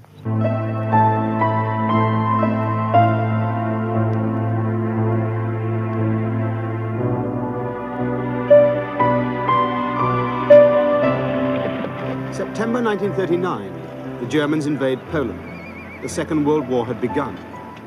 The Germans started with an overwhelming advantage, the revolutionary military concept of blitzkrieg.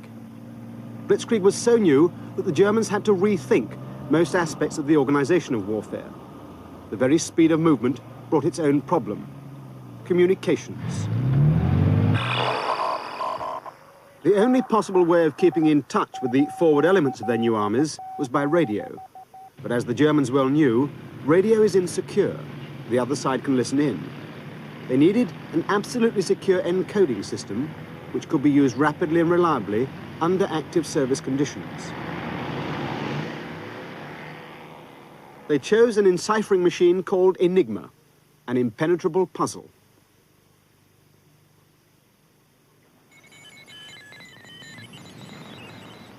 This remarkable 8mm film, taken by a German pilot over 40 years ago, shows the Enigma machine in use.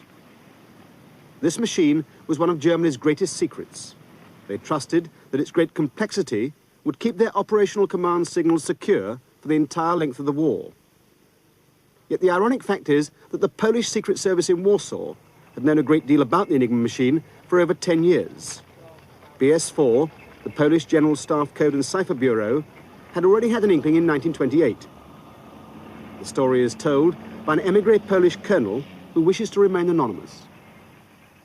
There was a curious incident when, in the 20s, a package arrived during the Saturday evening, addressed to the German legation in Warsaw, and the Germans were very anxious to get it as soon as possible out of the customs. But the Poles scented that there's something fishy about this package, and they sent people to investigate it. And they found out it was an early type of Enigma machine. And they, of course, took the schematic of it. They found out how it works, and next Monday it was delivered to the German, them not knowing what happened in between time. But this was not enough. The Germans improved and changed the machine, making it much more complex. The Polish Secret Service had to turn to radically new methods of code breaking, those of the most abstract and difficult mathematics. Remarkable as it may seem, mathematical techniques can be employed to reconstruct a cipher machine blind, entirely from the encoded messages themselves. 3 brilliant mathematicians from Poznan University were selected for the job. One of them, Marian Rejewski, was even sent to a university in Germany to master the necessary advanced mathematical skills. He had the best analytical brain of the three. Jerzy Rositzky provided flair and intuition, and Henryk Zygalski was the indispensable plodder, without whom such a team would not be complete. In 1932, after 4 years of training, mostly in Poznan University, they were ready to start work. They penetrated the secrets of Enigma in just 4.5 months. But it was not only mathematics that enabled the Poles to break the cipher. They had help from an unexpected quarter. In 1931, Captain Bertrand of the French intelligence service in Paris recruited a spy who claimed to know the secrets of the German Cryptography Bureau. There are no known photographs of the spy. He gave himself the sinister codename Asche, which means ashes. It appears he was a clerk in the German Ministry of Defense and knew a great deal about Enigma. He had approached the French because, badly paid and burdened with a family he could not afford, he yearned for a high life that only money could buy. Bertrand and other French intelligence agents met Asche 19 times in various different countries. The first meeting was in 1931. The humble clerk in the German Ministry of Defense handed over photographs of hundreds of German documents, among them the priceless instruction manuals for the Enigma machine. These Bertrand passed to BS4, the Polish General Staff Code and Cipher Bureau. This, together with the precious collection of Enigma messages with their corresponding decodes, probably saved the Polish mathematicians about 3 years' work, and from it they reconstructed the Enigma machine. This particular Enigma machine is authentic, although it wasn't actually built in Germany. It may be one of the Polish models that was built by an engineering works in Warsaw, and it's now being completely overhauled by the BBC Teleprinter Repair Department, and it's in full working order. It's very easy to use, which was one of its main practical advantages in the field. So you depress the keyboard A, for example, and up comes the encoded letter D. Depress A again, and you get an O on the second occasion. Now, the essential feature of the machine was this battery of wheels inside. Each wheel inside had 26 electrical contacts on each face, connected by battery of wiring here, some of which we've teased up so you can see it, which connected up those contacts in a very complicated way. So when you depressed a key, it activated one circuit in the machine. That circuit passed through a contact on one face of the first drum, through the wiring to reappear on the other side of that drum, the position being determined by the wiring inside. It passed through drums 2 and 3 in exactly the same way, back through those 3 drums, eventually to light a bulb on the top here. So A has been encoded this time as X. Furthermore, every time you depressed a key, it moved the first drum round one position. When it's moved 26 times for the 26 letters of the alphabet, drum 2 starts to move. When that's gone 26 times, drum 3 starts to move, and so on, literally ad infinitum. Now, there's a very exact procedure for sending a message. You had first to consult a special code book for the particular Enigma key you should be using, because there wasn't just one key for the entire German armed forces. They were broken up into sections, or networks as they were called, and by 1942 there were as many as 30, each one using a different key for each day of the year. Now, the key laid down 3 things. The drum positions, 1, 2 and 3, they could be taken out and shuffled, as it were. Then it determined the wiring of the plug board on the back here. With this wiring, you could turn an M coming out of the drums into an H, for example, or turn a G into a D. It was a complication which made deciphering even more difficult. And finally, the key determined the message header code, the initial drum settings. In this case, let's say 3 A's. But that wasn't the end of it. The operator at random then thought up 3 further letters. Let's say he thought up X, Y, and Z. And he simply punched them out on the machine, writing down their coded equivalents. So X has become Y has become F, and Z has become I. And he did that twice. X on the second occasion becomes B, Y has become J, and Z has become C. So he ends up with a 6-letter group, Y, F, I, B, J, C, and he adds that to the beginning of the message. He then resets his drums to his random thoughts, X, Y, and Z, and sends off the whole message. At the other end, the deciphering operator set up his machine according to the code book, the key for the day. He set up his drums in the same position, his plug board at the back here, and his initial drum positions. And he would tap out this first 6-letter group. It would give him X, Y, Z. He would then reset his drums in the same way and go ahead and decipher the entire message. Now, the Poles developed a special decoding machine to help them in cracking these messages. They called it the bomba, after the ice cream, not the weapon. But in 1938, the Germans introduced an extra complication. They added 2 spare wheels. So now the operator could choose 3 out of 5. This stopped Polish deciphering activity in its tracks. Each possible drum position needed a separate bomba. With 3 drums to choose from 5, they needed 60 bombas, and they just couldn't afford it. And to make matters worse, time was running out on the political front.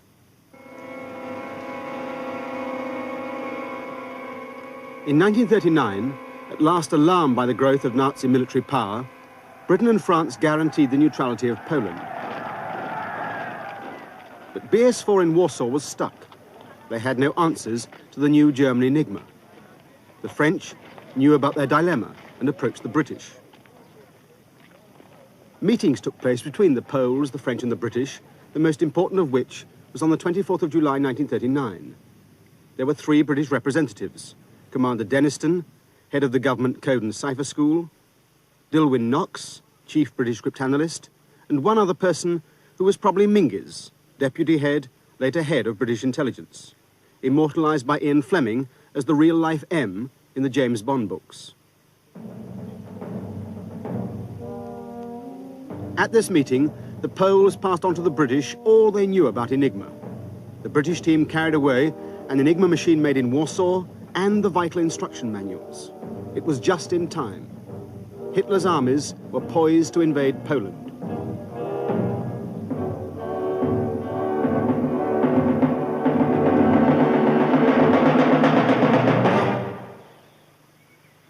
The scene of activity moved to that country house in Buckinghamshire, Bletchley Park, home of the government code and cipher school. There, an entirely new and powerful kind of intelligence service was being set up. It was the phony war. Recruitment of highly specialised staff had already begun. For a very special reason, many of the new breed of cryptanalysts were supplied by the world of chess.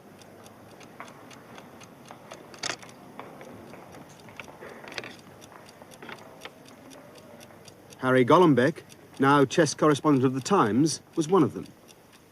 The 2 fundamental qualities you have to have are the same for chess and cryptography. You must have, first of all, an almost infinity of patience. You've got to keep on trying and trying and trying again.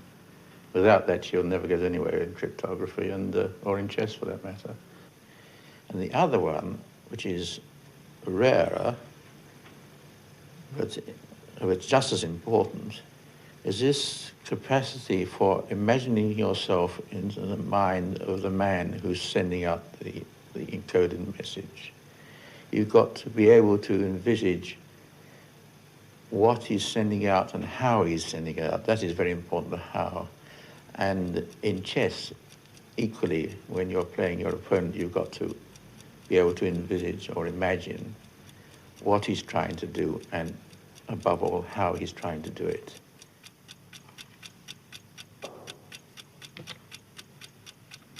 Other skills were needed as well. Cambridge University, the traditional centre of British mathematics, justified its reputation by supplying many of the new recruits. Staff were needed in large numbers, for it was early realised that the challenge was not one of deciphering the odd important message. The target was the entire operational command system of the German armed forces. Scattered around Bletchley Park were huts, multiplying in number as the war progressed. These huts sheltered what came to be known as the ultra-secret, or Ultra for short. The enlarged organisation at Bletchley soon succeeded in breaking the Enigma codes. How was it done? This is rather extraordinary, but they were broken mainly because of an error the Germans made, they fell into, of using routine expressions in their messages.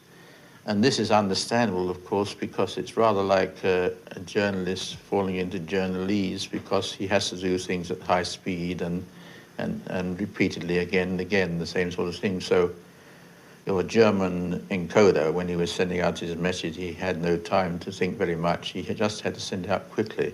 Now, that meant they would fall into various set phrases. And the problem then with us was to know what they were really talking about. So one way of finding out what the Germans were talking about was to get to know all the code clerks extremely well, with their own idiosyncrasies, their personal turns of phrase, their favourite expressions, and so on. Another way was to give them something specific to talk about. For example, a plane might be sent to knock out a light buoy. The British radio interception stations would then listen for messages describing the incident coming from the appropriate command area, and they might expect somewhere in the message a phrase such as "Erloschen ist Leuchtturm," the light buoy is knocked out. Now, the Enigma machine had one fatal weakness. It never encoded a letter as itself, so it never encoded B as B or C as C, for example. So by setting up a known situation and triggering off a set phrase in this way, they could exploit that flaw. They ended up with their own anticipated clear message and the actually received encoded one. Now, by comparing the two, they could look for positions where none of the letters corresponded. Now, there, for example, is no good because the two R's correspond. But I think one position further on, and there we have a situation where none of the letters in the clear message correspond to letters in the encoded one. So it was at least a good working hypothesis that that slice of the encoded message is actually saying "Erloschen ist Leuchtturm." Now, the next stage involves a machine. It was called a bomb because it was developed directly from the Polish bomber. But it had been enormously improved, mostly due to the brilliance of a mathematician called Alan Turing, who can truly be said to be the father of the British bomb. The bombs were large, rotary, electromechanical machines. And this is an artist's impression, reconstructed from the memories of operators and maintenance men. And it seems to have worked something like this. It consisted of rows of drums wired up in exactly the same way as the drums on the Enigma machine. So, for example, when this drum has gone through 26 positions, this next drum would go forward just once. And when this had done its 26 positions, this also would go forward once. In this direction, the drums were wired up in such a way at the start that they were precisely one letter forward from the drums in this row. So here we have A, B, and C. How was it used? Well, the analysts at Bletchley Park would use this plug board at the back to set up what they called a menu, working from the relationship already established between the anticipated clear message and the actually received encoded one. Now, in that relationship, the E of Erloschen has become R, the R has become X, the L has become F. These positions were set up on the plug board, so E become R, R, X, and so on. And there may be as many as 25 to 30 rows of drums on the bomb itself. When that had been done, it was switched on, and away it went. The drums whirring around, clicking through all the possible positions. Now, whenever in this first row E corresponded to R, this switch would close and then open again. And only when all the letters on all the drums, all the letters in the clear message, corresponded to all the letters in the encoded one, would all these switches close and the drums stop. We've now found at least one possible setting by which we can encode the message "Erloschen ist Leuchtturm" in the way of the received message. Now, this setting could give the Enigma drum setting for that day, for that particular German command. And if it did, that drum setting would decode all the other messages, maybe thousands of them coming from that command. Now, another trick was to use the known fact that the German cipher clerks always punched out their final selected drum settings twice. So if the code clerk has selected, for example, X, Y, Z, and he gets as his six-letter group P, Q, R, and P, M, B, the analysts know that the P there stands for the same letter. And with 20 or so such coincidences, it was possible to plug up the bomb to work out the actual drum setting, and it often happened. But features of the Enigma, like the plug board, needed to be deciphered using other methods, because this was clearly not an easy machine to crack. And decoding techniques required constant updating as the Germans improved and developed their machine. But undoubtedly the bombs were essential. Without them, the job would have been impossible.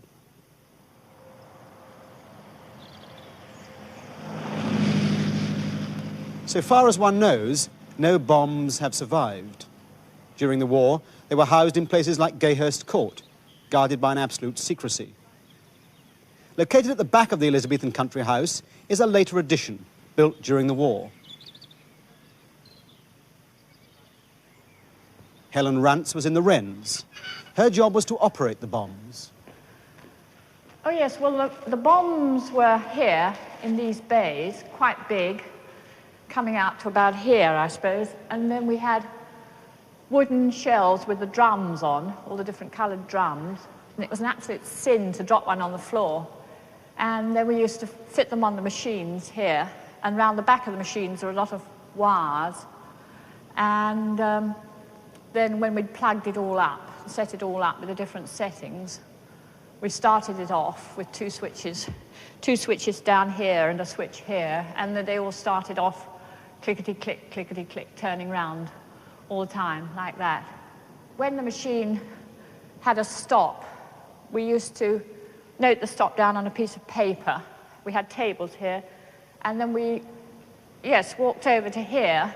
This was a hatchway, in fact, and we used to hand our stops through. There were girls sitting in there with checking machines, and they used to check the stops on their machines and tell us if it was right or not. And if it was a good stop, we would phone it over to Bletchley, and they would say whether the job had come up, in other words, whether the code was broken for that particular job. It took time to design and build enough of these extraordinary machines, but by 1940, the Enigma messages were being broken in bulk. The British had tapped an extraordinary intelligence source, the Germans themselves. The intelligence was codenamed Ultra.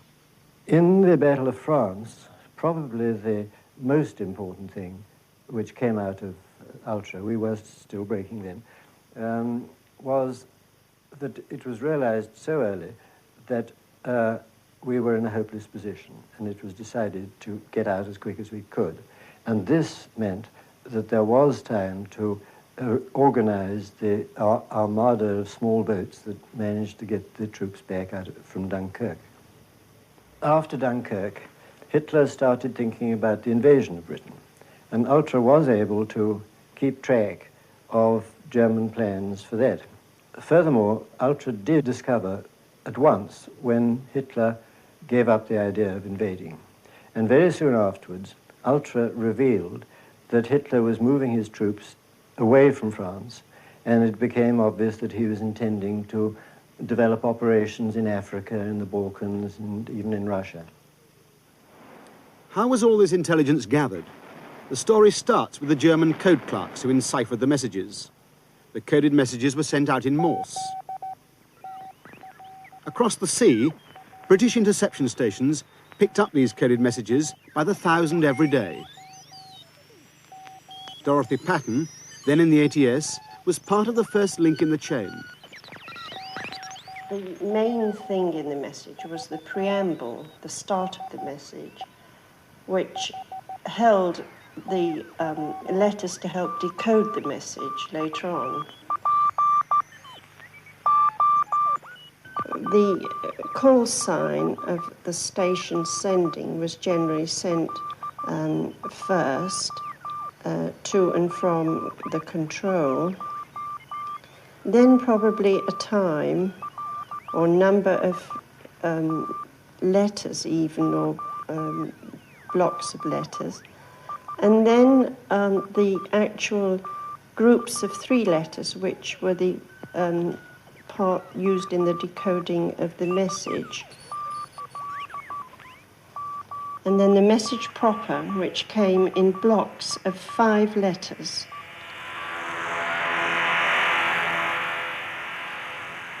Background noises and other interference had to be cut out, and although the set would help, your own ears had to be able to pick out the station that was sending the message, and regardless of anything else, you only had to hear that and take what it said.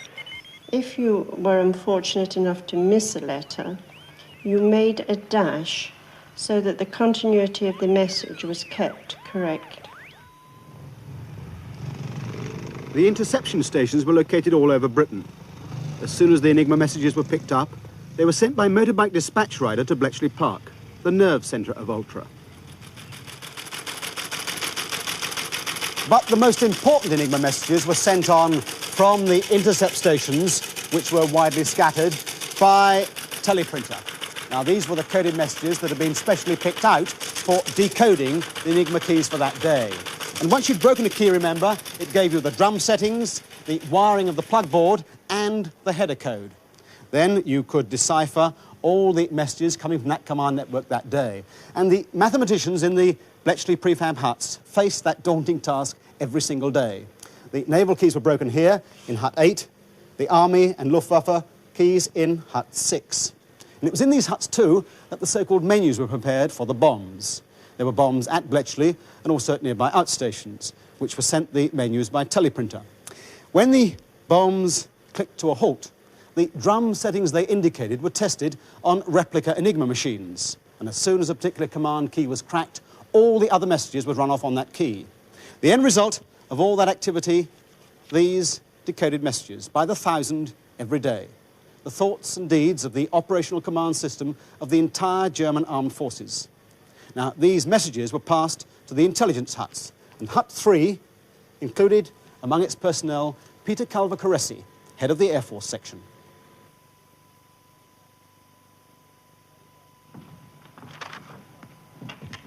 Now, what we got was hundreds of pieces of paper like this, and each one of these is a separate message, and it's got letters in groups of 5, and it's in German. Or it would be in German if it was perfect, but the point is that it's extremely imperfect. The first thing is to turn it into English. But the letters are not all there, and sometimes the letters are the wrong ones. So you sort of start looking at the thing, and you can see, for example, this is quite a short message, and you can see straight away the first word's not really there, but you can reconstruct it quite easily. That is obviously Lieutenant. Lieutenant so-and-so, never mind what his name is, one can come back to that later, and then you come into a run of letters which are really or mostly there. And in fact, here you have a complete German word, meldet, and that'll be meldet sich, is to report. That's an S, meldet sich. S-O-F-O-R-L is obviously a mistake for S-O-F-O-R-T, sofort, immediately. Everything always happens immediately in messages like this. And this is the important bit at the end. So-and-so, Lieutenant so-and-so, is to report where? F-O blank blank I-O. It's not really terribly difficult. It's Foggia. He's to go to Foggia. Now, doesn't look terribly exciting. Here's one chap, Lieutenant so-and-so. We can look him up. We'll probably find out who he is, and he's to go to Foggia. Well, it doesn't say who it's to. It doesn't say who it's from. But that's not difficult. There's no problem there. The frequency and the call signs will tell you. We go to the card index, you pull out a card, and you find, well, here we are. There's a Lieutenant Gottfried Kellner, and we first heard of him in the end of 1940. Some months later, he cropped up again, and he was told to go to Saint-Omer, northern France.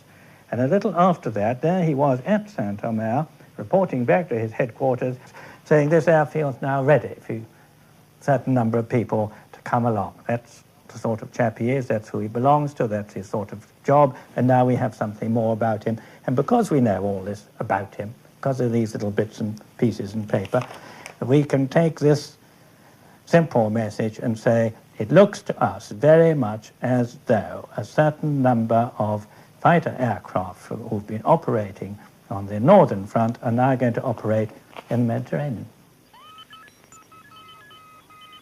Somehow this vast mass of intelligence information had to be sent to where it was needed, the Allied frontline commanders.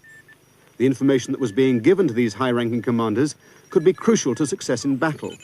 But the ultra-secret, that we knew at almost every move what the other side intended to do, had to be protected at all costs by special liaison units that were attached to every commander in the field, and by their chief, Group Captain Winterbottom. I interviewed each of these sergeants personally to see that he was the sort of man who I thought would do the job.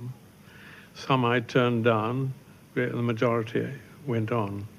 Only then were they taken to a school to learn the ciphering and the job. And as they came up to the school, they came up one by one. And by that time, I knew their names, and I would tell them, you understand that what you're going to learn is one of the greatest secrets of the war. You must swear here now that you will never divulge it. And at that moment, the officer commanding my SLUs would draw a revolver from his belt like this and point it at the fellow and say, and if ever you do, I personally shall shoot you. And the fellows really got frightened. One was terrified that somehow or other one would reveal a bit of information that one had learnt from an ultra decode rather than from a newspaper. And this, I'd really had enough of this awful responsibility by the end of the war, and I was very glad to drop it. And after the war, for years and years, I didn't even read the histories of the war because I was afraid that somehow or other I might reveal something that I'd learned from Ultra. What sort of things could Ultra reveal? In the Battle of Britain, for example, it appears that Ultra intercepted and gave to Dowding, CNC Fighter Command, Goering's crucial order to the Luftwaffe: bring the RAF up to battle and destroy it.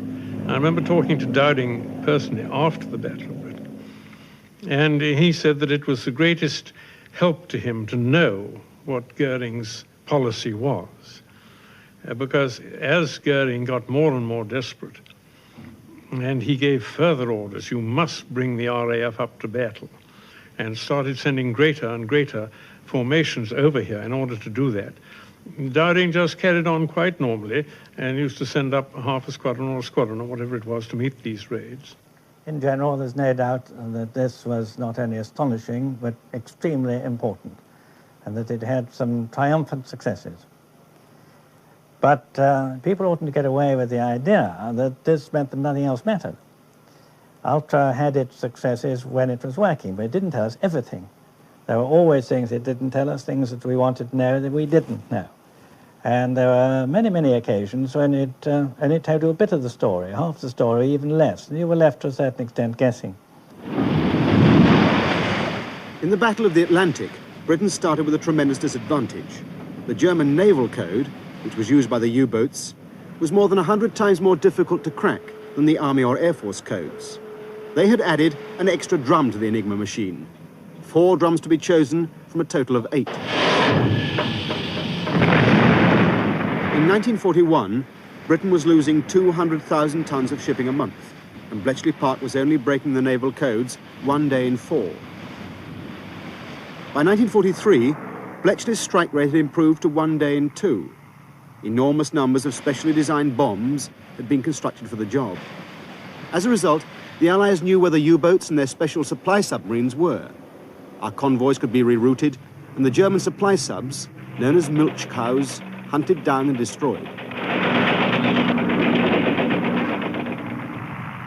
But the extraordinary secret, never revealed till now, is that Ultra information did not only come from Enigma.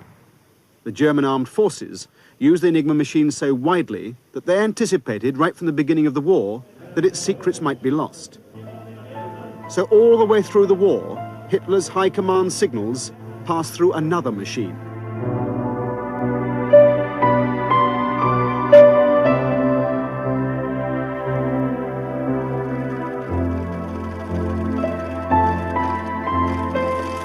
The Geheimschreiber, the secret writer.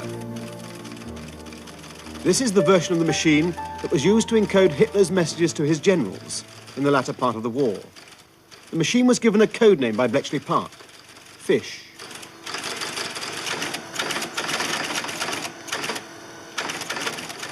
Its enormous complexity and the fact that it was only used for the highest level traffic should have kept its secrets completely secure. Whether Bletchley Park somehow got hold of a captured Fish machine, or whether they reconstructed Fish blind, entirely from the enciphered messages themselves, may never be revealed. Astonishingly, the fact remains that they found out exactly how Fish was constructed. But knowing how the machine worked was in itself not enough.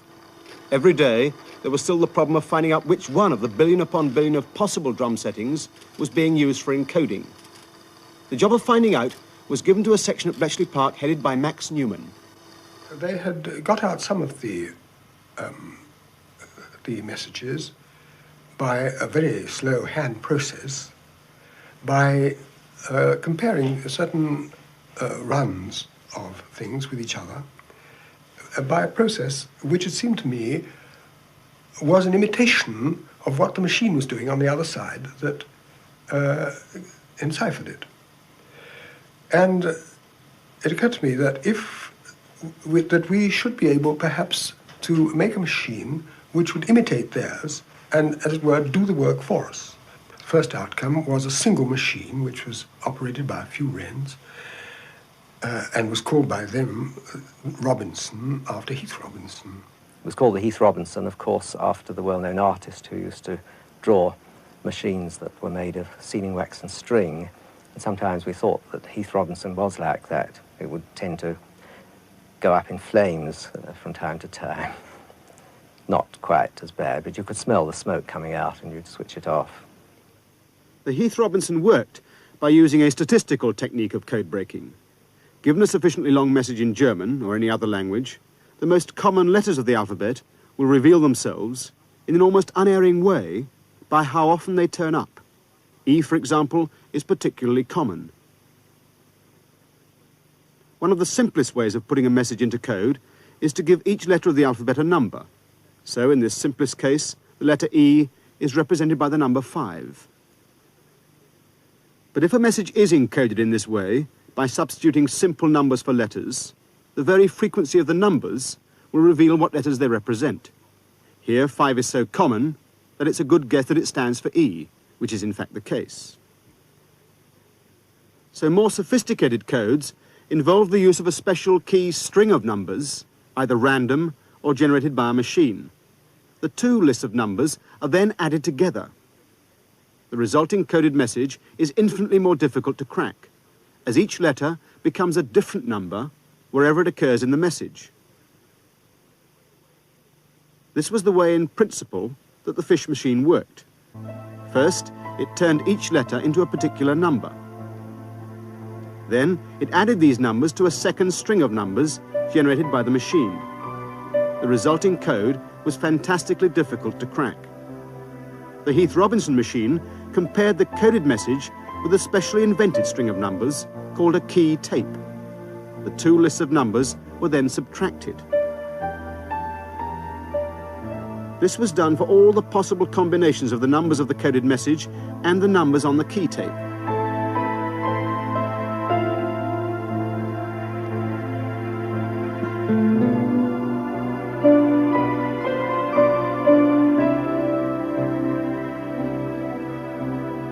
If the subtraction at any point produced a result which showed some numbers turning up significantly more than others, the code was getting close to being cracked. Here, 14 might well be E. Other very common letters could also be identified. Heath Robinson didn't do the whole job. A formidably difficult task still had to be performed, by hand. But Heath Robinson made that task possible. Two of the men, Dr. Lynch and Mr. Beak, who originally designed and built the Heath Robinson, have reconstructed part of the machine for us here. This is the tape reader.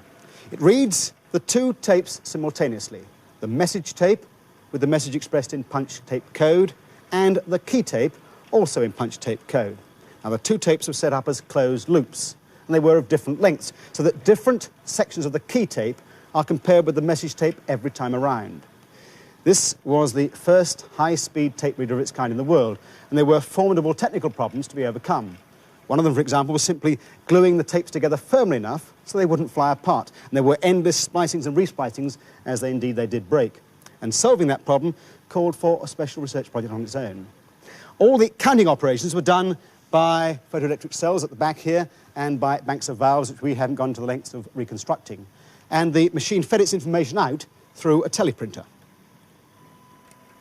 The equipment was not very good, and it didn't lead to very much success. Its main value was in showing that the statistical methods were useful, so that the later, much more efficient machine, the Colossus, was designed with some confidence that it would be useful. The task of designing and building the new machine, Colossus, was given to the then Post Office research establishment at Dollis Hill. T.H. Flowers was the engineer in charge of the project.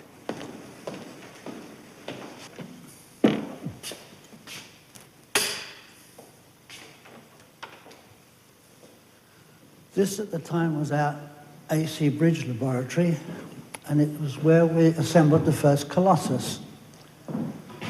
By that time, the problems and processing involved in code breaking had become so complicated that the mechanical switches and relays which we were using were neither fast enough nor reliable enough to be useful.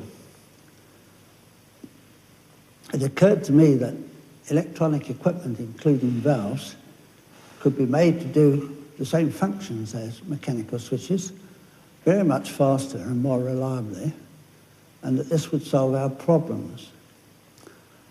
I made suggestions on these lines, which were not at first received very favourably, because it was known and believed from radar and radio experience that valves were not very reliable and not reliable enough.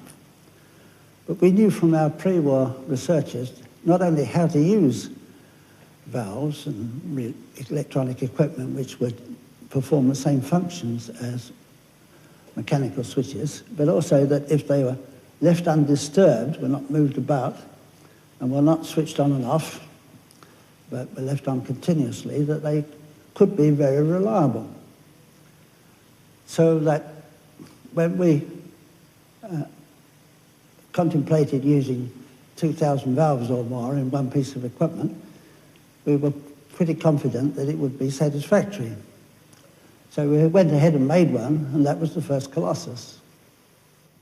Built in 1943, the Colossus turned out to be the world's first electronic computer. These extraordinary wartime photographs show the machine in action. The Colossus mirrored many of the features of the German fish machine, which it was designed to decipher. The 10 revolving drums of fish were duplicated in Colossus. But the Colossus drums had to spin much faster to get through the necessary number of combinations in time. The key to the operation of Colossus were these things, thyrotron rings. Thyrotrons are a special form of valve. Once you switch them on, they will stay on until you switch on another one. And on a ring of thyrotron valves, you can never have two on simultaneously. This ring of them has been designed so that they switch on and become conducting in sequence, rotating round in a ring. As each thyrotron switches on, a current passes through it. So each thyrotron valve corresponded to a position on the drums of the fish machine. Additional circuitry switched the current in exactly the same way as the fish drums in that position. Now, the encoded message was fed in on punch tape, joined in a loop, so that it could be read again and again. And the sprocket holes in the tape triggered the thyrotron valves in sequence, one at a time. The end result was that the thyrotron rings generated a deciphering key that was compared with the encoded message. So Colossus worked in very much the same way as Heath Robinson. The big difference was that it could do the job much faster. The thyrotron valve meant an enormous increase in speed. The process was something like playing a game of chess, in which the output of the computer could be regarded as analogous to the moves of an opponent. Some of those games, as it were, could be turned into a routine. The initial part of the game was rather like a chess opening.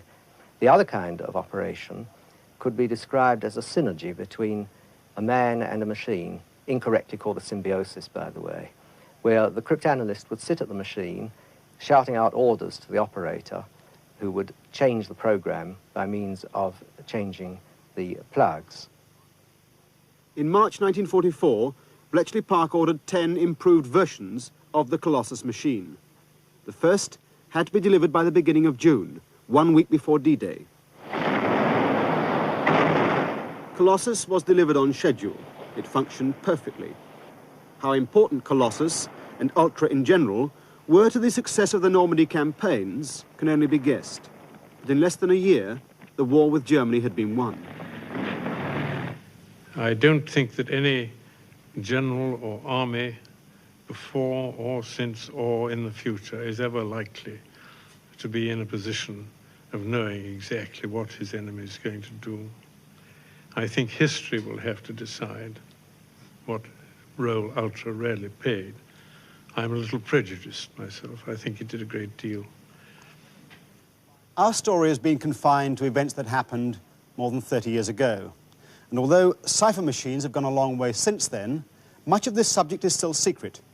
And so the contribution made by Ultra can only really be judged by people who themselves had to use the information at the time. Professor R.V. Jones. Ultra was an aspect of the secret war in which the principal parts were played not by scientists, but by our colleagues in mathematics, the arts and engineering. And I should like to pay tribute to their tremendous work. The particular value of Ultra was that even a short decode might contain information of the highest quality and reliability. In the Battle of the Beams, for example, the short message about the Knickerbein at Cleves was enough to transform the threat from speculation to reality. The art of intelligence was to use Ultra in conjunction with all our other sources.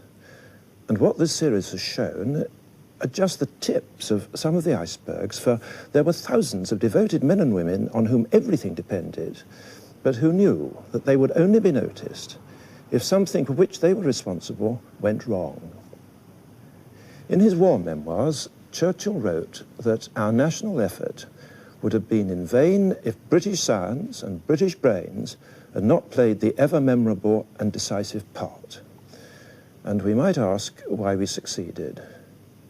Well, in many respects, it was a near-run thing, for the German scientists and engineers were formidable opponents who in some fields outstripped us completely. Across the havoc of war, as Churchill would say, let us recognize their fantastic achievements in, for example, missiles and the long-range rocket, which was so far ahead of our technology that many of our own scientists and engineers couldn't believe it. Throughout the Secret War, the greatest advantage that we had was a sense of purpose, starting with the need to defend ourselves against the Luftwaffe. It was that threat that drew scientists and serving officers together in the years before 1939 in a way that had never happened before. And the close relationship that first sprang up between fighter command and scientists ultimately spread throughout the services. In this, Lindemann was as enthusiastic as Tizard. And as a result, while we scientists could rarely give the services exactly what they wanted, we could persuade them to modify their demands in the light of what we knew we could do. So new weapons appeared quickly, and yet the services had already thought out how to use them. The Germans had no such driving force resulting from an obvious danger to their homeland until late in the war, and then it was too late.